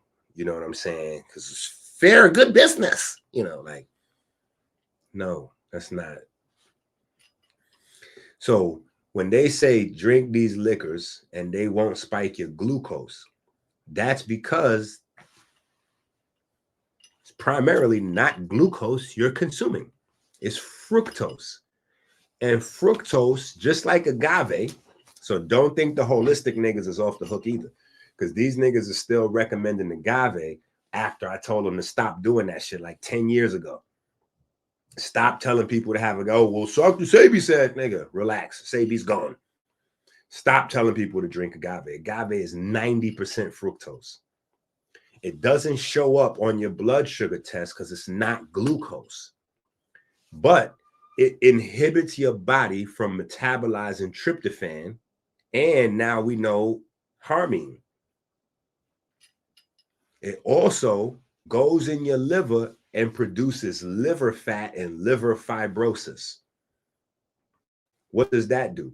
When you tear up the liver, that tears up your body's ability to metabolize fat. And you see clearly we already struggling with metabolizing fat. When you start messing with the liver, and you Spanish people and Mexicans, you could forget about it. You could forget about it. The Mexicans got it the worst. You know how black folks got it the worst with type 2 diabetes? Mexican niggas got it the worst when it comes to liver issues. So y'all don't need to have tryptophan in your diet ever. You don't never need, and what do they be doing? They be drinking like a mother. But you know what they did learn over time?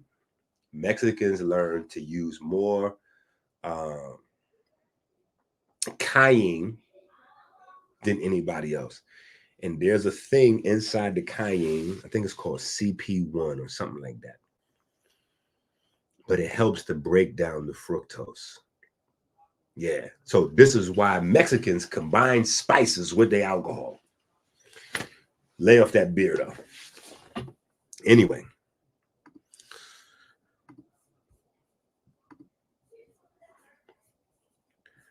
Dirk 1A is the name of the thing, the molecule that inhibits your beta cells from rebuilding. Dirk 1A. Now, you know, as a ardent LeBron fan,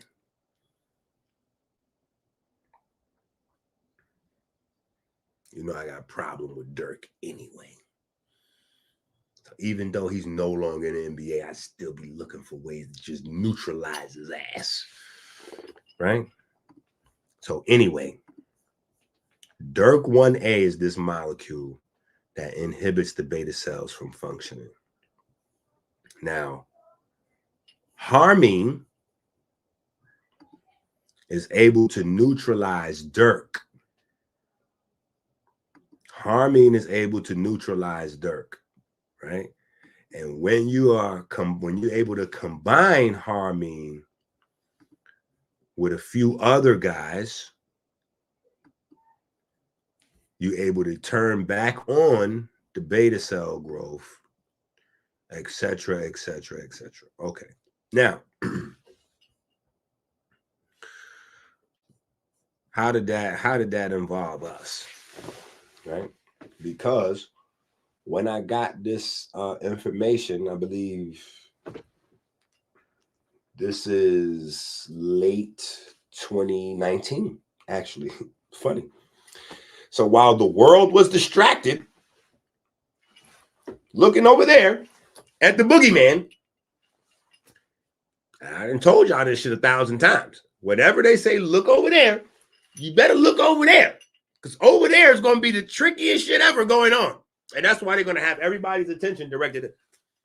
So when they find this shit in late 2019, everybody's attention directed over there. I'm over here. I'm like, nah. That thing y'all paying attention to? No. We good on that. Detox kit, NRF2 system. You niggas, stop worrying about that. Focus over here. There's some other shit's going on. I'm figuring out how to get that harmine and the other stuff in the regular plant-based. So anyway, that's how we got the purple things. So that's how we kicking ass. That's why Osborne is acting the fool inside the chat. Look, that's why Osborne is acting the fool inside the chat, talking this type of shit right here. Yeah. Because we on that. Anyway, see, we stay with the verified actual science, right? Right? We working through an article from the National Library of Medicine. I just showed you Mount Sinai's top researchers that I don't know what these other niggas doing. Anyway.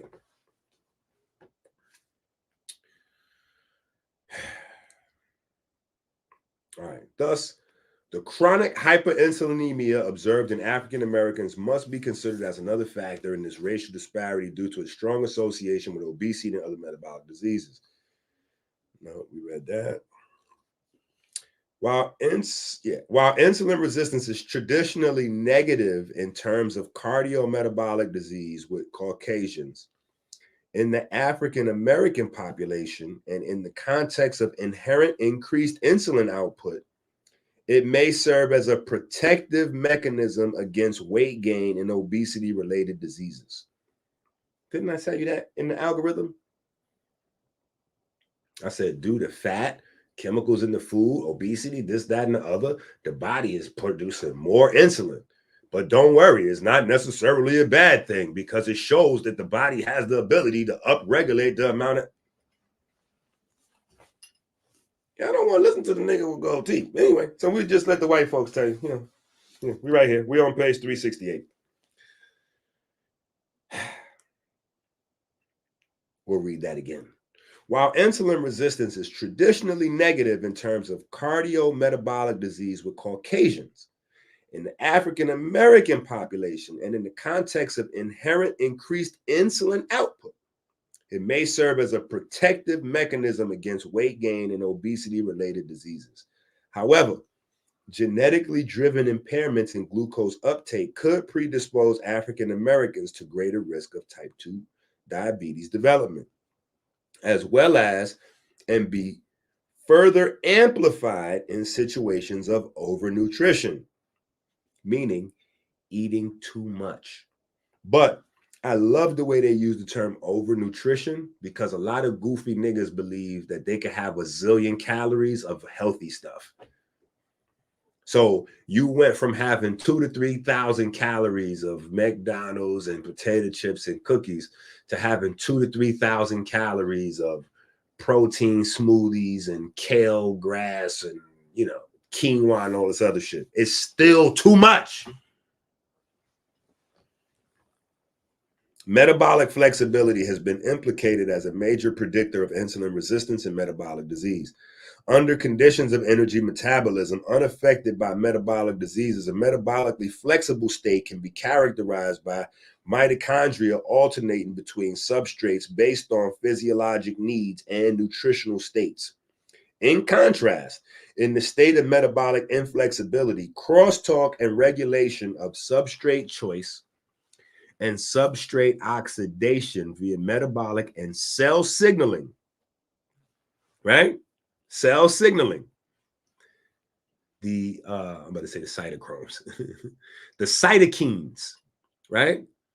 Remember, I showed that type 1 diabetes, you know, Dame Dash is a fucking idiot. But remember, I was showing type 1 diabetics, they have this signature of tumor necrosis factor, IL-1, and then IL-6. And then I put those cytokines in context of melanocytes and showed that those things all downregulate melanin activity. Duh. So if you downregulate the pigment that's there to handle, you know, energy activity, nigga, you got it. You're supposed to have you just turned off the.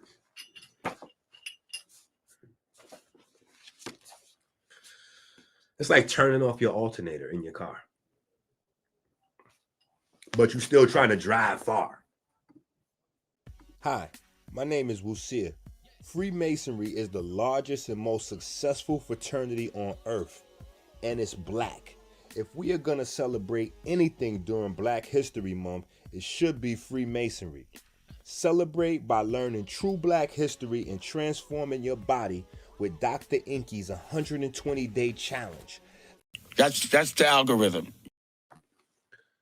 So you can't drive your car like you with no alternator, like, and that's what, you know what? Let's go to book 3, because y'all think sometimes I'm just saying these things, but actually this is in the book. Hold on.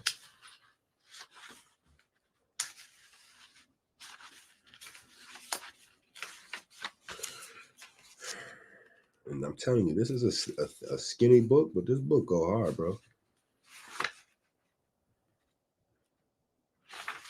This book go hard. Hold on.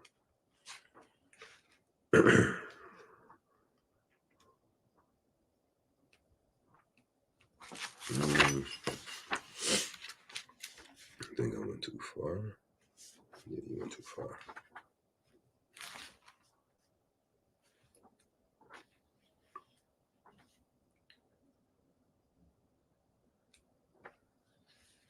This tiny ass book, and I can't find what I'm looking for.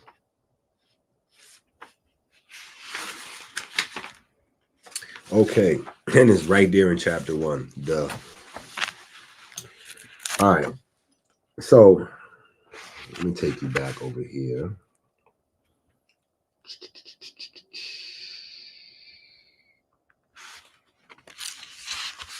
No, I don't want to go back too far. We'll go here. This could be the main reason that oxygen is the driving force behind complex life.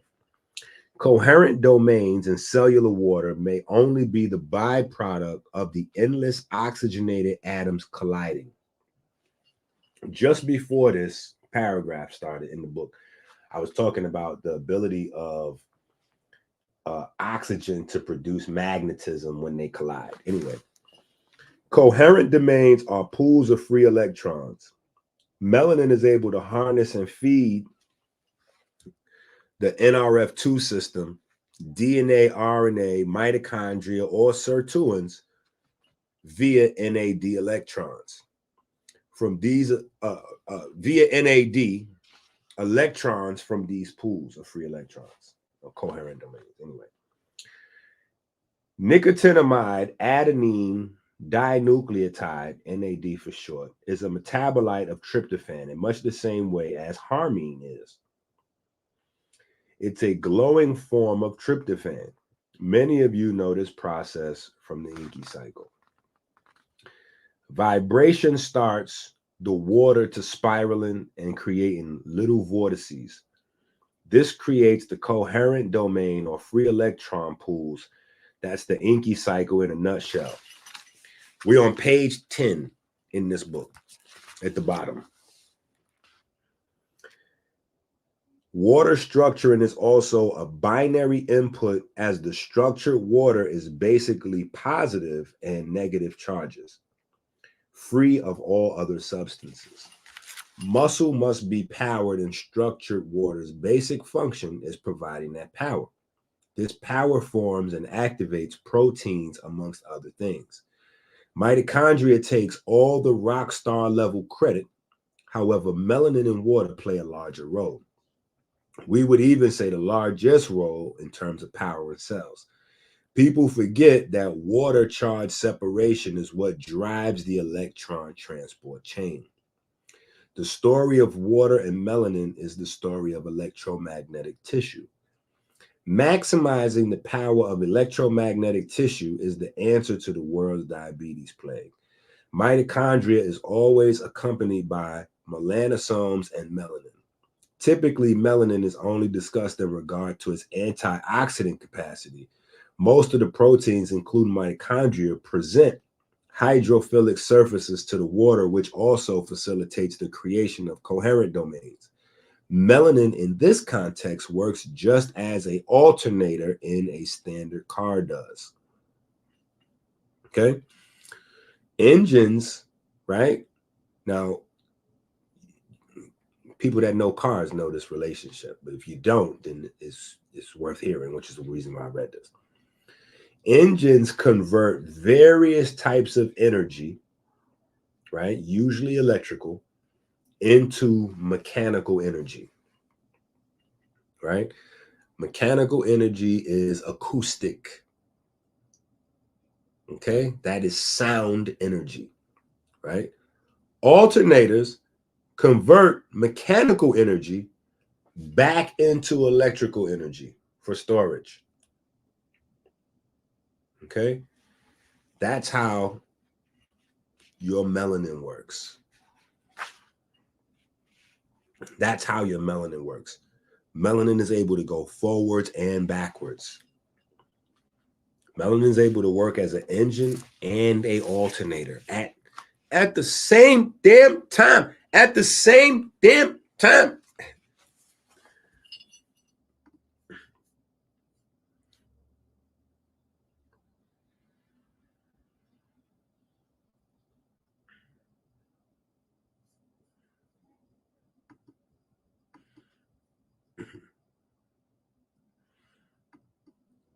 I appreciate that. Folks getting busy doing push-ups. Man, I know if y'all doing push-ups, y'all going crazy. I know I done got $10, $20 from y'all in the cash. Yeah, we going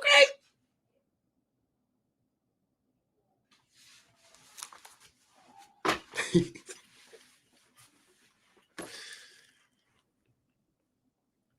All right, back to the main article. Listen, we got work. How many hours we been going? About 5 hours? That's a whole work day we putting in. Because Yeah, we still got work to go. We still got a lot of work to do. We only been through. Okay, we're on page 368. We started on page 361. So 5 hours in, and we only went through 5 pages, right? But this is much more official than what you would get in a college setting, but this is like that on steroids. Because in a college setting, you're probably just going to get like a lecture, it's going to be an hour, 45 minutes, 90 minutes tops. You out of there. You're a grown up. Come back with them essays or that homework, that assignment, be ready, do your thing. Let me just drop this info on you and put your tail on out the door.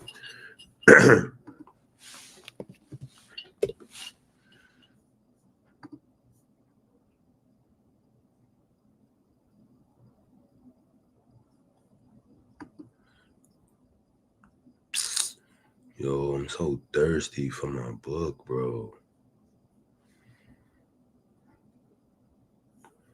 For real, they sending me toothpaste. Yo, where's my book, bro? I want my book. Either way, it's out for delivery. My book is out for delivery. So when y'all see me tonight or tomorrow, I will not have this book in my hand.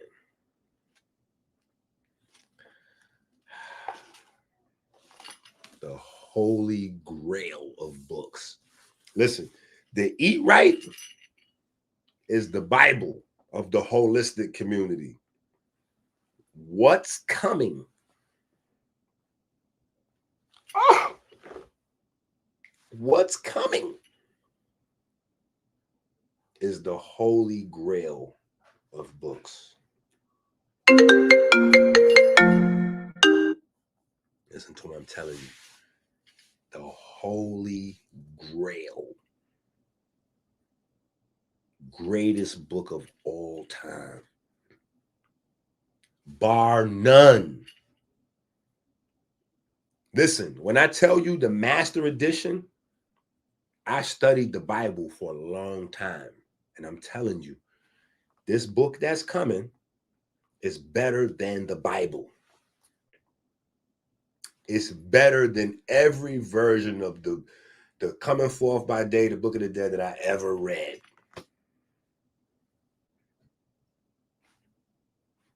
I'm telling you. Definitely better than the Quran. And those are the greatest books of all time. Make no motherfucking mistake about it. Those are the greatest books of all time. And this is, and the reason why, I can't tell you. Sorry. Not yet. When you get them, though, when you get them, you'll see what I'm saying. When you read that first chapter, you're going to go, EnQi is an asshole, bro.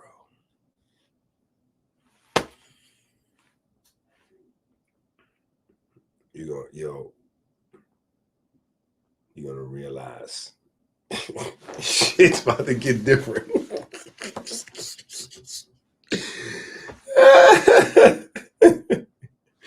Listen, that's why we're here going through, and what that first chapter that's in that book, the Master Edition, is not in this book. So the shit that's getting ready to make the lightning come down and the thunder crackle is not in this book. But the shit that's in that book that's out for delivery right now, on its way, just touching it, is going to make the motherfucking clouds form. You heard? When you touch it, the lightning is going to... All right. What we on? Under metabolic conditions of energy metabolism, unaffected by metabolic disease. No, we wasn't that far. We sure was. Okay. Under conditions of energy metabolism, unaffected by metabolic diseases, a metabolically flexible state can be characterized by mitochondria alternating between substrates based on physiologic needs and nutritional states. In contrast, in the state of metabolic inflexibility, crosstalk and regulation of substrate choice and substrate oxidation via metabolic and cell signaling events are dampened. Metabolic inflexibility, as observed in subjects with obesity and type 2 diabetes, displays itself as a lack of substrate switching across changes in physiological states. A switch from the fasted state to, oh shit, hold on, let me see if I could show y'all this. Because I didn't even know they tried to go into that in that article. They really tried to get deep on niggas. They tried to swagger jack my whole shit. At least these is at least these is big boys swagger jacking the God. You know what I'm saying? You know, at least I could say that. Hold on, because I'm about to find this shit. We going in. We going in. Hopefully, I'm talking shit, but I'm hoping that I find this thing. Because it could be in a different presentation.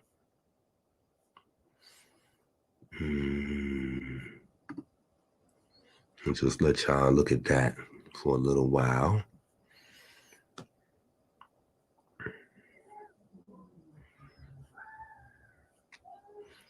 No one on the corner has a swagger like us. Swagger like us. Na, na, na, na, na, na.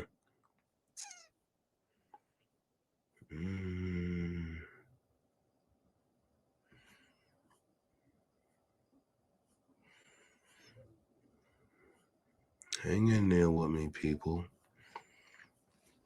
I didn't know they went and just swagger jacked the whole shit. Okay, nope, this ain't it.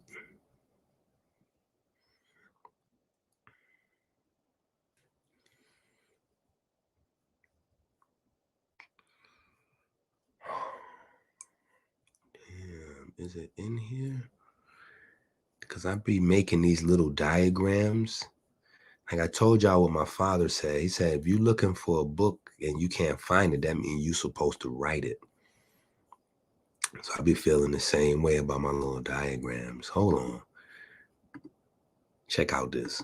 I was like, he just gonna be here and going tomorrow. Because I was like, I keep hearing, the basic shit. Then I'm like, this motherfucker don't miss. No, he's fucking good. That motherfucker don't miss, man. He's good. In the heat of battle, he don't miss. No. In the heat of controversy, he don't miss. No. And then he just knows how to be a public relation type of motherfucker to shoot a video where he passing out money and doing all kind of, come on, man. He learned from, he took all the smart shit that you guys did. Fuck. And you're right, because in the heat of battle, he don't fucking miss. Back against the wall, he don't miss. I mean, that motherfucker. In the heat of battle.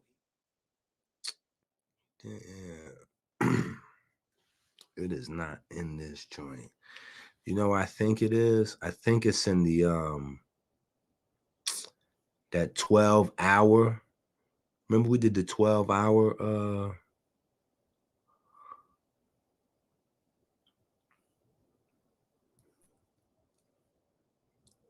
and they tried to, I think they deleted my shit, but then Rudy had it. Shout out to Rudy for having these joints in his stash. Rudy, you better steal this video, nigga, and put this on your page.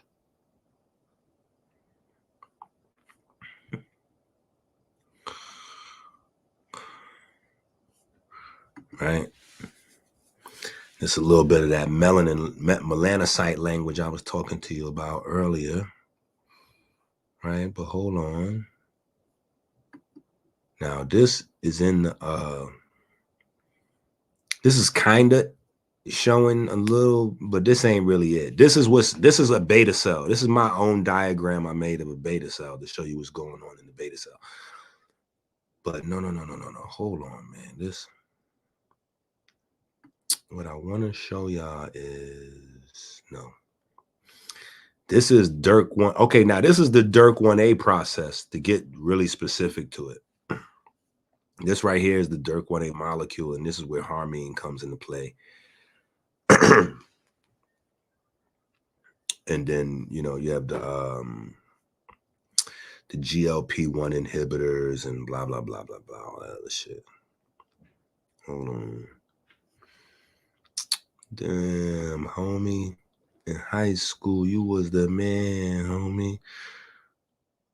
What the fuck happened to you? I got the sickest vendetta when it comes to the cheddar. If you play with my paper. Now, shorty think I'm a sweater. See, y'all remember. Y'all remember this, right? We took it to a whole nother level. Right? And make sure y'all go get the drip, man. Look at the hat, right? Go to polyibic.com and get these hats. Go get the drip. Get involved with the drip-tuation. Right? Hi, my name is Wusir. Freemasonry is the largest and most successful fraternity on earth, and it's black. If we are going to celebrate anything during Black History Month, it should be Freemasonry. Celebrate by learning true Black history and transforming your body with Dr. EnQi's 120-day challenge. Dr. EnQi's groundbreaking research has been backed by Harvard and now the National Library of Medicine. This is Freemasonry at its finest. Remember, before there was a Dr. Sebi or Dr. EnQi, there was an Imhotep. Go to Amazon and get your copy now.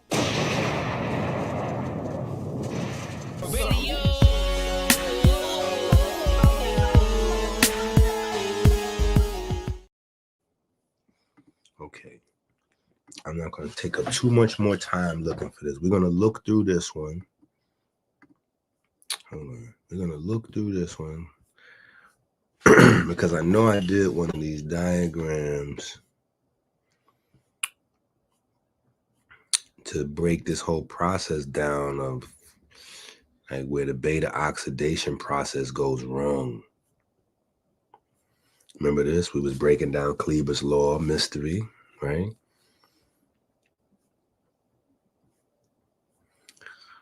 What else is in here?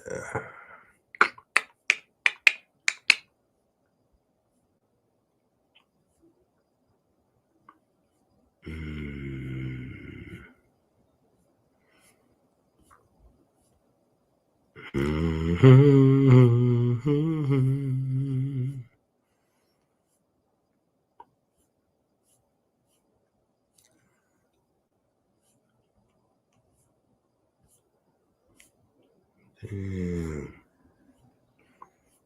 I gotta find that joint because that shit was fire, bro. And it just gives a great visual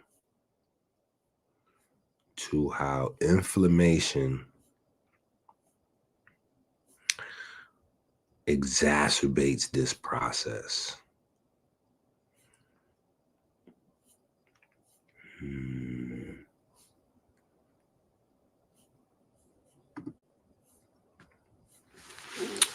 Damn, hold on. I can't believe I can't find this shit. I'm mad as hell. I had too much shit, bro.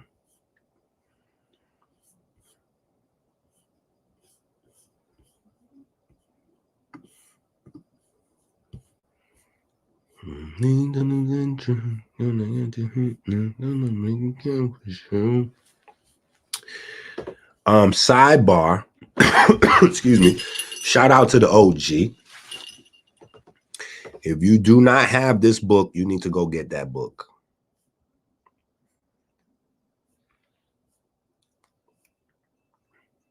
And yes, talking for hours and hours and hours with no food or drink will make your throat dry as...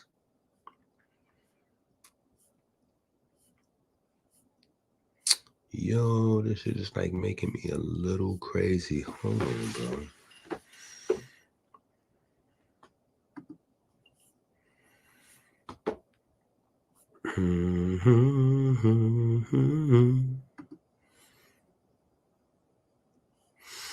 Oh, now this is what they was doing. Look, this is what I was talking about, what they was doing in North Africa. Right? So y'all can go check this stuff out. Y'all got references. Y'all got references right here. Look at this. Breathing pattern during exercise in young Black and Caucasian subjects. So I was already showing you this, and this is an old presentation, right? Showing you the different respiration. Again, same thing, right? Scientific articles to substantiate my claims, and then what they was doing out there in Germany with the experiments, chopping us up and all that. Damn, hold on though. So it's not that.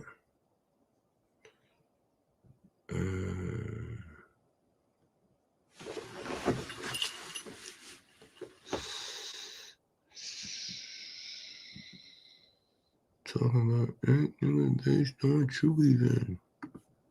Wait, what door is that open? Oh, that's that.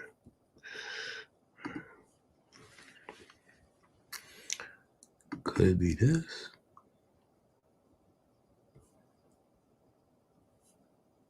No. No. This ain't got nothing in it.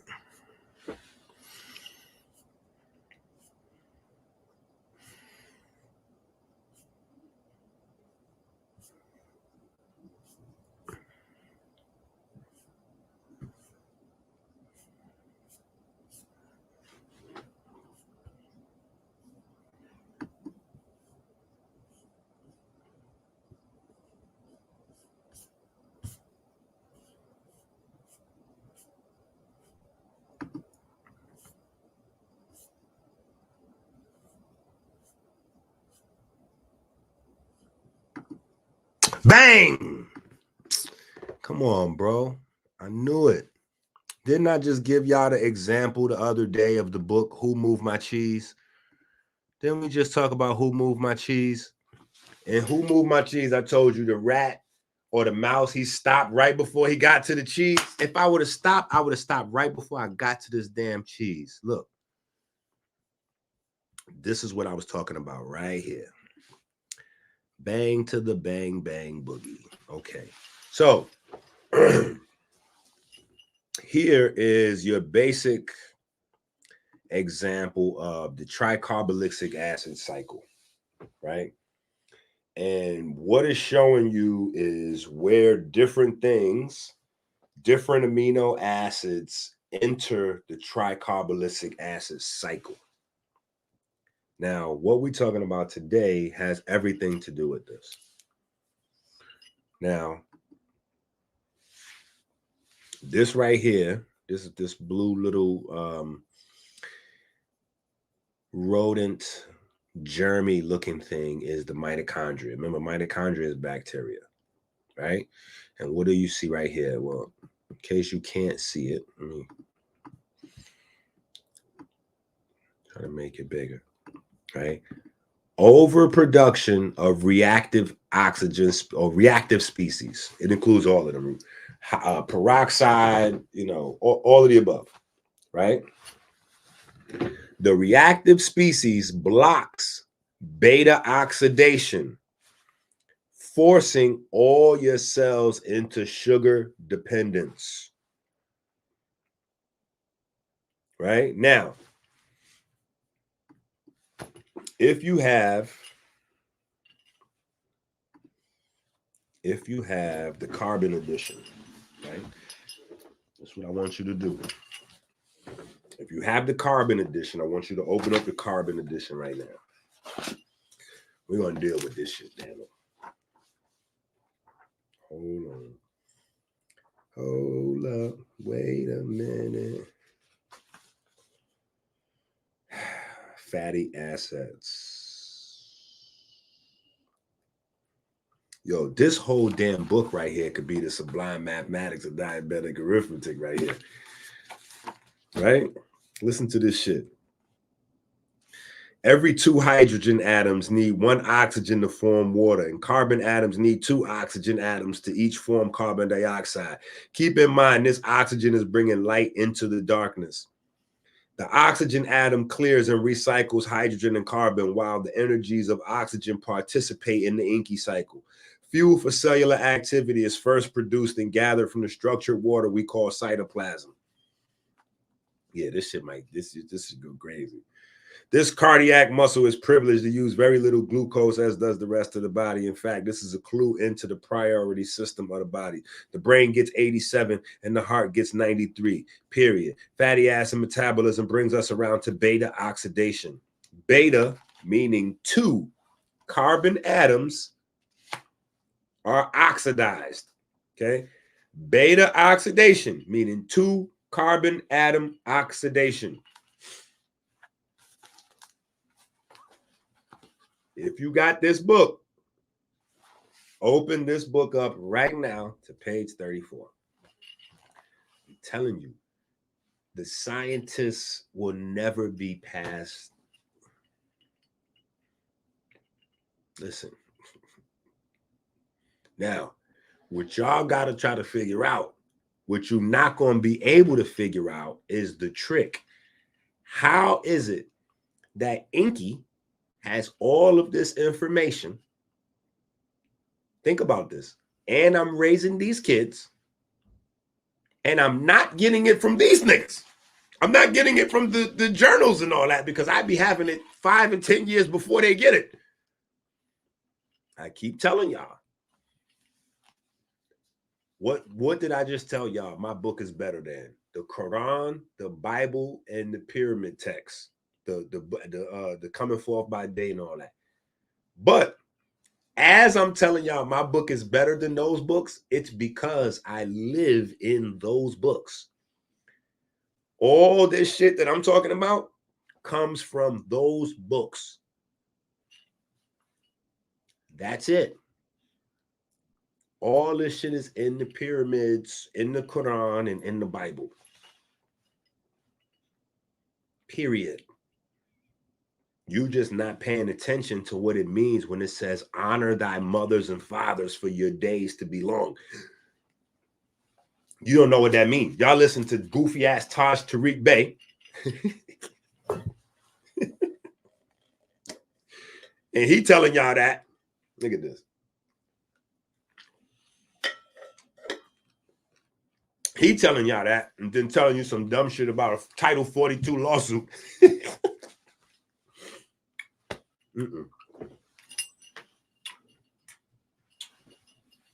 somebody drop me a package?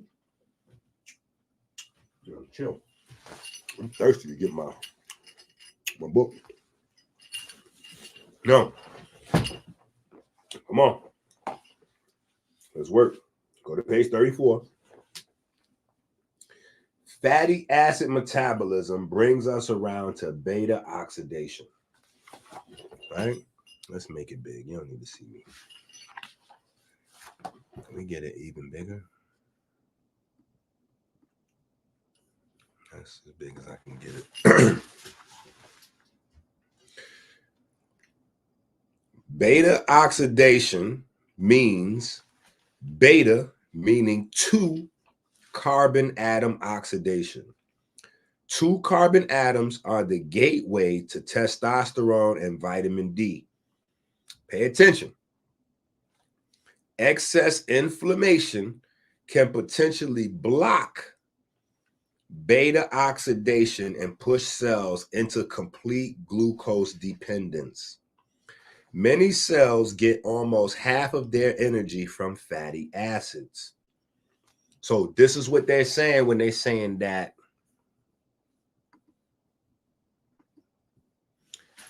you having metabolic inflexibility. Your cells doesn't have the ability to go back and forth from fat to sugar. Your cells just have a preference and it wants to stick with that.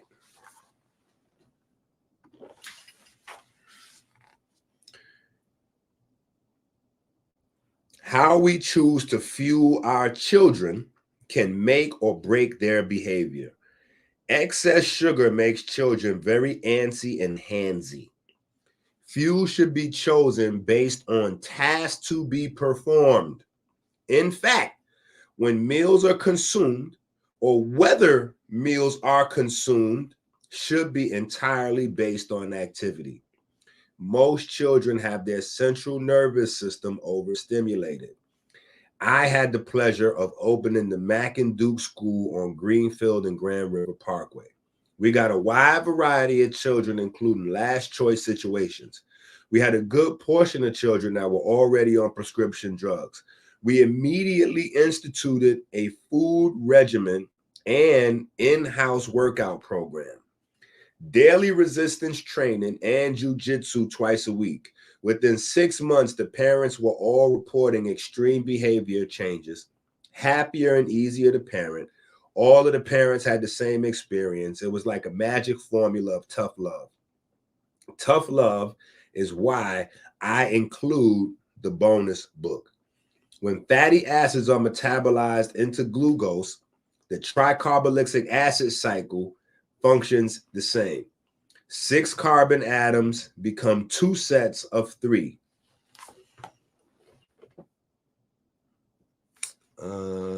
Shit, hold on. Now, I don't know what happened to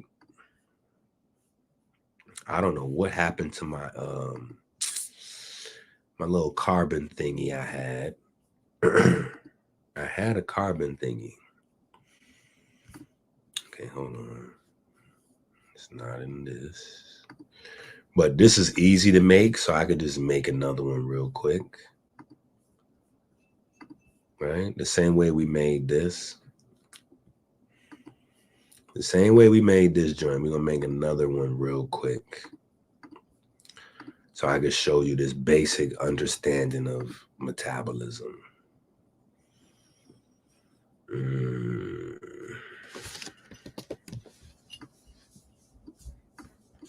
All right, bang. So just think like this, all right?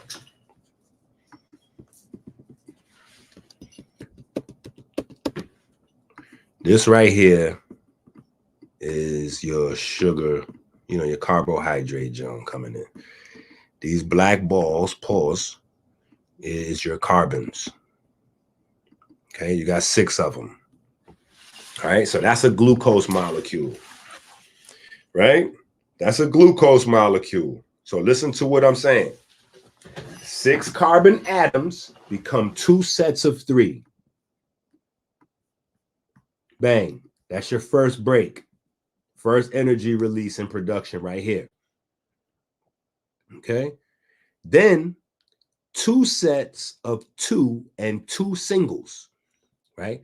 Your next break happens in these molecules. And so now it looks like this, right?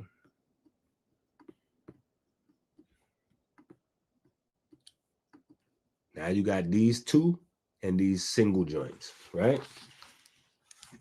The singles become 2 molecules of CO2 with 4 oxygen atoms. So now the oxygen got to come in, right? If the oxygen don't come in, you in trouble, right? So we're going to do green for the oxygen because oxygen comes from plants. Now, this is where respiration is very important because it's carbon toxic. You need 2 of these joints to make CO2,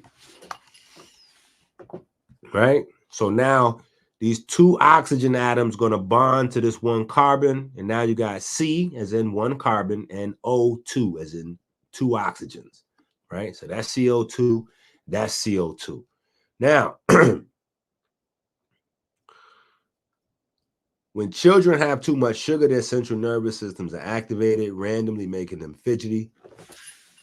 That uncontrollable movement is the body naturally trying to rid itself of sugar. All right, hold on. We're going to skip this because I want to get back to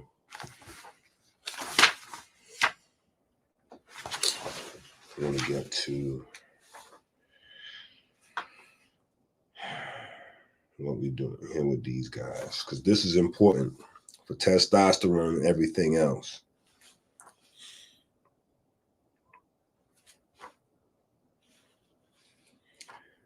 And that's what we do through this whole book, is go through. So by the time you're done with this, you thorough in terms of your understanding of how sugar actually becomes energy and then ATP and then blah, blah, blah, blah, blah, blah. Okay. Now,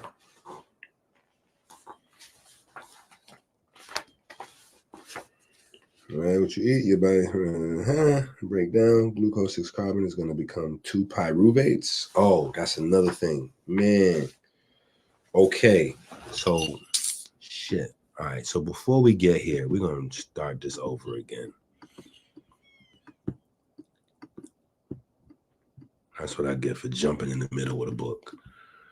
All these things got different names, and when you see it like how I'm getting ready to show it to you, it'll make all the different names. You'll realize it's all the same shit, right? So these are O2s. These just gonna be here floating around. O2, right? It's crazy how O2 look like your nostrils, right? Look at that. O2 look like your nostrils, right? The two holes right there. Think about this. Look, if we put a pyramid on top of O2, what you got? Right? Look, if I put a pyramid on top of O2, what do you got right there? Yeah, that's your nose. Right? Anyway, my bad.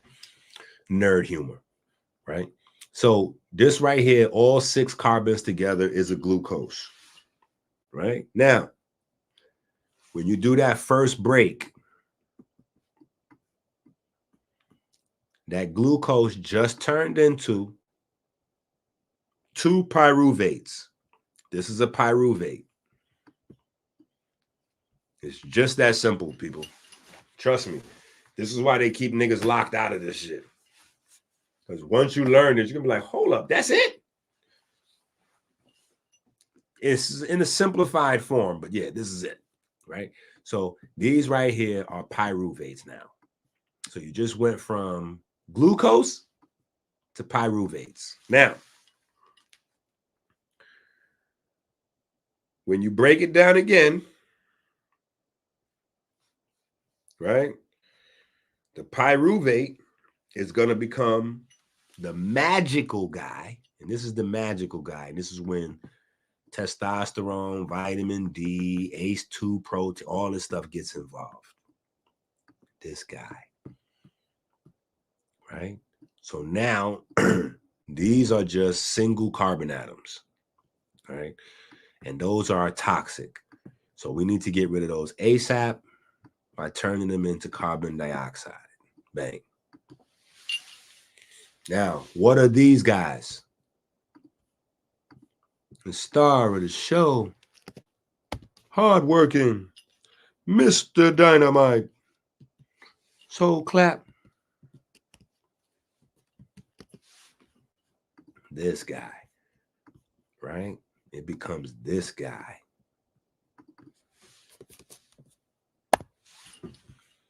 Acetyl-CoA. Okay. Right? The 2 carbons, that's your acetyl-CoA. And that is where the magic begins.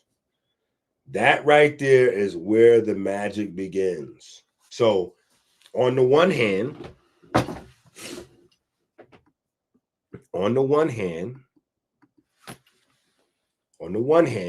you got the tricarboxylic acid cycle breaking stuff down so you can have glucose. And then, you know, most times they're going to tell you the glucose is so you can produce ATP.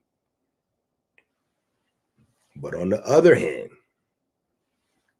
the reason why ladies is getting the fibroids, pay attention.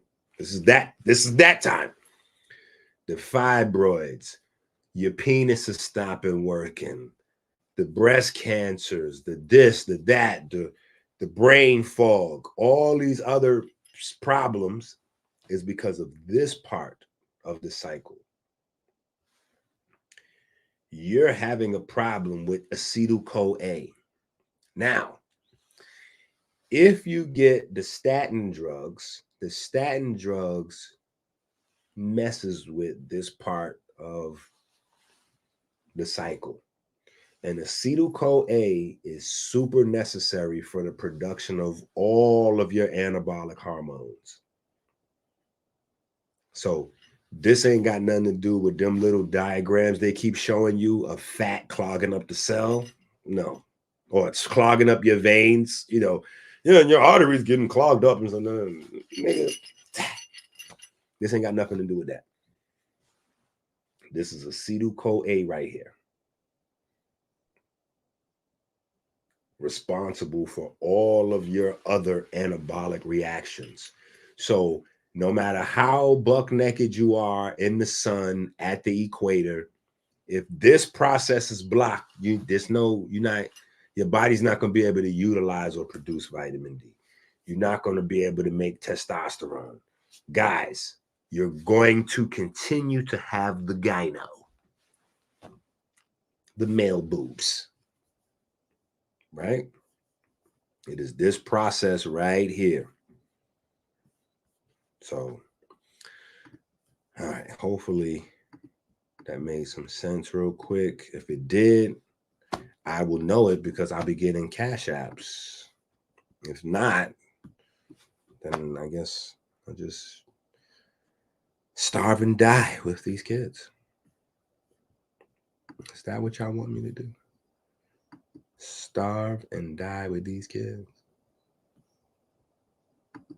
Oh no.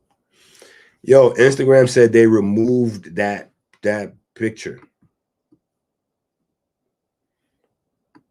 Why would they remove that acetyl-CoA?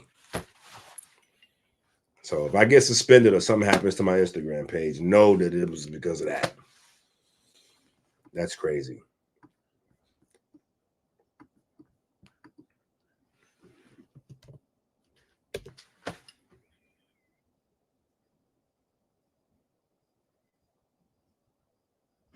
Okay, it looks like my page is all right, but I better stop doing live stream. That's what that is. Keep that science shit off of here. All right, y'all got it, IG. I'm gonna fall back. Right? All right. So we got this, right? We got this little diagram right here, right? Actually, what I want to do though is I'm gonna grab this so that I remember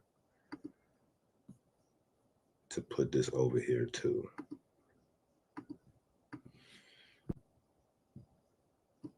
Let's grab all of these.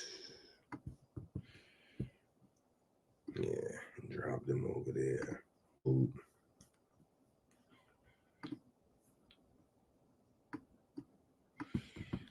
Yeah. Okay. Now, this is where the relationship goes further.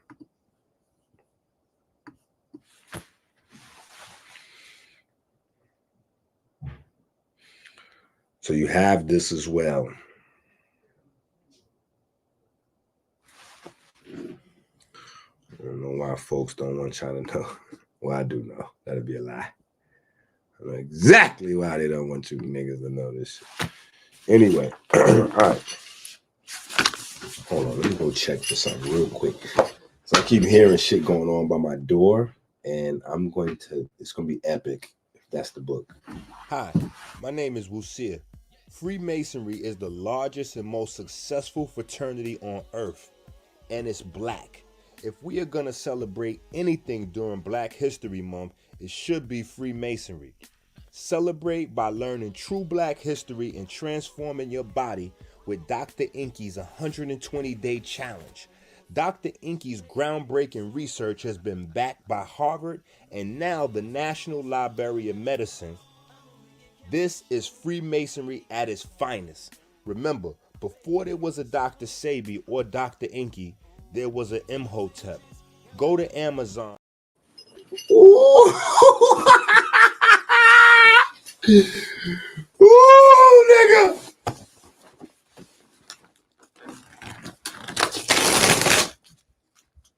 Ooh.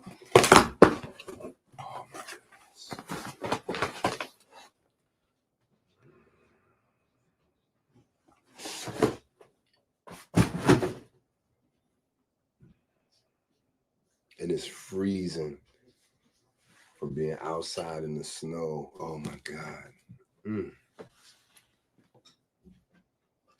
Oh my goodness.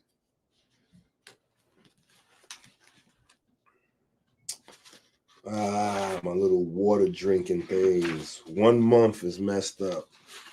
I put 4 months for 120 days. Wait, 1, 2, yeah. 1 month is shrunk too bad. You can't even use it.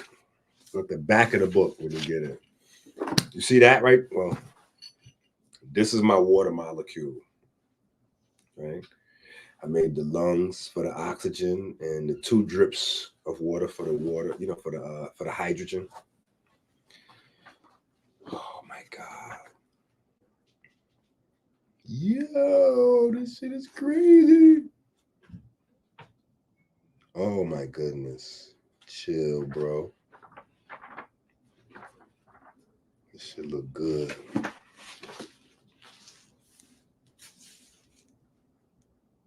Shit looking good.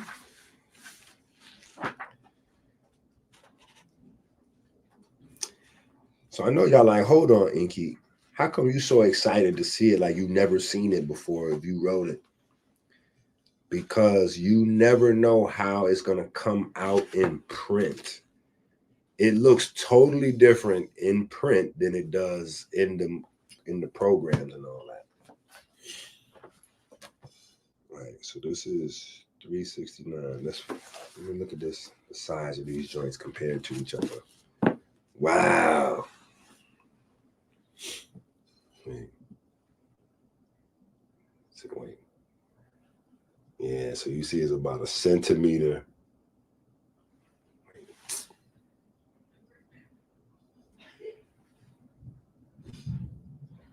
Yeah, you see it's about 1 centimeter thicker. Oh my goodness. Wait.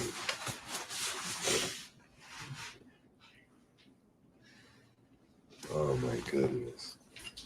Yeah, this shit is crazy. Hold on.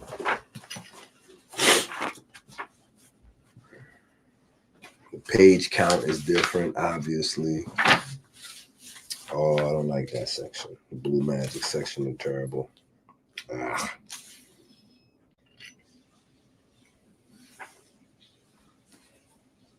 Okay, 487.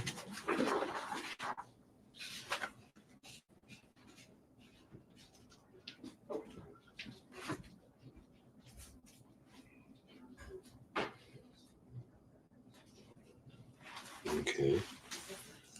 Now, hold on. We started on 361. And we are now on page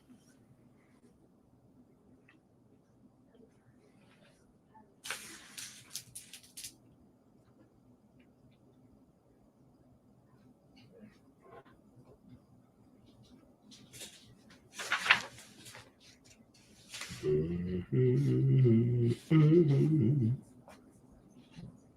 Okay, we definitely didn't read that yet.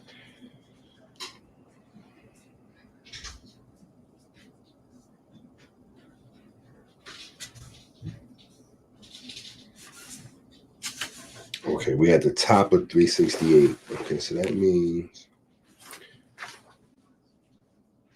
1, 2, 3, 4, 5, 6, 7.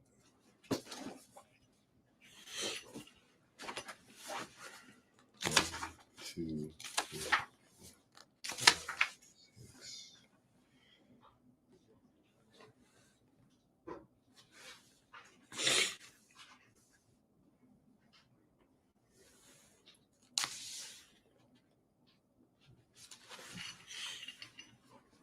All right, I'm trying to switch books.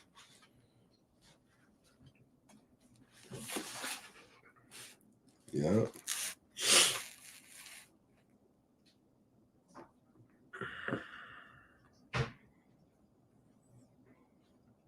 Yeah, this is crazy. I knew it was going to come early. They said by 10 o'clock. Ooh, what is it? EnQi Real. RAM. Big God. All right, so it's brand new. I ain't folded no pages. I ain't wrote on nothing in here yet. Oh my goodness. Yo, this is crazy.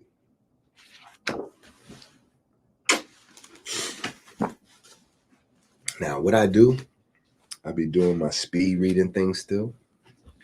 I flip through the book from the front to the back, and back to the front.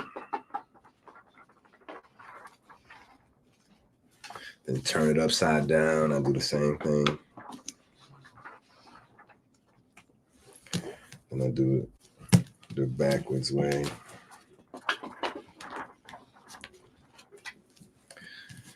You'd be surprised how much information your brain could take in just by looking at the book when you do that.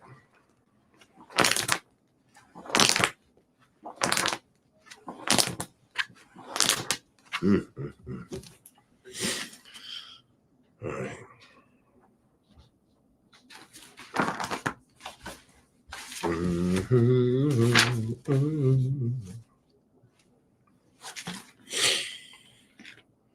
Baby girl is on.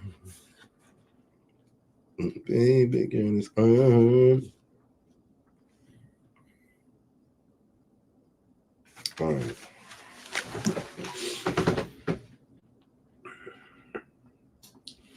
I can't even help myself. Shit is epic. All factors considered, it seems that impaired glucose disposal at peripheral tissues lie at the core of racial disparities in glycemic control. This paradigm, observed in normoglycemic African Americans, parallels a similar model of metabolic abnormalities that occur with insulin resistance in Caucasians. Regarding insulin resistance, the progressive increase in insulin secretion in response to decreased peripheral tissue sensitivity leads to beta cell stress, subsequently exhaustion, demise, and dedifferentiation. Okay. Further amplified in situations of overnutrition. Right? Okay, we read that.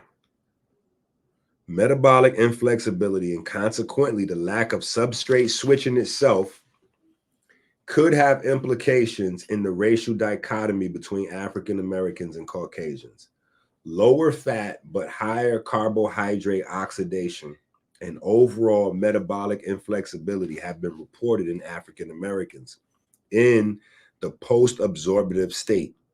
And during high fat and low fat diets, euglycemic clamps and epinephrine-induced lipolysis and an inability to switch between substrates during eucaloric macronutrient manipulated diets suggests that lean African American participants have an inherent preference for carbohydrate use. You think all those thousands of years at the equator? Moreover, it is worth noting that African American women display greater fasting plasma insulin during low-fat and high-fat diet, which was contrary to Caucasian participants. I ain't slamming this on the floor. This has been one of the did I walk off on my fly shit? I'm not doing that with this book right here. Yeah. We're not slamming this down. This is the holistic holy grail. This is the holistic holy grail right here. I will place this down on the ground. I will not be slamming this on the ground.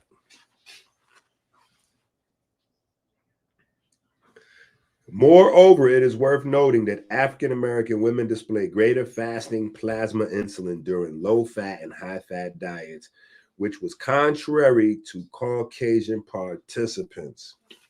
Hopefully, we could take that coffin on the cover of the book and stick all of you niggas' ideas about keto diets into that coffin. Yeah, the one behind. Yeah, you see that one? Yeah. Yeah. It's just, yeah, put all that in there. Additionally, contrary to Caucasian participants, with insulin administration during the euglycemic clamp, African Americans failed to suppress fatty acid oxidation. Similar outcomes were observed during the high-fat diet, where there were no change in fat oxidation nor carbohydrate oxidation, suggesting that the fatty acid-induced inhibition of glucose metabolism is not as prominent in African Americans. So, when you goofy niggas are on keto, and they telling you that the sick feeling that you feel is going to wear off in a week or two, and then your body's going to be switched over to fatty acid oxidation and blah, blah, blah. Depending on your mix. Now, remember, we're dealing in absolutes, right? But not fully in absolutes, because they are saying African Americans, right? So there's some degree of genetic mixing. But depending on where you're at, this is more or less going to be you. So if you have primarily a bunch of African genes, regardless, don't let the skin pigmentation fool you. You could look like Drake and still not work on keto. On the flip side, you can look like Dr. EnQi and no, you cannot look like Dr. EnQi and then the keto still. You get what I'm saying? Together, these findings in African American women. Okay, now stop for a second. Remember, whenever they deal with the women versus the men, what does that mean? Remember when we started our story earlier, if y'all was all here. We talked about fat producing and reinforcing estrogen. So this is why Black women have twice as much as trouble as everybody else.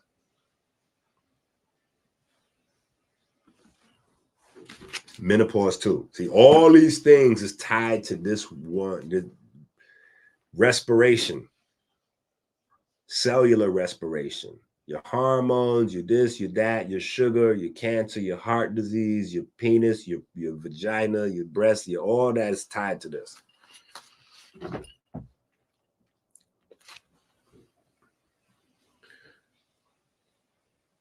Together, these findings in African American women with either normal or obese BMIs suggest that there's a preferential carbohydrate oxidation and that the manipulation of the physiologic environment via dietary habits is not sufficient to overcome these intrinsic biological metabolic differences. God damn. Where was these niggas at 10 years ago when I came out with the E-Rifia haplotype? Because that's literally what they're saying right now. And that was a big reason why I wrote that book. I'm like, nah. I hear what everybody's saying. I hear what the trainers are saying. I hear what Africa and Sabi saying, but I'm telling you, there's some other shit. Oh, you hating on the elders. You hating on the elders. I'm like, I don't know about hating on the elders, nigga. I'm just reading books. You know, that that mysterious magical power that niggas seem not to have. Yeah, think about what we've been doing today. I've been sitting here reading to you niggas for 6 hours, right? No, sir. Don't you try it. Take that down the road. Thank you.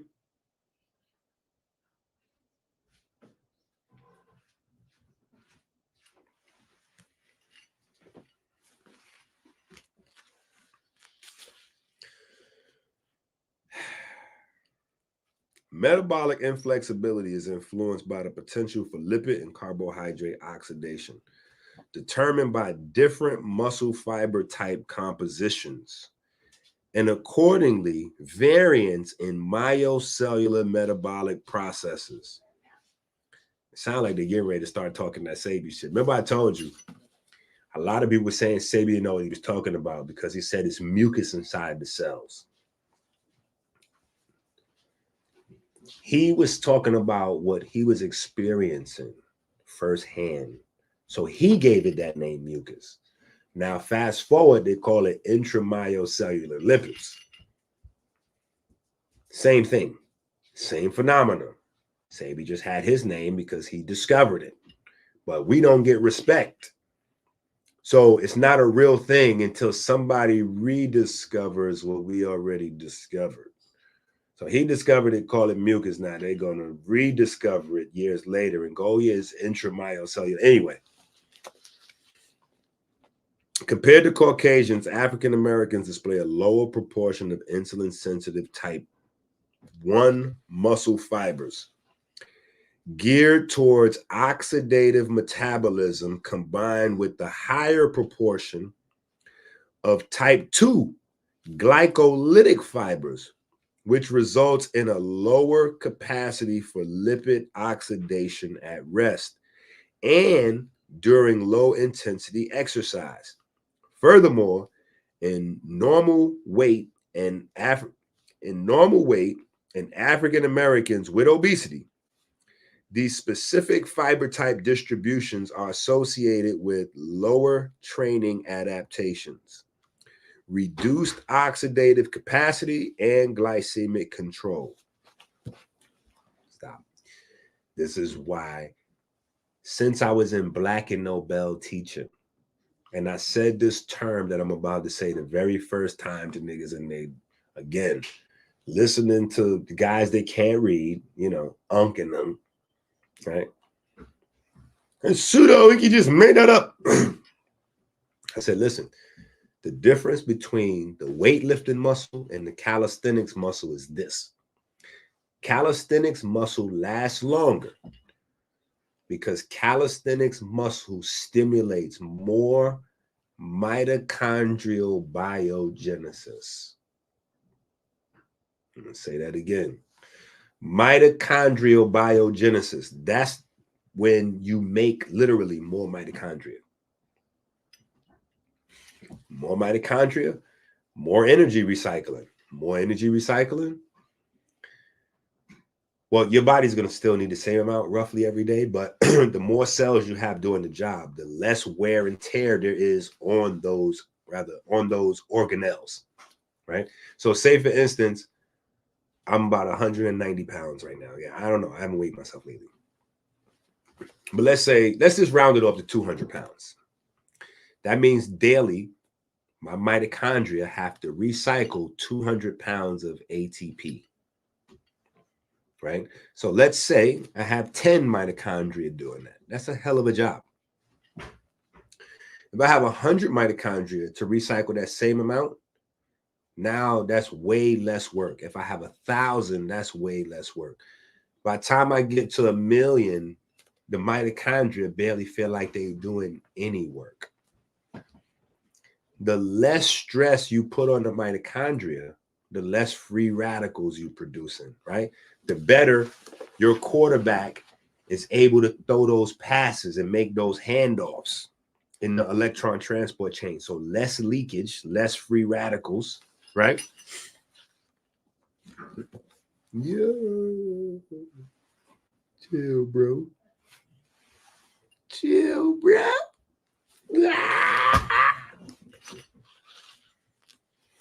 Yeah, I have no idea. Hold on, let me look at it.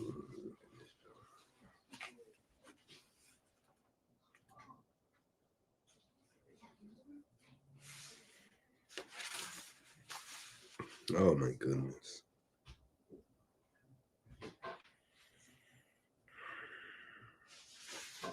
Can't wait to get to this.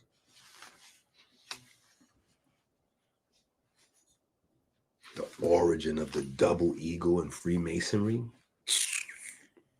Ice cold. And has everything to do with your biochemistry. How cold? Ice cold. Oh, this is it. Yeah. What about this one? Damn. Okay, I still got a little left in this one.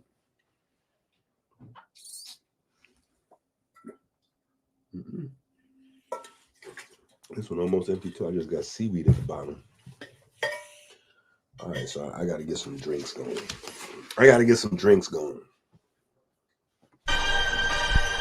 What is it? Yo, we got to get out of that.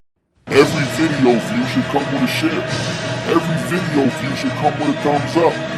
Every IG like should have a repost to it, a share to it. That's free and don't cost nothing. Of course, it's a certain level to being humble, but it's another whole level to this when you're making generational discoveries. Nobody discovered I've discovered the physicality of the light body, the real location. When niggas talking about it, I'm being about it, I'm living it. This shit goes beyond all that fucking debate discussion. Ain't nobody doing it like this. Niggas ain't did it like this in the fucking 5,000 years. Way better than EnQi. Way better than EnQi. Of course, my work is good. It don't mean nothing. My work is good. I'm not selling celebrity. I'm selling good work. Look at them. They mad. They mad. Are you kidding? Are you kidding? I didn't just show you the light body. I showed you how the information was written into the blood to be carried to the heart, to be stored into the magnetic field. I showed you how the light is produced in every cell. I showed you what the actual significance of ATP really was. That was me. Are you crazy? These are discoveries that's going to last for the next 500 years. For the next 500 years. So no, I'm not worried about it. Your community don't never appreciate you. Your community don't never appreciate what you give to them. It's always the other communities. It's always the other people that come into your community and see the value and pay for the value. It's always the other communities, and then the people say, oh, well, you sold out, you went to the other community. Oh, you went. No, that other community, those other communities, people from South America, Ireland, Europe, Africa, Germany, China, these are the people that's seeking out this information. Why? So they can be in control of the economy for the next 50 to 100 years. I don't have nothing to debate about. Way better than EnQi. Way better than EnQi. Of course, my work is good. It don't mean nothing. My work is good. I'm not selling celebrity. I'm selling good work. Every video view should come with a share. Every video view should come with a thumbs up. That's the algorithm.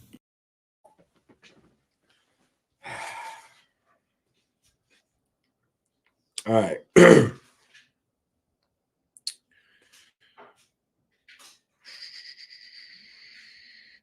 Such fiber type differences have been previously correlated with decreased insulin sensitivity and could influence the difference in obesity and type 2 diabetes rates. between these two races. Specifically, higher glycolytic to oxidative muscle fiber type ratio will potentiate higher glycolytic flux and could inhibit lipid oxidation via elevated production of malonyl CoA, right, as opposed to acetyl CoA. Together, this altered substrate flux stemming from muscle fiber type and innate metabolic differences potentiate metabolic inflexibility in African Americans. Now, that was the boom, bam, boom, bam, bam, boom, bam, bam version of what I told y'all earlier about the slow twitch muscle versus the fast twitch muscle based on how close those respiratory proteins are and the free radicals being produced, because the free radicals produce messes up the beta oxidation and blah, blah, blah, blah, blah, right? Differences in metabolic flexibility between African Americans and Caucasians. Metabolic flexibility is defined as the ability to switch between substrates, carbohydrates versus fat, in the fasted state and the fed state. African Americans rely primarily on glycolysis in the fasted state, which is maintained in the fed state. Alternatively, Caucasians will oxidize more fat in the fasted state and increased oxidation of carbohydrates in the fed state, right? So now, think about what I'm saying. When you go back to the polar environment, in the fasted state, see, they still trying to mix match up people's history, right? In the polar environment, it ain't no food up there. That's the starving. The fasted state is the micro version of the starving state. So when they have no food, their body immediately goes to metabolizing fat, right? With no problem converting it to energy. Your body, not so much. In the fasted state, your body's still looking to metabolize carbohydrates, because for thousands of years, you're from an environment where you didn't know anything but carbohydrates. Now, if you have this book, you can take this book. I ain't going to say hit nobody upside the head with it. But if you out there and you still having these little issues where folks want to debate you, if folks want to debate you about should you be eating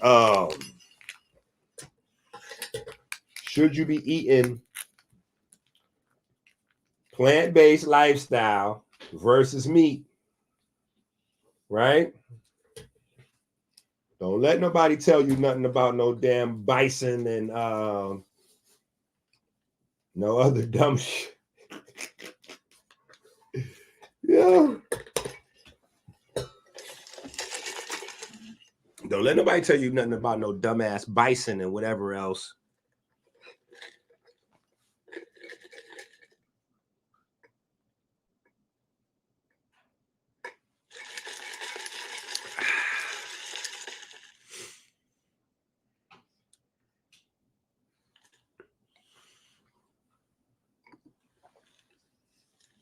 Yo, nah, bro. That's mad disrespectful. Hold on, man. Chill, bro. That's mad disrespectful. I appreciate my guy support. So it not have nothing to do with him. But how is it? This nigga's in another country, bro. He's not in America. How he gets booked at the same time as I get mine? Amazon got some splaining to do, bro. How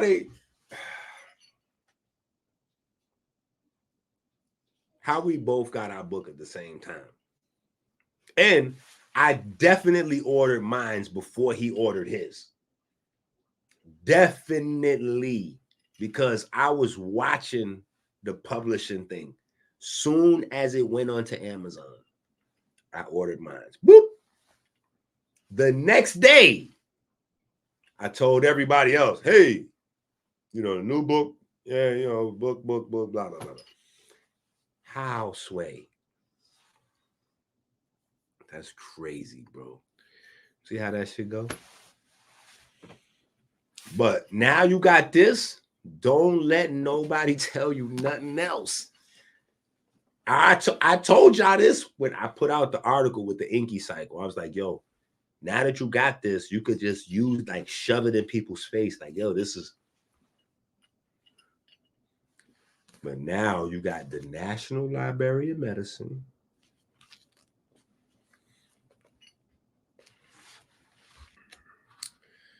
So don't let no goofball tell you about no bison and no other shit that he just making up excuses to have cheeseburgers. Like, just stop it, bro.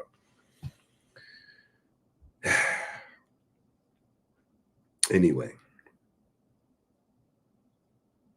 I'm so excited. I want to jump around in this book and do a lot of other stuff, bro. This shit is epic.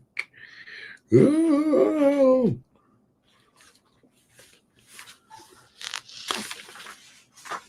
Anyway, muscle enzymatic differences in lower fatty acid oxidation potential. The previously described metabolic inflexibility of African Americans might be further influenced by phenotypic differences in metabolic pathways. In muscle biopsies of the vastus lateralis, biochemical analyses showed lower oxidative and greater glycolytic pathway enzymatic activities in African Americans compared to Caucasians. What did I say inside the Eat Right Fear haplotype book? Long before I put out the electromagnetic article and all this other shit. What did I say inside that book? What I read earlier. Polar haplotypes and equatorial haplotypes. They develop what? Different enzymes. Different enzymes for the different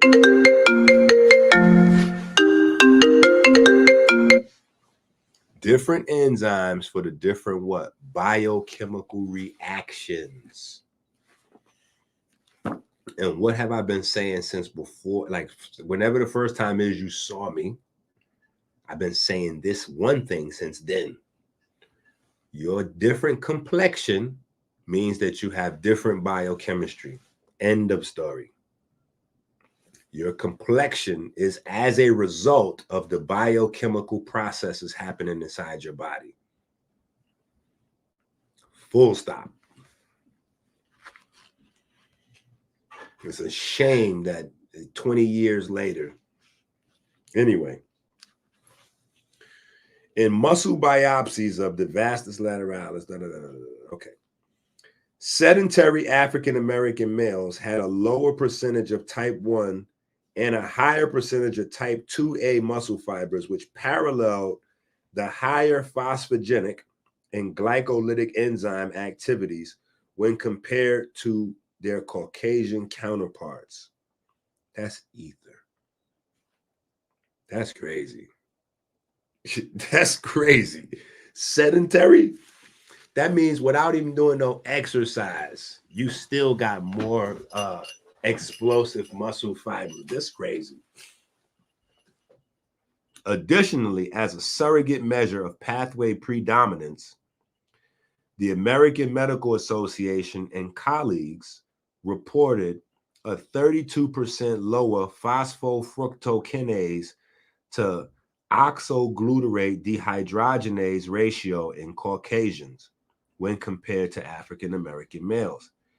At the level of the tricarboxylic acid cycle, no differences were found in citrate synthase, malate dehydrogenase, and oxoglutarate dehydrogenase between. Now that's gobbledygook. We're not even going to translate. Just know those are enzymes. those are the enzymes that's pretty much in charge of these chemical reactions, enhancing these energy-based chemical reactions. We do it like that. However, it is worth noting that citrate synthase was assessed in muscle from women with morbid obesity, which could be a reason for the lack of difference, considering that lower citrate synthase activity is associated with obesity. Although, yes.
Hi, my name is Wusia.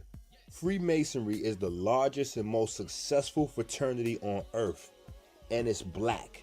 If we are going to celebrate anything during Black History Month, it should be Freemasonry. Celebrate by learning true black history and transforming your body with Dr. EnQi's 120-day challenge. Dr. EnQi's groundbreaking research has been backed by Harvard and now the National Library of Medicine.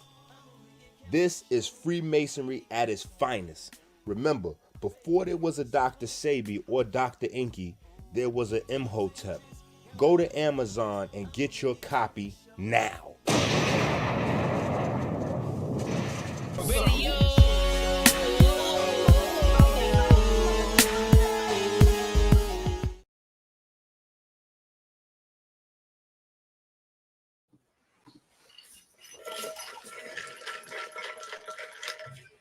Okay.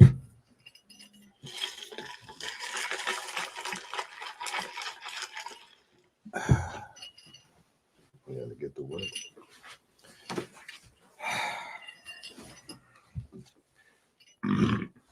Excuse me. Okay.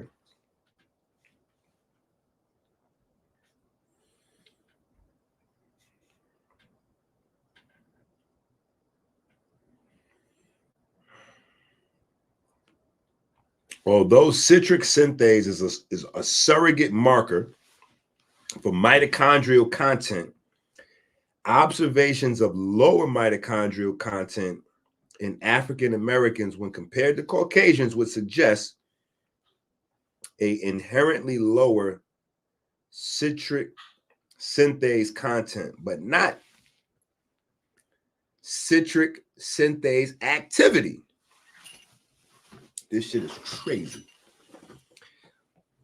While Delaney et al. Observed lower succinate dehydrogenase in non-obese sedentary African American women when compared to their Caucasian counterparts, beta oxidation was not altered, as no differences in beta hydroxyl acetyl-CoA were found.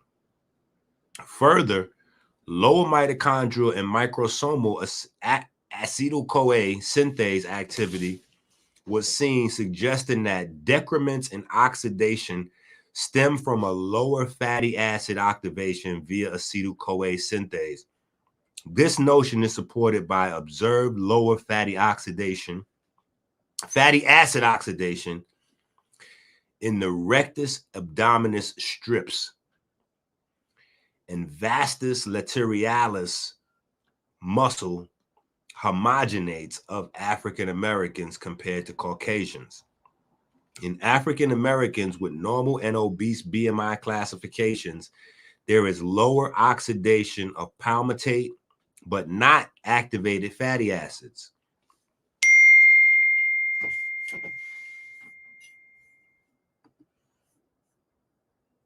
Yo, Osborne just got his joint too. Okay, so I guess they just coming out.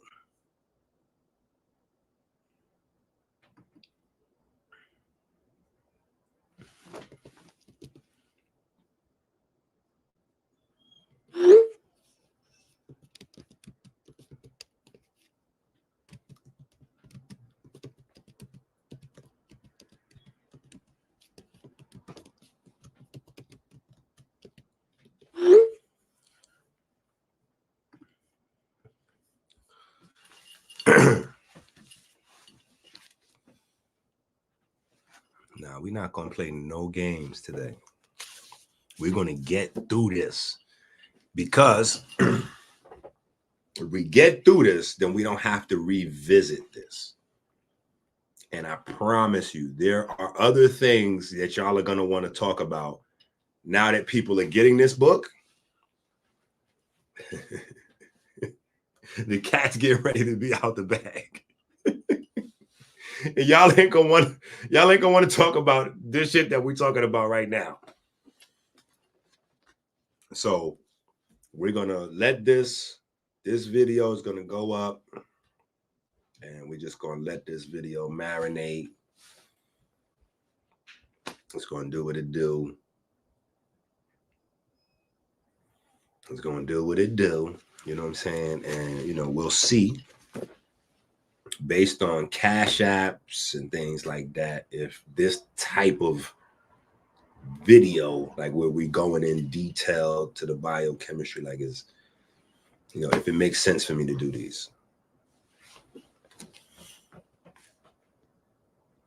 Right? Because people tell me all the time, they be like, EnQi, you know what you should be doing? You should be doing short videos, like 10 to 15 minutes. I'm like, 10 to 15 minutes?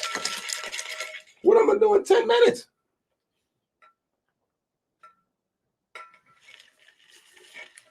None of this shit can be explained in 10 minutes.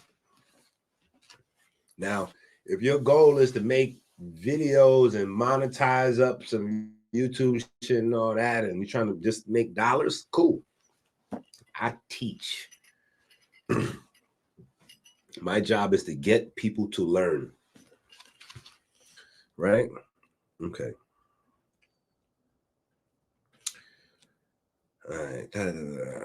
Fatty acids. Additionally, no differences in palmitate carnitine were observed, suggesting no difference at the level of carnitine, acetylcarnitine translocase, another enzyme. Anytime you hear A's at the end of a thing, that means it's an enzyme.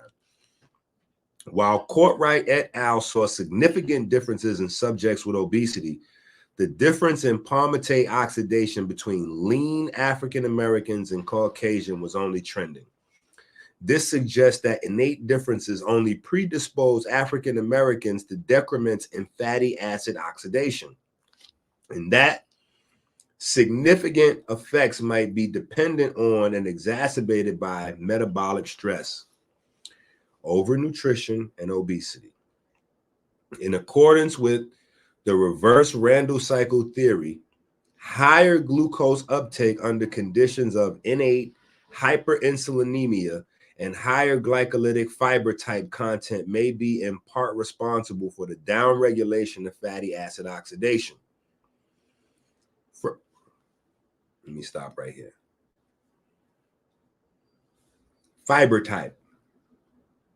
So remember, I'm telling you that the mitochondria, their level of efficiency, have everything to do with, okay, most of the snow is going away by itself. That's beautiful. I thought I was going to have to get out there with the shovel today. It was acting crazy this morning. But muscle fiber type, right?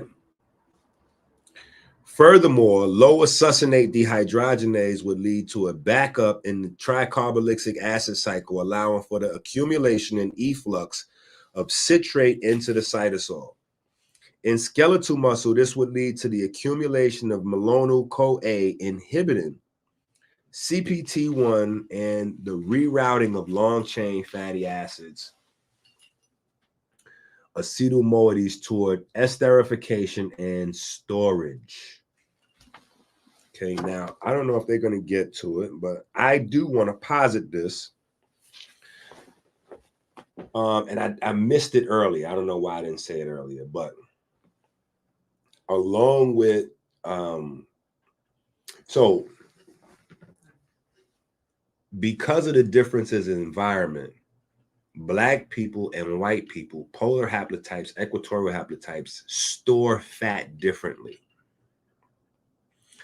So, as you would expect in a polar climate, their fat is stored at their core. White folks store fat around their organs, around the heart, around the lungs, around keeping these organs warm, right? Cold environment. This is why they out and about. You know what I'm saying? I know you see white folks all the time in the cold with no jacket on. Stop it. The reason being is because they store fat close to their organs to keep their organs warm and functioning. Black folks do not do that. We store fat in our skin. We store fat in our skin. Completely different biochemistry here. Completely different. Again, this is why you see I be frustrated when guys like Brother Kaba, right? They putting out these videos and this nigga's still teaching out of Africa theory, bro.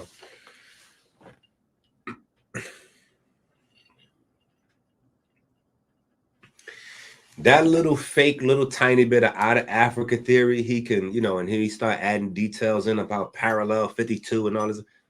That only impresses people that don't know anything. But none of that can explain this shit that I'm talking about right now with you. Walking up to the ice and not having sunlight, that's not it. That's not going to explain any of this. No, no, no. For the people. You don't know me, and I know now. Because, there's people that have been living from the equatorial regions now 5, 10, 20, 30 generations in cold climates. And guess what? Unless they have babies with light-skinned folks, they still dark-skinned.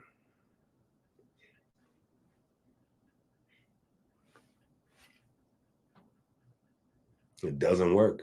History does not pan that theory out.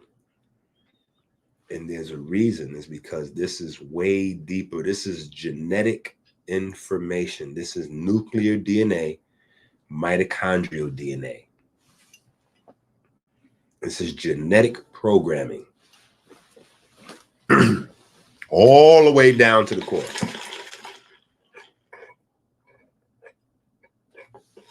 And then the crazy thing is, you got light-skinned folks that still doesn't function like that because their black great grandma, whoever, them genes so strong that they still don't have the ability to, you know, put fat on and stay warm and this, that, and the other. Like, these genes is crazy.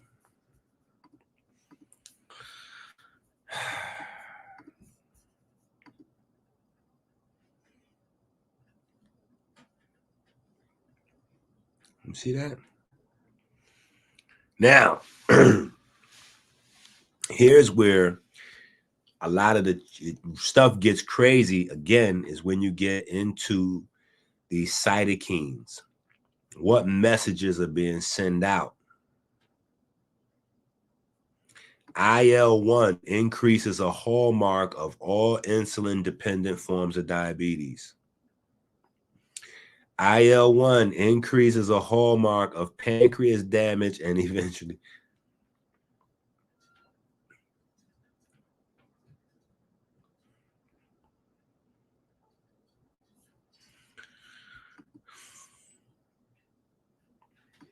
You just let this joint sit right there for a second.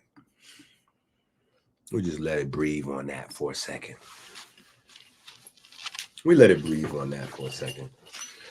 So y'all can see 8-year-old presentation. And these scientists, they finally just caught up to us 2022. Right? And we put this joint together in 2016. So what's that, 6 years? All right. Uh-oh, here it go. Enter Dr. Sebi. So if you have the book, we get ready to start our Dr. Sebi shit on page 502. It's coming. It's coming. On page 502, you're gonna hear it. Intramyocellular lipids is coming. We're getting ready to vindicate the old man.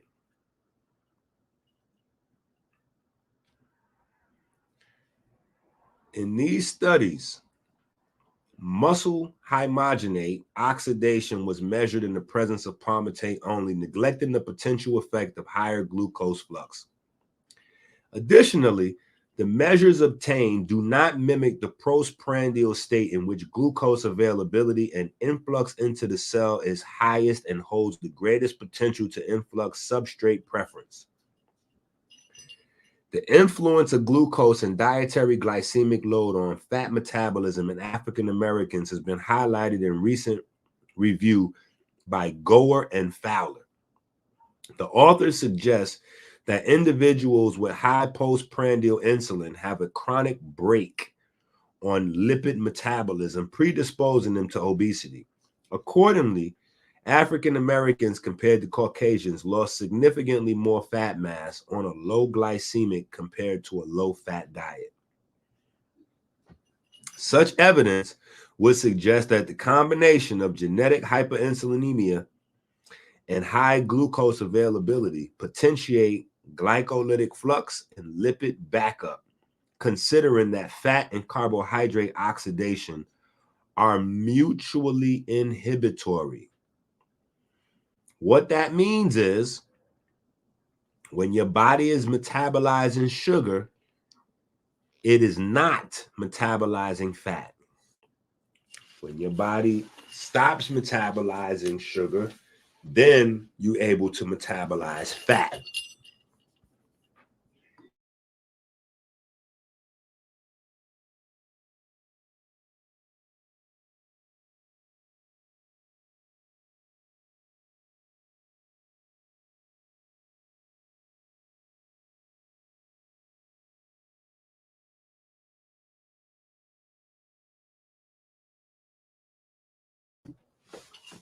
Lastly, more efficient ox-phos and lower FAO increases the susceptibility of fatty acid accumulation with overnutrition. Together, such evidence puts fatty acid accumulation in the spotlight when it comes to the impairments in insulin sensitivity. However, this might not be the case when it comes to African Americans.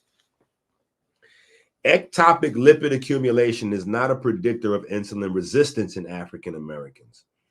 Lower fatty acid oxidation in parallel with metabolic inflexibility facilitates the partitioning of lipids towards ectopic accumulation. It's where they're getting ready. They're starting to talk about where fat is stored at. So whether you have subcutaneous or like visceral, right? And then inside the cells, right?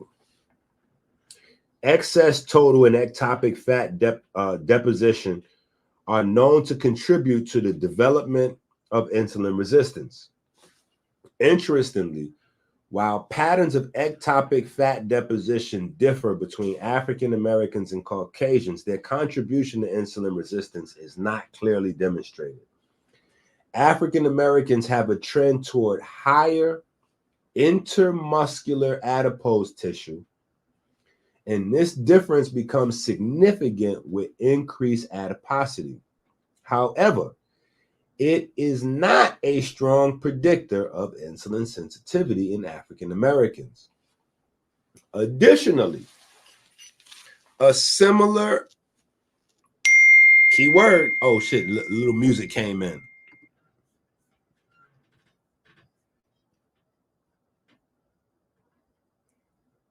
Okay. I love you for that Cash App, Osborne. Thank you. The key word is coming up. Listen. Additionally, a similar intramyocellular lipid content has been observed between African Americans and Caucasians in recent meta-analysis across all BMIs, which suggests that the total accumulation of intramyocellular lipids is not a major contributor to differences in peripheral insulin resistance between the races. Nonetheless, while intramyocellular lipid content is correlated with insulin sensitivity in Caucasians, there is no association between these parameters in healthy and overweight African American subjects, suggesting that their fat depots or specific lipid species take precedent in influencing insulin sensitivity in African Americans. Compared to Caucasians, it has been shown that African Americans have significantly lower visceral adiposity, but significantly greater subcutaneous adipose depots. Furthermore, visceral and subcutaneous adipose tissue have been correlated with insulin resistance in healthy and glucose intolerance African Americans.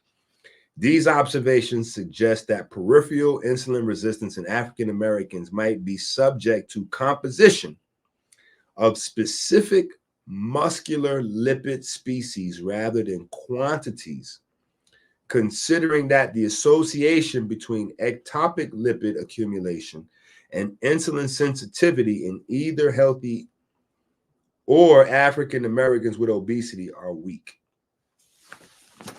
Okay, now hold on. Let me show y'all some shit. Though.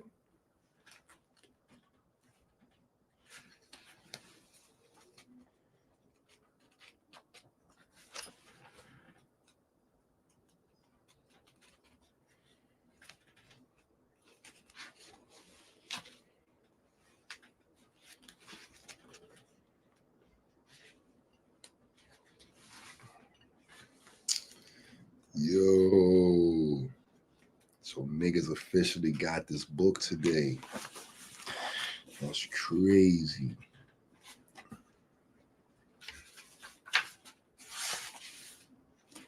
Mm-hmm.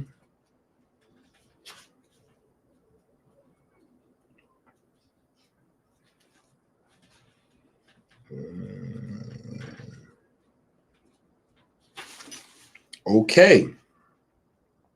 On page 390. I'm not going to do this for everybody.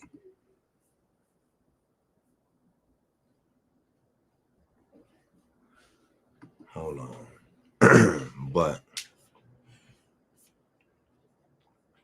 I do want to do this for this specific.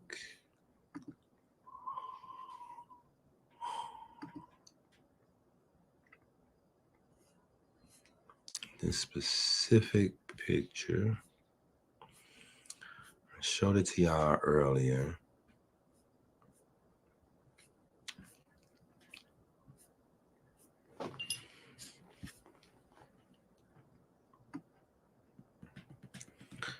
But now I want to bring this back up.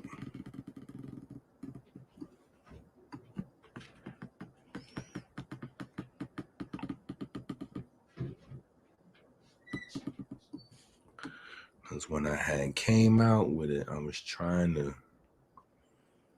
really vindicate the old man and show people kind of how the beta cells. Okay, I can't find it. I ain't looking for it. I tried it.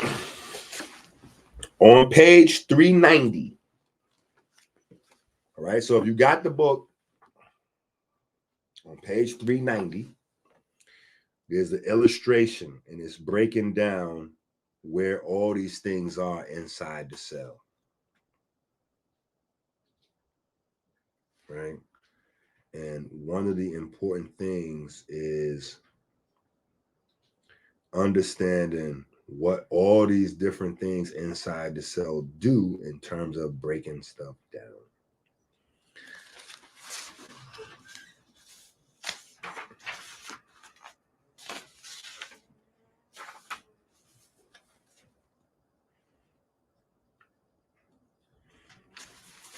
Because the other day, when we were talking, I said that there's other things that breaks down the insulin, breaks down glucose besides insulin. That's GABA and that's amylin. The amylin, so when you get insulin resistant, know that you're also getting GABA resistant and you're also getting amylin resistant. GABA is your nerves need that, your nerves and your neurons. So as you become an insulin resistant, you're becoming GABA resistant, meaning your nerves and your neurons you're going to start having nerve and neuron issues. Now, amylin is produced also in the beta cell with insulin, and nobody never discusses this shit. So they acting like, this Alzheimer's that's popping up and these amyloid plaques on the brain, they don't know what this is about. But the brain uses most of the body's sugar. So it only stands to reason that it's also using most of the body's what? GABA, insulin, and amylin. But once the brain, like everything else, starts to become insulin resistant, it's also becoming GABA and amylin resistant. So now you're starting, this is where your amyloid plaque is coming from. So now you're starting to deal with mental illness. So I just want you to understand where mental illness plays a role. So, because a lot of times we'll have these conversations and then somebody hit me up later and say, why you don't talk about mental health? And I'm like, yo, you didn't hear the class? You didn't.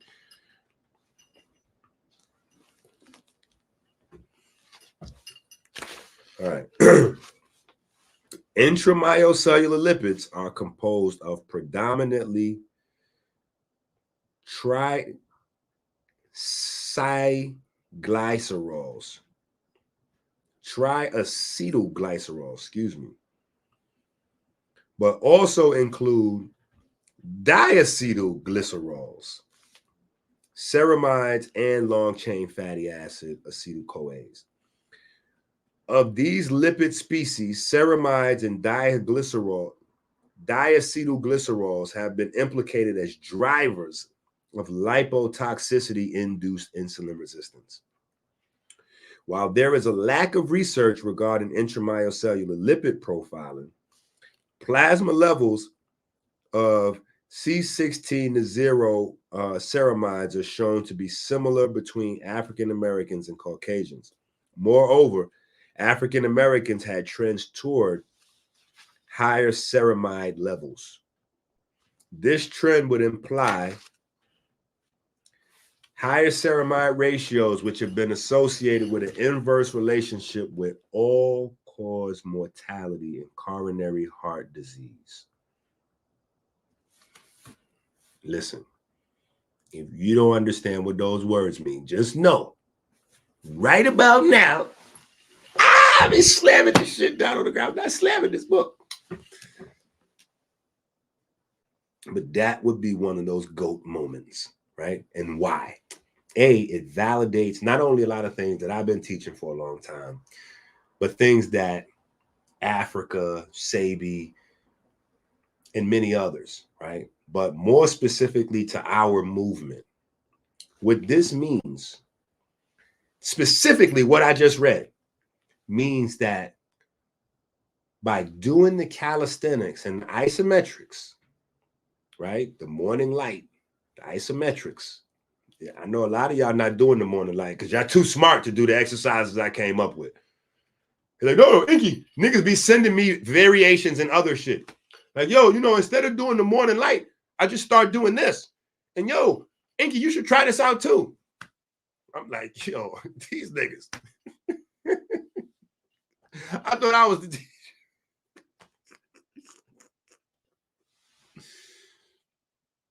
So anyway, what this is saying right here is that these exercises have the ability to change the biochemistry. This is how you're getting Harvard to say, well, if you can do X amount of push-ups in X amount of seconds, you have a 96% reduction in cardiovascular disease risk because it's changing your expression of biochemistry. I'm telling y'all.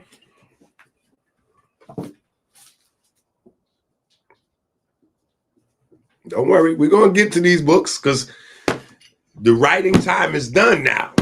Now it's time to teach. So we're going to get through all these books, but this book here,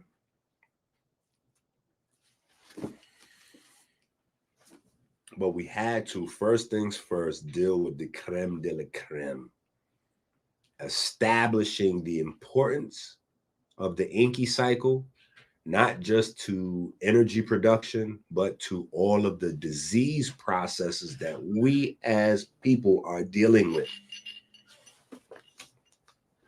Like literally, I just watched a debate on Sinetta's channel, right? Hold on, I gotta show y'all this shit. I gotta show y'all this. I gotta show y'all this because this shit is crazy. Now, if you have free time, which clearly you shouldn't because you just got your book and you just got all this information we went through and we're still working, so we ain't even finished. But when you get a chance, you might want to go check this shit out, you know.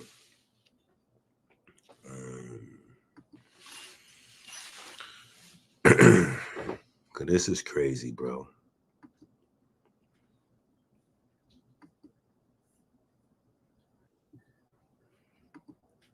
Let me show you this shit here, bro.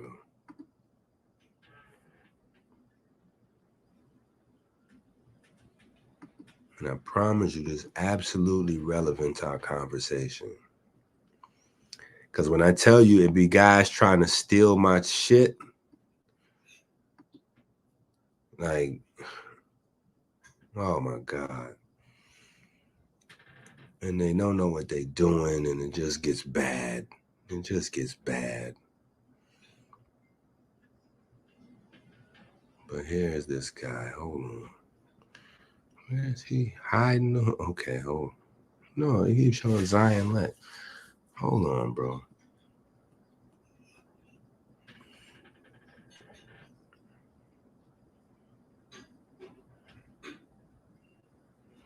Okay, so the guy wasn't really showing himself on the camera. Interesting. But Zion Lex came prepared. Zion Lex came prepared. Look at this guy. Shout out to Zion Lex. Look at this guy. Right? That's why I said, if you are like this guy is a very sad example of where our people are today. And I want to help guys like this, but sometimes they be unreachable. This guy, you see this guy? Look at this guy. I'm talking about dark skin with the long dreadlocks. He belongs to a religion called the Owaspy religion, right? These guys have taken the Mormon racism to another level. Yo, these guys have taken the Mormon inherent racism to another level. So the philosophy of that religion, is kind of like, white folks were really bad towards black folks, but nowhere near as bad as the Bible. So, you know what? I can't even understand.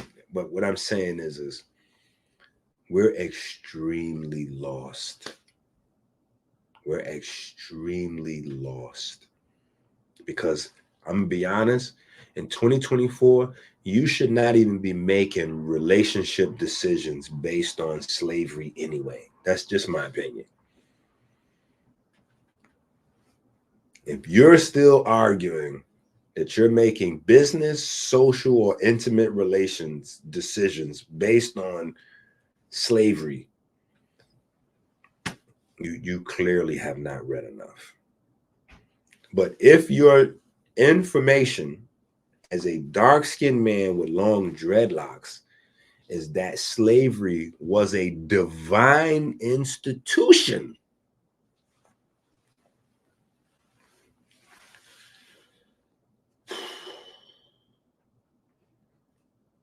and I know some of y'all like, this is not related to EnQi, don't get off topic. Y'all are confused because the largest plantation was in Haiti. And it was a sugar plantation. All the shit comes back to sugar. So a lot of what you think you're seeing goes back to sugar. A lot of these old people that's rich got rich off of sugar.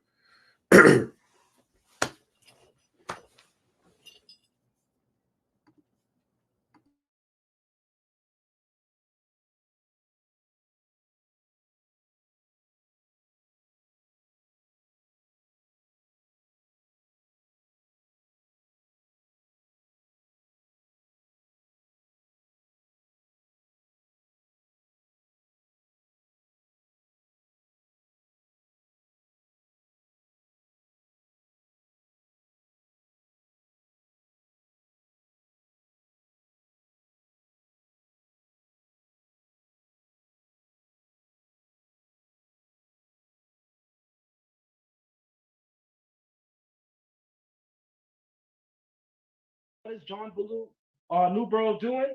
He's carrying the same white Southern slave racist attitude about Cain. This is the founder of said religion. It's important for me to let this play for a second, though. people believe that the biblical Cain of the Bible was a black man. They said that the mark that God put on Cain was making his skin black, because it is the author of the Bible that is pushing the notion that black skin is cursed. So he said the primordial condition of the black man, the stigma the Creator put upon him when he slew Abel, have I so set down that all parties cannot but see the wisdom of the all-wise ruler of the universe in giving them over into eternal bondage to the white man. Did y'all hear what I just read? Now he's reading from the OWASP Bible, not the actual Bible. It's the OWASP Bible. And this is the author of the Bible saying that it was the divine intelligence of God to turn black people over into slavery. Check, this is crazy.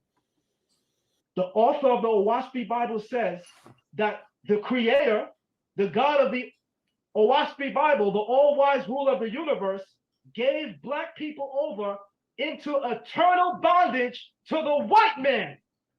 He further says, I have shown the glory of God in what? The elevation of the white man. So that if you ever bring this guy back on your channel, brother, I'm not sure if I could come here again, because this is crazy. He says the elevation of the white man, whose triumphs have been the only contribution to civilization. The author of the OWASP Bible further purports the racist notions of the 1880s in saying that the white man is responsible for civilization, religion, and liberty. Have here pictured the same white man in his glory and ease, seeking out who? The degenerate African. So I don't think I've ever cut somebody this bad on your live stream, because this is bad. The author of the OWASP Bible, who's writing while you could still smell the slavery in the air, who himself is a bastard colonizer, is telling you in the OWASP Bible that he praises the all, the God of the OWASP Bible, for bringing into eternal bondage the degenerate African and handing him over to the white man, whom the white... Okay, you got enough of that. Y'all can go watch, if y'all interested in that, the debate between Zion Lex and Salam Shalom. Why I spend time and look at things like that is because I need to know where the mind state of the people are, right? Because you got guys like Dame Dash, right? That's the algorithm. You got guys like Dame Dash that talk like he's a leader and he's showing this and that. We already learned from Prince and Michael Jackson, right? That it don't matter how much money you got. If you're not focused on your physical health, not only will you not be able to maintain your mental health for that much longer, you won't even be alive. And you are forever living in bondage to the people that are siphoning you health per dollar.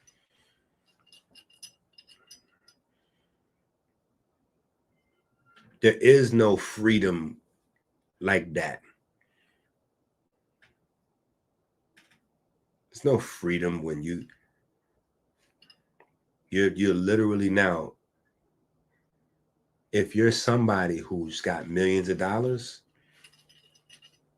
you might be able to afford the treadmill of, medication per breath.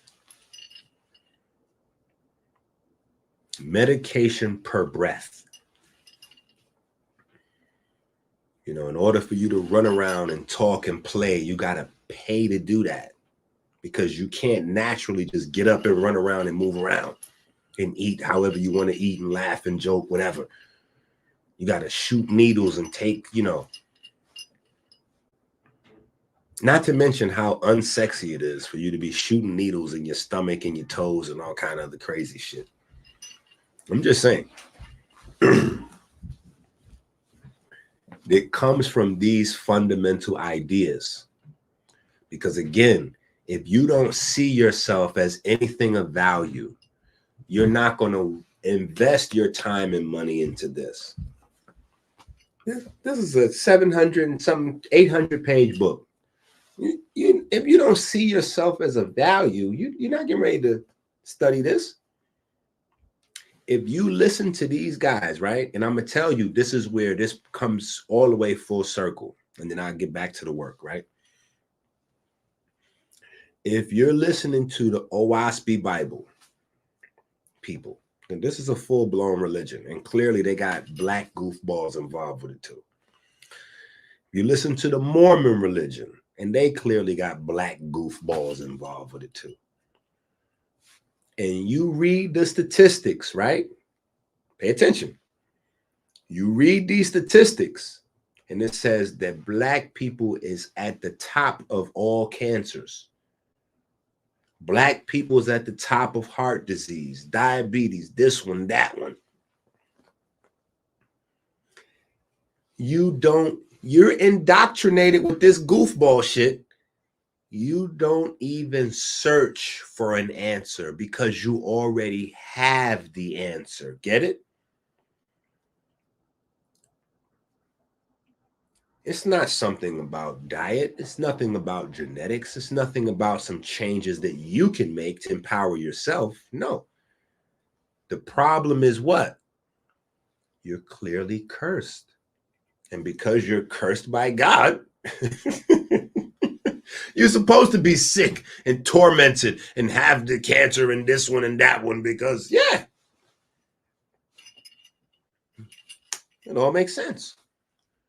I'm alive just so that I could suffer and die a horrendous, yeah. That's the purpose of me being alive. I'm alive just so that I could suffer from all these crazy blah, blah, blah, blah, blah, blah, blah.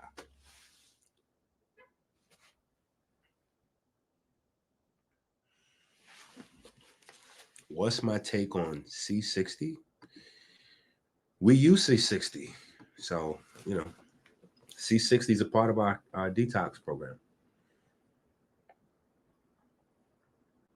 Yeah, we use C60. It's in our chemiluminescence. So we love it. But now, if you want my take on the guys that came up with it, you know what I'm saying? I think it's shameful that Sebi went to jail for saying that carbon-based compounds can, heal any inflammatory disease. And then 10 years later, 3 white guys come out and say, hey, we discovered this carbon compound that can heal any inflammatory disease. We invented this idea, and they got a Nobel Peace Prize.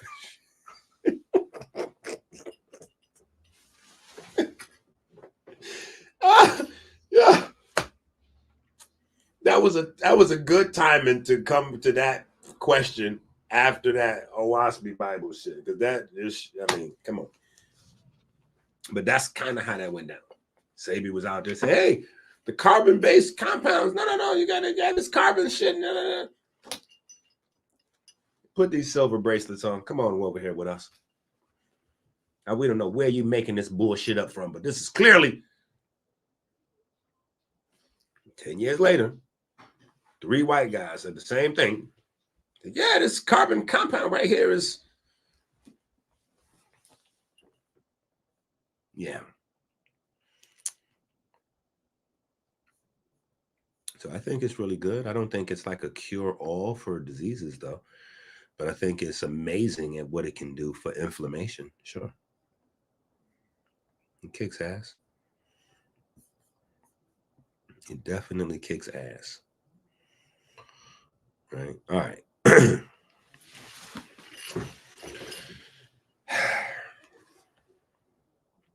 Where are we? Yo.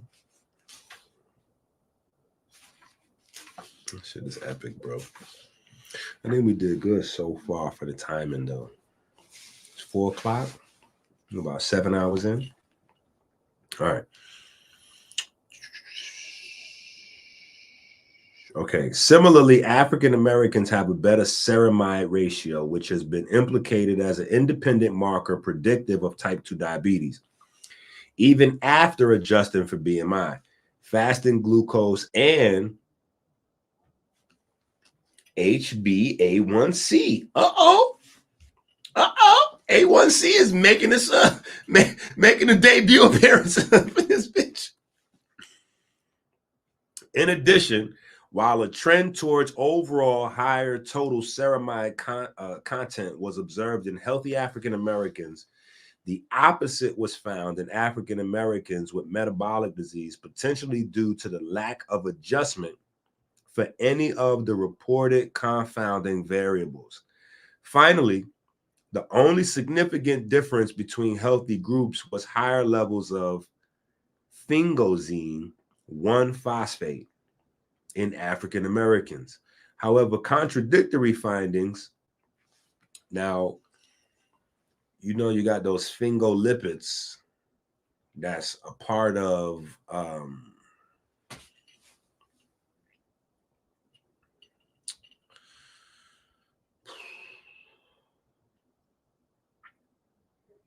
multiple sclerosis, MS. Anyway, in addition, there was a trend toward overall higher total ceramide content observed in healthy African Americans. The opposite was found in African Americans with metabolic disease, potentially due to the lack of adjustment for any of the reported confounding variables. Finally, the only significant difference between healthy groups was higher levels of sphingosine 1-phosphate in African Americans. However, contradictory findings regarding the involvement of S1P in insulin resistance exist, making it hard to conclude if there is an association between insulin sensitivity and these lipid species in African Americans. In the study by Jones-Bowie et al., sphingolipid phosphate levels were measured in blood and thus might not be representative of skeletal muscle environment, right? So technically, that was a bunch of big words that didn't even have to be in the article because we could take it off the table. I guess they just wanted to give them honorable mention just in case. Collectively, these findings of the above mentioned studies make it hard to conclude that intracellular lipid accumulation is a predominant variable responsible for reduced insulin sensitivity in African Americans. Considering that lipid accumulation as well as metabolic flexibility are heavily influenced by mitochondria function, the potential role of these and other organelles in insulin resistance should be further investigated, particularly the involvement of mitochondria in redox balance should be explored. Now, hold on. I gotta skip through this article for 1 second. We're gonna go back. But right here, I gotta introduce a new thing to you guys. And I'm looking through the article to see if it's gonna be in the article. Nope.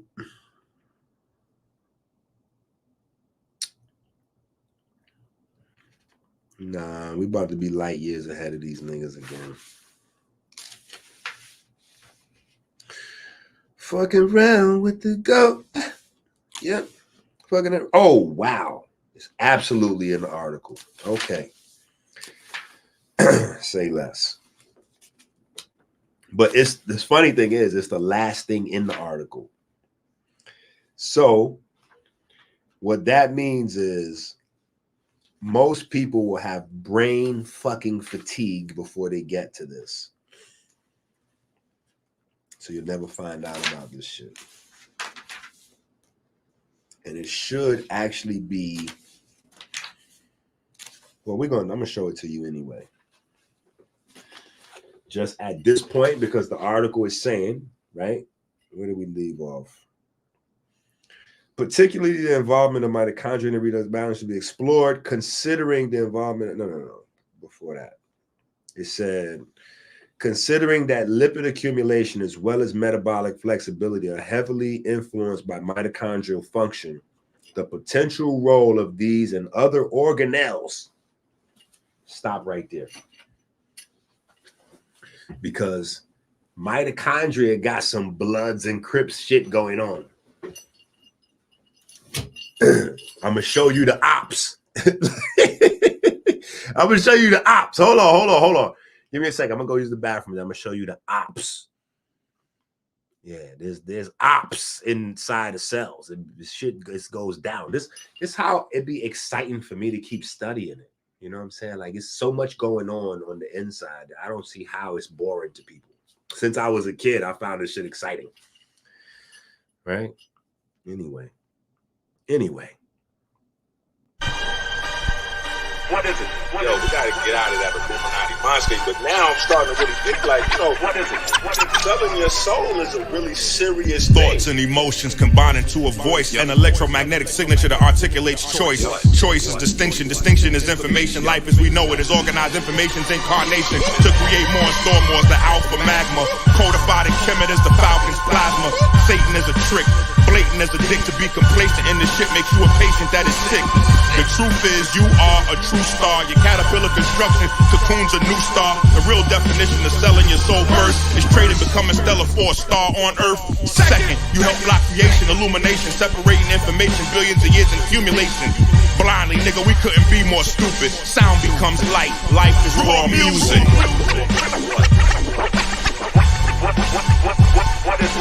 Electromagnetic waves. The etymology of photography is the right with light. Big Willie, well I am, type of hype, get it? Do you understand what footage is? Skin on tree trunks with visual acoustics is. What it mean to own your image and likeness exclusive is? That's your light, clueless kid in a ruthless biz. The image is your soul, the likeness is your swag, and there's no fucking way I trade that for a bag. Your soul is electromagnetic fields. Your voice is the specific frequency it yields. Encoding your thoughts, encoding your emotion. When those waves collapse, the culture's your commotion. Nigga, keep your guns, your squeeze proper. Culture vultures is cowards and eavesdroppers. The digital age, we clearly got it labels. Sound becoming light as the periodic table. What is it? Electromagnetic waves. What is it? Electromagnetic waves. What is it? What is it? What is it? What is it? Electromagnetic. How we didn't know rap could get that big. Buzz is biology, underwriting zigzag zig. That's why the buzz after the goosebumps and my shit creating new mumps, bass sicker than flu pumps, swinging like it's noose hung. Ain't no stopping us, infecting the whole populace, shining like phosphorus. The fiends say I'm all type of dope. I make a photon of firework like a microscope. Okay, this is the ops right here. Hold on, let me show you. Let me show you this guy. Because this is a problem, and then, the goofballs don't know nothing about this. So they might start discussing it later. Let me see.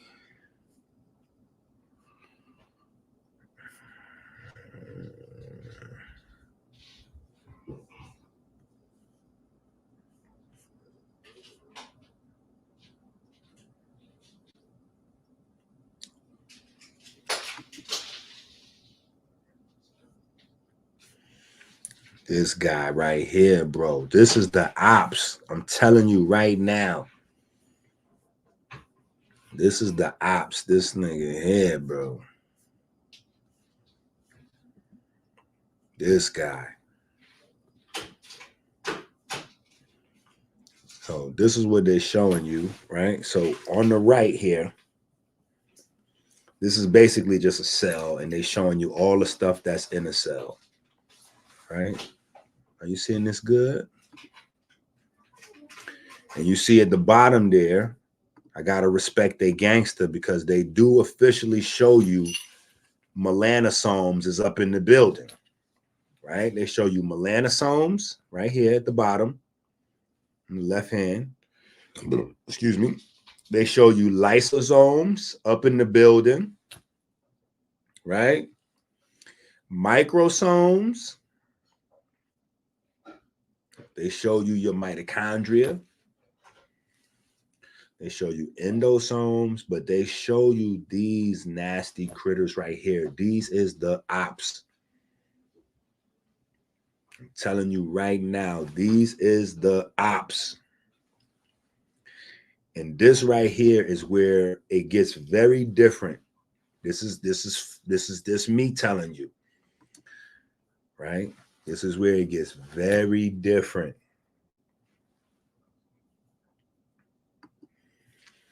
These things, so like mitochondria is in there producing energy, you know, going around producing energy. Them guys right there, the peroxide zones, that's basically what it should be called, a peroxide zone, because they just travel around splashing peroxide all over shit. Those is the ops. So, and not only are those the ops, but if you look, right, what are you looking at? You see that this is a primary site for what? De novo lipogenesis, fatty acid, very long chain fatty acid metabolism, branch chain fatty-acetyl-CoA metabolism, right? Beta oxidation. See that? All the shit we discussing. Look, bioacid synthesis, right? All of this is happening in here.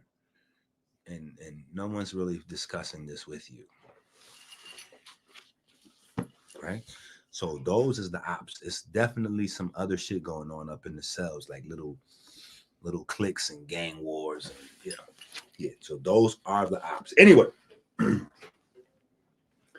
oxidative stress and insulin resistance, reactive oxygen species is a valuable signaling mechanism that potentiates many positive metabolic adaptations. However, now that's describing reactive oxygen species, free radicals, in the context of hormesis, right? Negative stimulation, right, creates positive overstimulation and preparation. Kind of the basis for inoculations and vaccines later on. Right? I'll read it again. Reactive oxygen species is a valuable signaling mechanism that potentiates many positive metabolic adaptations. However, chronically heightened oxidative stress could play a significant role in inducing insulin resistance. Chronically heightened reactive oxygen species production is linked to insulin resistance via a more positive redox potential derived from higher H2O2 emission. Somebody in the chat, please tell everybody what H2O2 is. I remember being in the staircase with Tony when Tony was a little girl, like how Aubrey and Kylie are now. And Tony was my cameraman. And we had the little tiny, this shit was crazy, bro. We had it shit was damn near 8x11, like an 8x11 size whiteboard. And we was living on 173rd Street, and this is in the Bronx. And it was a little 3-story building we lived in. And yeah, it was a Dominican lady on the second floor, and on the first floor, I forgot what they was doing, but they was moving coke and everything out of the Dominican lady. So it was a lot of shit going on in that building. I just wanted to move us out of that building. There was a lot of rats and roaches and mice and just shootouts. Like, it was crazy right there. But you know, we got, I got my little $40 camcorder from the pawn shop. And those same 3 flights of steps is the same 3 flights of steps that I was walking Amber up and down, up and down, up and down to do her rehab. Because the rehab place they would send her to, they know what the fuck they was doing. But anyway, I like glue taped the whiteboard to the wall, and our first videos of Minister EnQi was right there. Tony was the cameraman. And the reason why this is all coming back to my memory right now is because one of the first things I talked about was this water thing, this relationship of water, right? And you have, let me put it on this thing. Let me show you.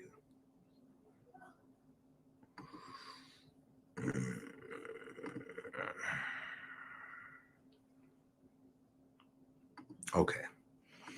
Let's go back over here to our scrap page. Right? Okay, we got our scrap page. Let's go over here.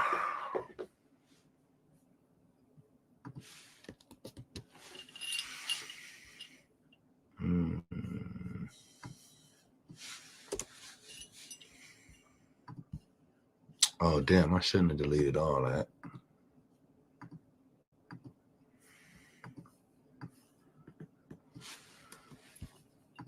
Use this, right? So you got H2O, right? Now, H2O is your regular water, right? Then you got H2O2, which is the problem child, right? That's peroxide. Then you got H2O3, which is your structured water, right?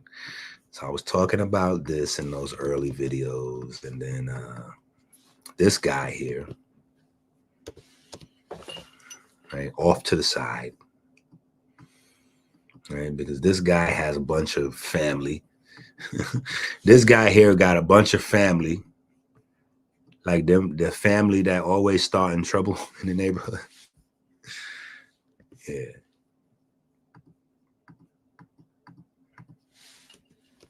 You know, the little guy with mad brothers and sisters that be starting problems? That's this guy, right? But this is the ammonia team. This is team ammonia, right? Hydrogen is involved in team ammonia. Anyway, but this is your water family, right? So this is regular water. This is hydrogen peroxide. And then this right here is structured water, right? Now I want to show y'all something real. Nah, I ain't even gonna show y'all that. Anyway, just know you cannot get from here to here without this guy, the problem. So anyway, it just took me back to that. You know what I'm saying? And then when y'all think my views is low now. No. My views was low then. It took me 3 months to get 50 views on a video. And that was such an achievement for us. We all went to Rye Playland. It's like maybe a 40-minute drive from the Bronx, 30 minutes or something. They got like video games, movie theaters, restaurants. Like we had a whole celebration about this shit. Me and Tony accomplishing 50 views. Oh my goodness. Anyway. All right, where was we at? Chronically heightened reactive oxygen species production is linked to insulin resistance via a more positive redox potential derived from higher H2O2 emission. That's peroxide, right? Elegantly described by Fisher, Wellman, and Neufer. Oxidative stress induces a global shift in the redox environment to a more oxidized state, promoting the activation of stress-sensitive serine threonine kinases. All right, hold on. Remember how I explained to you redox, right? Reduction and oxidation, right? So it's like little microcircuits of acids and alkalines, or acids and bases connecting, where electrons are moving. Now, if you're in a space where you have more reduction going on, you're Gucci, right? That means there's more electrons being added to your body, which is what you need, because remember, your body is acid, right? Your body is made out of amino acids. Your bones, your skin, your pigments, your collagen, fascia, organs, everything, amino acids. So you need to feed these things all electricity, electrons, right? Or at least feed the cells that, so that the mitochondria in those cells, in those tissues, can go ahead and do their thing with the ATP, blah, blah, blah. What this is saying is that when you start to have more free radical production, you have a shift from electrons feeding the tissues to the tissues bleeding electrons. That's what they're saying specifically when they go, a more positive redox potential derived from higher peroxide emission. That means your body is dying. Your tissues are losing light production. They're losing light production because they're losing the electrons that keep the chain moving. They're losing the protons because those are a part of the water molecules, right, that power those pumps. So you got, that's why so overall, the entire magic of the mitochondria and the ATP and all that out the window, right? Because you're having more peroxide production, right?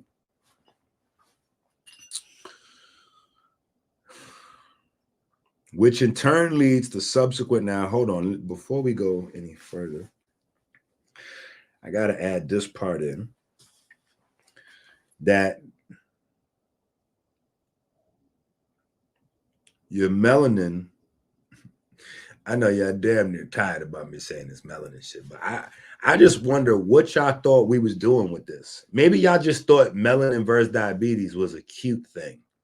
Like, oh, that's so cute that EnQi said. EnQi, that's a nice say. You know, that's nice. Maybe y'all thought that I put this together so that I could say, like, you know, Black folks against diabetes in like a stylish way. No. I'm trying to tell you what this is.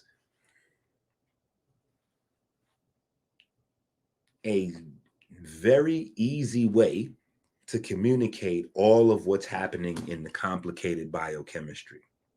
So just like melanocytes produce melanin, melanocytes also produce an antioxidant called catalase, right? And catalase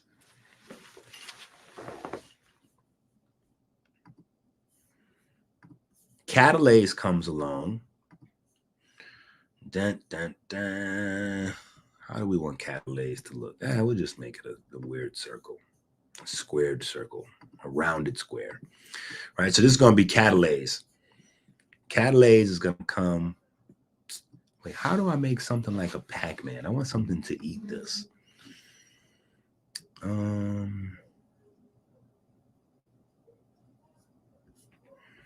Yeah, I can't.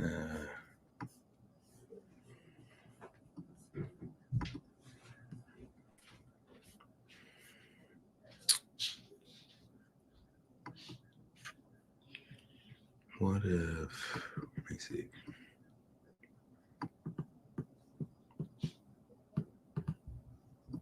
Oh no, the smallest it'll go is 3. Oh, I could have did that. Actually, let me go back.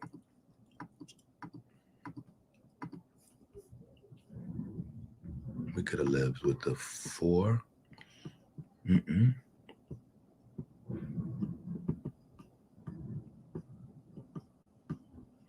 All right.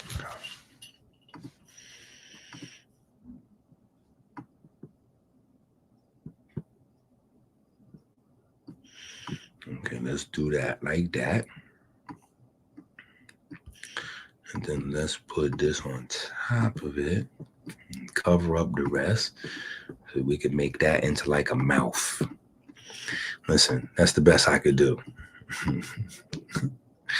Right? So that's going to chew that up. Right? That's going to chew that up. And then it's going to turn it into this.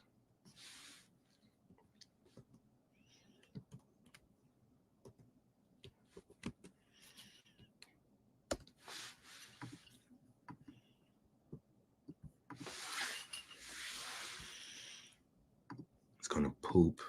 I'm going to make that like some poop.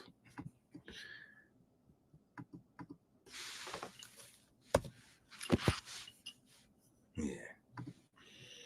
Well, doesn't really look like poop, but you get the idea. All right. So that's what catalase does.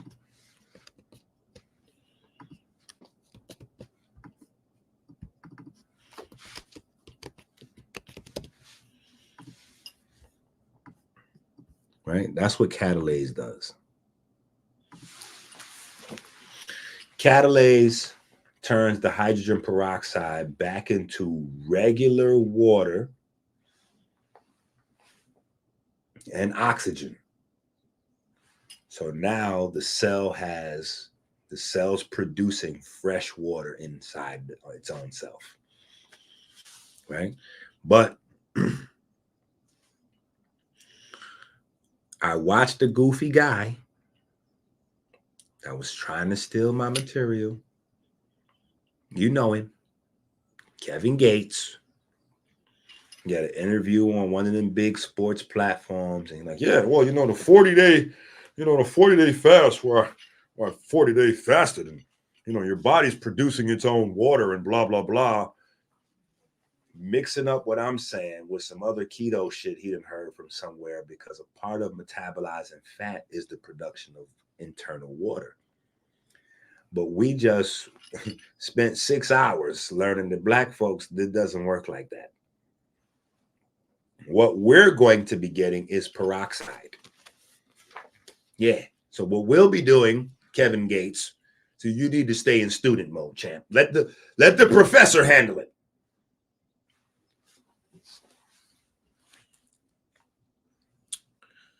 Elegantly described by Fisher, Wellman, and Neufer, oxidative stress induces a global shift in redox environment to a more oxidative state, promoting the activation of stress-sensitive serine and threonine kinases, which in turn leads to subsequent serine and threonine phosphorylation of IRS1 and downstream signaling proteins to limit insulin sensitivity.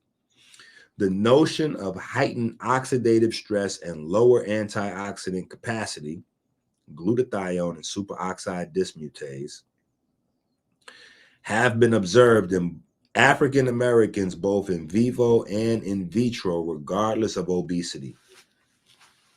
So let's take that off the table.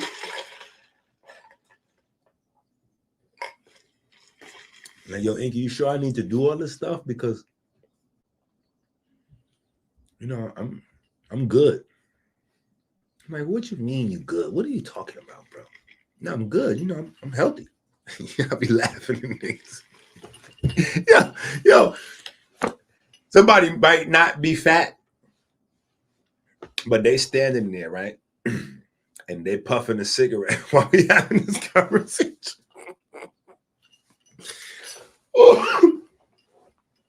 Yeah, you know, I'm good.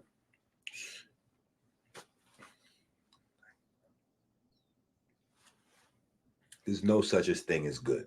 I'm not good. Okay. I'm a black man that lives in Michigan. This is not my environment. There's no good. Okay. You're all right. Okay. But you need to get better. And you need to continuously work at it so you create the habits. The habits are what's the most important thing. Something's going to happen to everybody. It's like a test in school. And this is how I explain study habits to my daughter when she was little. Because school naturally came easy to her. Right? So she had terrible study habits. And I'm like, listen, I'm on you because what's going to happen is based on, how we, just our culture, the stuff in school is like, oh, Dad, this is, what they just starting to learn it. I'm like, when you get to high school though, they're going to shift you around. They're going to notice you got bad study habits and high grades. And what's that going to do? They're going to move your class. They're going to start giving you different material. They will find your weakness. They're going to put you in a space where you're not going to be able to keep up if you don't develop work ethic and study habits. That's kind of the same thing with your health. You cool right up until you not cool.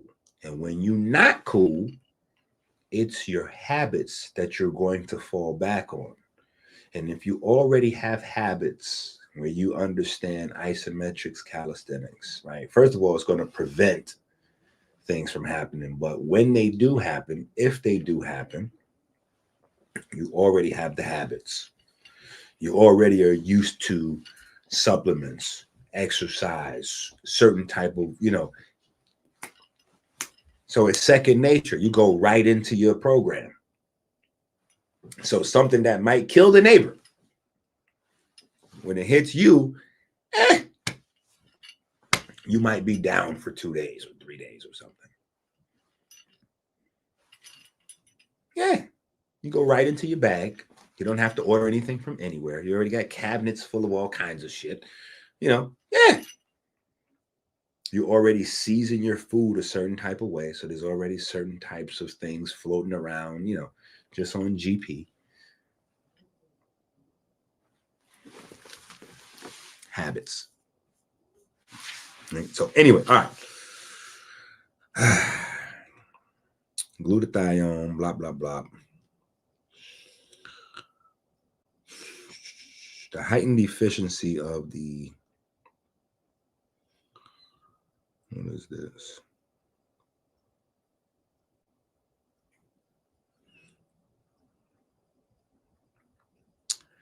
They give me so many acronyms. I gotta try to remember these acronyms. I don't know what this stands for. ETS.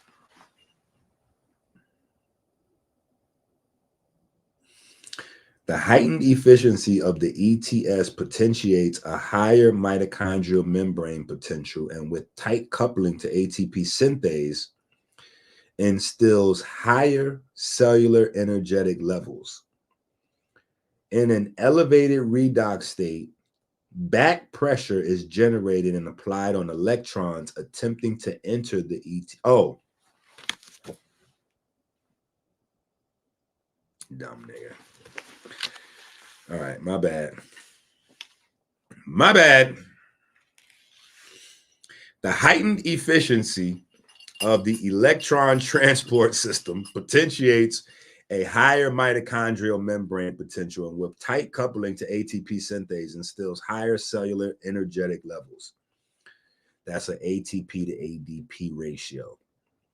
In an elevated redox state, back pressure is generated and applied on electrons attempting to enter the electron transport system.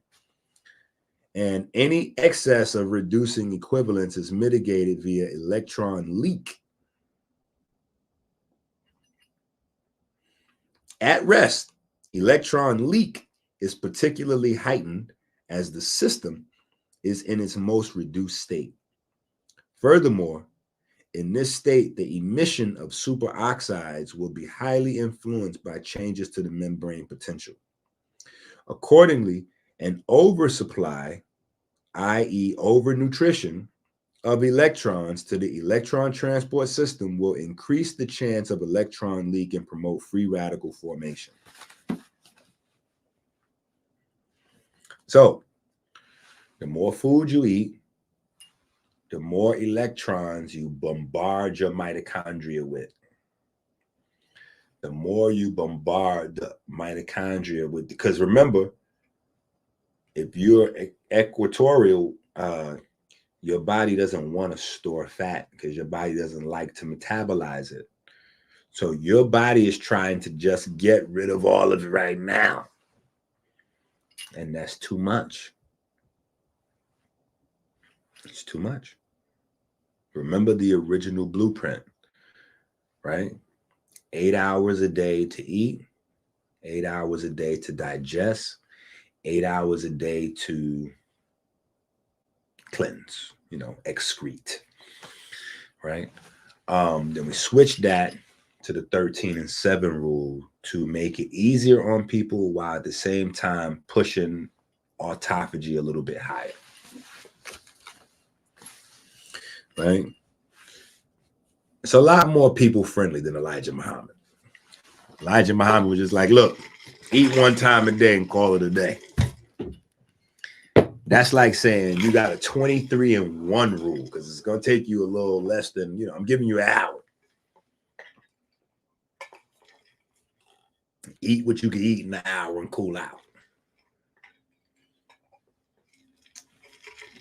I'm giving you 7 hours. But that's why them old school Nation of Islam guys, they age well. Because they eating one time a day. You know what I'm saying? They're supposed to be. You say that. Right? But now there's other stuff that goes with eating one time a day. Because if you eat one time a day, then the addiction kicks in and that turns the Elijah Muhammad blueprint, it weaponizes it. Right? So what do I mean by that? If you decide, okay, dope, EnQi, you co-signing it, so I'm gonna jump on it. You said Sabi was doing it down at his property, stopping people from eating, and the other thing he was doing down there was they was getting the water from the lava. It's a volcano or some mountains or something. They got that super water down there.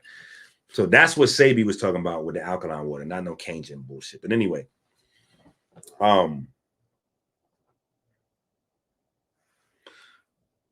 when you starving, the addiction of all the stuff that you want to eat is on you, right? So when that one meal comes around, instead of making that a super highly nutritious meal where taste is not the driving factor, most people that do the one meal a day, first of all, in their mind, they gas themselves up and said, no, I'm eating one meal a day, so I'm good. Second thing is they're going to eat primarily for the tongue instead of the body. So it's going to be a bunch of feel-good stuff because in their mind, they already only eating one meal a day. So, yeah, I can eat as much as I want and I can eat whatever I want. So let me go ahead and get that chicken right there. Yeah. That barbecue on it. Matter of fact, put some extra barbecue on that. Let me get that mac and cheese. Okay. Well, the messenger said the navy beans, so we'll just go ahead and take those pork and beans. Yeah, put that on there. What else y'all got? Give me them yam. Just having Thanksgiving every day. So one time a day, you're eating a meal with no nutrition in it, tons of sugar. So it backfires.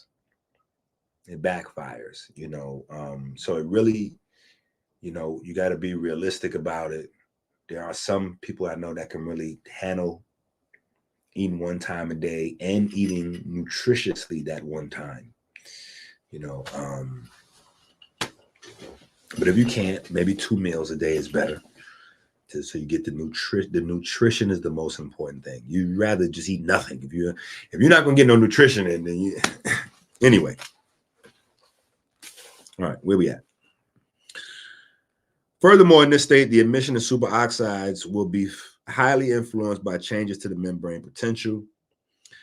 Accordingly, oversupply, overnutrition of electrons to the electron transport system will increase the chance of electron leak and promote free radical formation.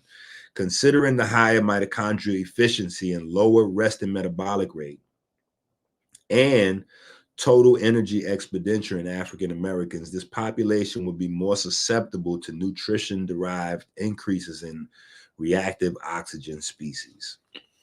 Yo, if you're a Mason, you know what I'm talking about. You know the EnQi, where you got to know what it says in order to know what it says because it's not complete words. That's how this shit is.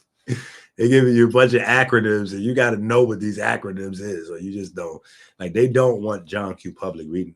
Instagram already gave me a warning. I've been broadcasting on YouTube and Instagram. Instagram gave me a warning. When I put the breakdown of the glucose and all that up there with the acetyl-CoA, they gave me a warning. Said, we deleting this video. Watch your step, nigga. Go back to black folks killing each other or falling down, busting their head, shit like that, crashing on motorcycles. Post that. You're good.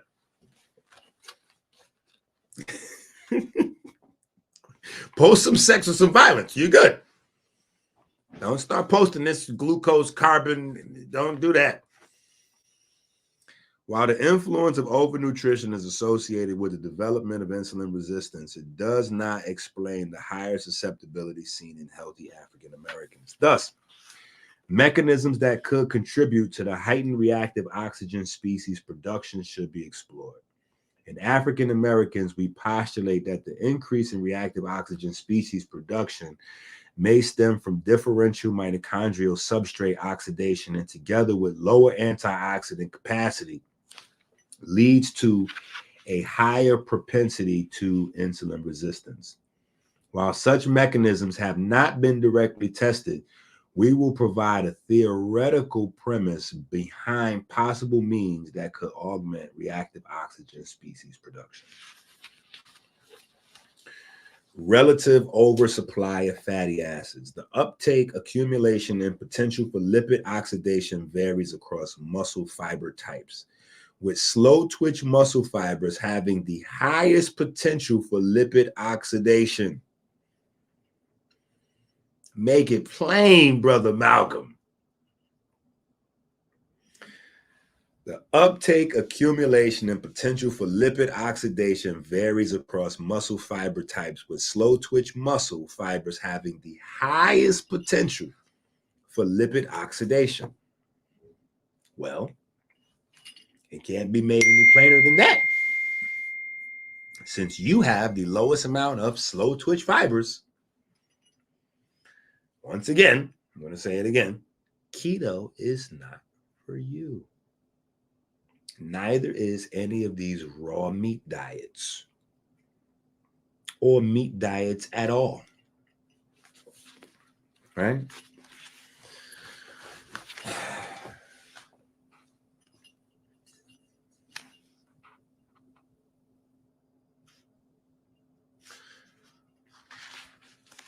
In African American, independent of caloric surplus, there is a potential for a relative oversupply of fatty acids to oxidative fibers, contingent upon the inadequacy of glycolytic fibers to oxidize fatty acids.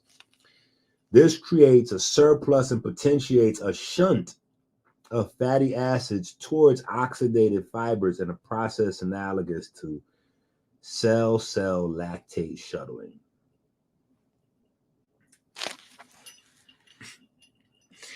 Similar to the problem you have with milk. However, the predominantly higher glycolytic to oxidative muscle fiber ratio seen in African American could result in substrate oversaturation of oxidative fibers, contributing to the fiber type specific lipotoxicity as well as reactive oxygen species. While evidence regarding this mechanism is scarce, the combination of lower oxidative capacity and shifted ratio of glycolytic to oxidative muscle fibers could contribute to muscle lipid accumulation and subsequently lower insulin sensitivity. An oversupply of fatty acids has been shown to generate higher reactive oxygen species production. Fatty acid-induced reactive oxygen species production calls for the oversaturation of electrons at the Q-pool via beta oxidation and FAD-link substrates. Considering that the entrance of electrons to the Q-pool via cytochrome 2 is not constrained by membrane potential, an increase in beta oxidation would allow for a further reduction in the Q-pool. In such a reduced state, the Q-pool has limited ability to accept electrons from cytochrome 1 and could result in the reverse flow of electrons to cytochrome 1. Furthermore, the reduction of the Q-pool will increase the reducing equivalence towards cytochrome 3 and elicit cytochrome 3 specific electron leaks. Together, these mechanisms account for the increase in superoxide production. Potential for this mechanism to be in part responsible for heightened reactive oxygen species production in African Americans will be dependent on the relative fatty acid oversupply to oxidative muscle fibers. However, this hypothesis needs to be tested before any association can be assumed. Glycolytic flux and reactive oxygen production. Considering the predominance of glycolytic flux in African Americans, it would be reasonable to postulate that there is a preeminent provision of glycerol 3-phosphate, G3P, malate aspartate shuttles, and lactate shuttle to transfer the electrons produced in glycolysis to the electron transport system. While no significant difference in maximum ADP stimulated respiration via NAD-linked substrates has been shown between muscle fibers using high-resolution respirometry, some difference persists in the respiration capacity with G3P. Moreover, while the G3P shuttle is not exclusive to glycolytic fibers, there is a 4 to 10-fold higher respiration in the presence of G3P when compared to oxidative muscle fibers, which is consistent with a higher dependence on glycolysis. The G3P shuttle allows for cytosolic reducing equivalents to enter directly into the Q-pool via mitochondrial G3P dehydrogenase. Independent of the membrane potential, the mechanism of G3P-derived reactive oxygen species production can be seen as analogous to the Q-pool reduction via beta oxidation-derived FADH. Considering that electron input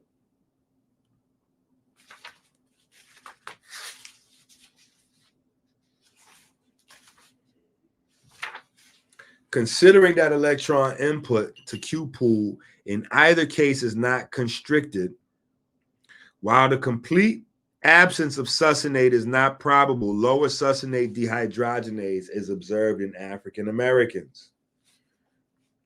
Now, they're getting redundant.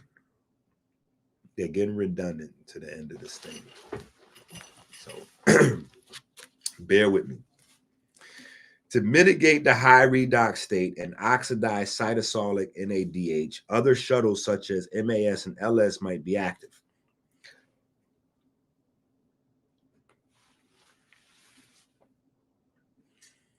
Via MAS, electrons from cytosolic NADH are brought to the mitochondrial matrix where they are fed directly to cytochrome 1.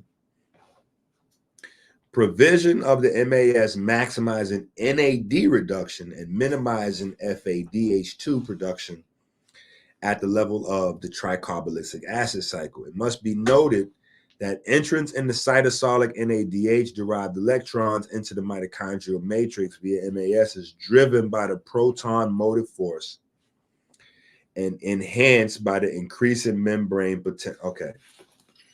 So, again, we're back to that FO motor clock, right? We're back to that FO motor clock. In terms of reactive oxygen species production in muscle, higher MAS provision and oxidation of MAS supporting substrates results in a substantial increase in H2O emission at the level of C1 and C3 and alpha ketoglutarate. Additionally, impermeabilized muscle fibers, a continual source of reactive oxygen species emission, has been observed at the level of pyruvate dehydrogenase complexes. This emission of ROS was further observed to be exacerbated with low glutathione levels and dependent on pyruvate availability. Now, this is that Sabi lingo here, right? He blamed a lot of autoimmune disease based on, and he kept saying anemia, but unless you looked up and really understood biochemistry, you didn't know that he wasn't talking about anemia. He was talking about another thing called hemolytic anemia. Hemolytic anemia is when your cells are breaking down.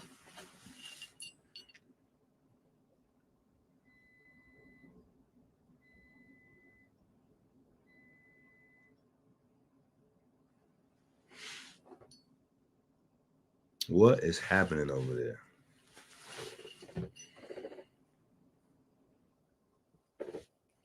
Okay, come on, guys. I love you all.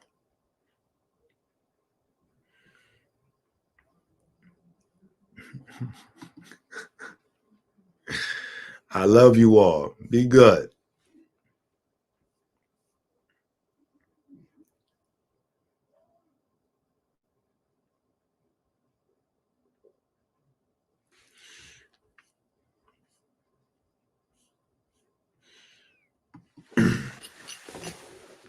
Right?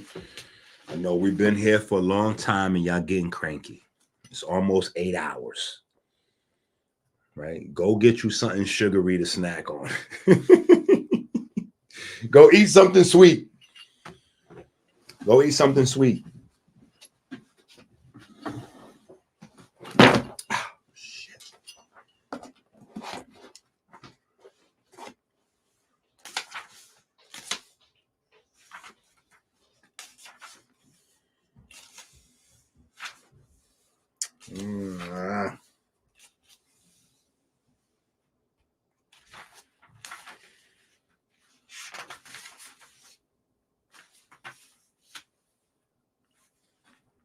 Okay, boom. This is where we was at. C1, C3, alpha ketoglutarase, blah, blah, blah, blah, blah. All right, now, as a major producer, stay on target, folks. We almost home. This article has 3 more. I would be lying. 1, 2, 3, 4, 5, 6, 7. Okay, 7 more pages and we done. Even though last night it took us 3 hours to do 3 pages. I'm not going to do that because they're getting redundant. So it'd be easier for me to move through this. Plus, we kind of covered a lot of the stuff already. So it'd be easy to just kind of get through these key points. As a major producer of lactic acid, the LS is highly active in both anaerobic and aerobic conditions within the skeletal muscle. Considering that the interconversation, this is the mic, just in case y'all don't know what I'm doing. Considering that the interconversion, I said conversation, considering that the interconversion of pyruvate to lactate via lactate dehydrogenase is coupled with the oxidation of NADH, the LS serves to bring cytosolic NADH to the mitochondria. In muscle, mitochondrial basal respiration and coupling with lactate has been seen to closely resemble that of pyruvate. On the other hand, higher mitochondrial respiration and similar coupling with lactate were observed even when equal amounts of lactate and pyruvate are supplied to isolated mitochondria. But this is a non-physiological state, considering that the amount of lactate exceeds that of pyruvate in vivo. Interestingly, muscle mitochondrial respiration with lactate shows a trend toward higher peroxide production at the level of lactate targeting enzymes. Additionally, considering that lactate entering the mitochondria will be oxidized to pyruvate, the provision of LS could have an implication in reactive oxygen production at the site of mitochondria. Okay. We might not have to go through the rest of this. I'm going to be honest. Let me see what else is relevant to our study in the EnQi cycle, because I want y'all to be able to. I know after 30 minutes, concentration gets crazy. After 3 hours, people are like, this is just my love thing. So I don't want to force people to try to, keep up. Just let me see here. Association of mitochondrial dynamics with insulin resistance in African Americans display altered gene expression. Okay, no, we got to do it with this. Association of mitochondrial dynamics with insulin resistance in African Americans. African Americans display altered gene expression and protein content responsible for mitochondrial membrane transport, fission, and fusion. Fission and fusion is how mitochondria reproduce, right? Mitochondria come together, like 2 of them can make it themselves into one. And when it's time to make more, one mitochondria could just split into multiple. Like, it's crazy. Which may contribute to the differences in mitochondrial bioenergetics between races. Transacylase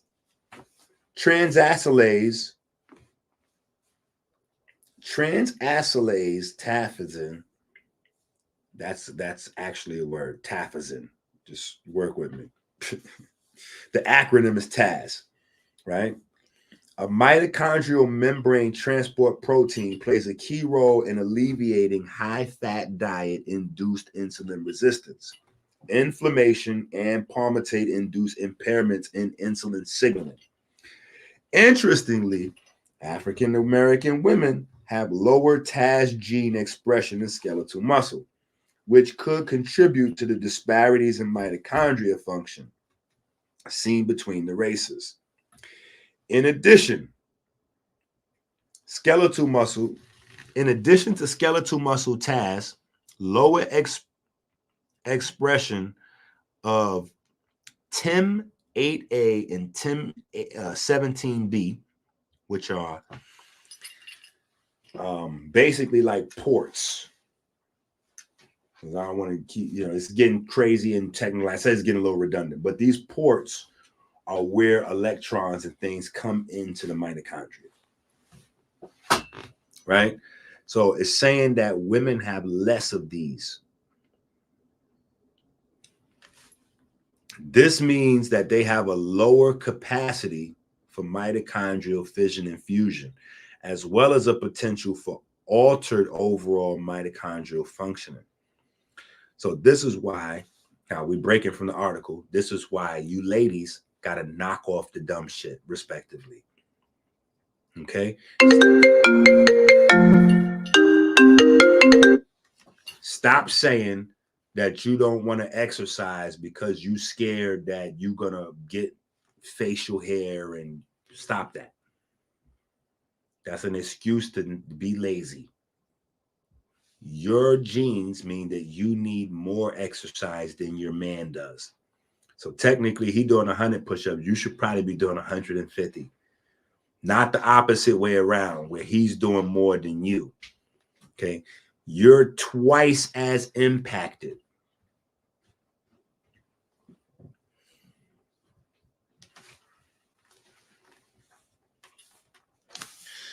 Finally,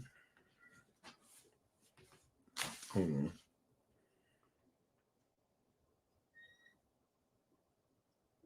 Moreover, it is important to note that skeletal muscle content has also been shown to be lower in African Americans when compared. Skeletal muscle content of F1S1 and MFN2 have been lower in African Americans than Caucasians. Okay. They come to other factors. They name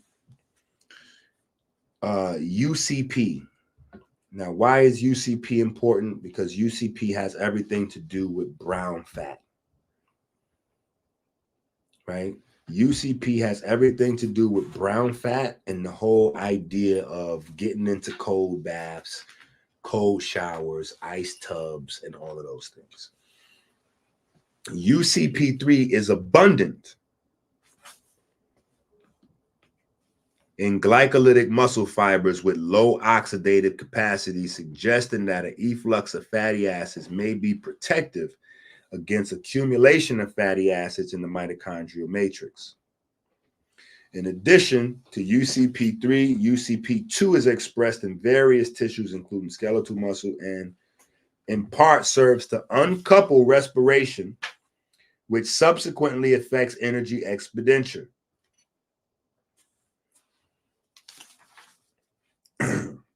Conclusions. We're just going to go right to conclusions so we don't do anything redundant. Considering the complex nature and lack of understanding of the cellular processes, future researchers should strive to elucidate molecular mechanisms governing peripheral insulin resistance in African Americans.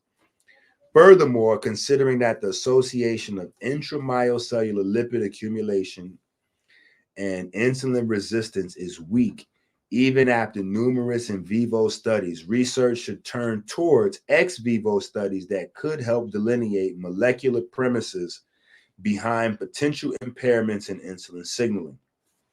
Finally, considering that very few authors have investigated the relationship and influence of mitochondria outcomes on insulin resistance in African Americans, more should be carried out to assess and establish the model of mitochondrial bioenergetics in this population, specifically the areas of mitophagy, which is autophagy specific to mitochondria, and mitochondrial calcium homeostasis. Oh my God. That's crazy. That's crazy. That's crazy. If you get the Horace and Set book, you'll find out why that's crazy. Homeostasis have been implicated in the development of metabolic disease yet remain largely unexplored across different races. The focus on mitochondrial bioenergetics will also help elucidate the inherent lower energy expenditure in African Americans versus Caucasians and could provide future targets to prevent obesity and type 2 diabetes in this population collectively. These recent findings represent a new frontier in mitochondrial bioenergetics between races. And it should say right after that, thanks to Dr. EnQi and the Melanin vs. Diabetes crew for bringing this to the forefront. Send that nigga some cash apps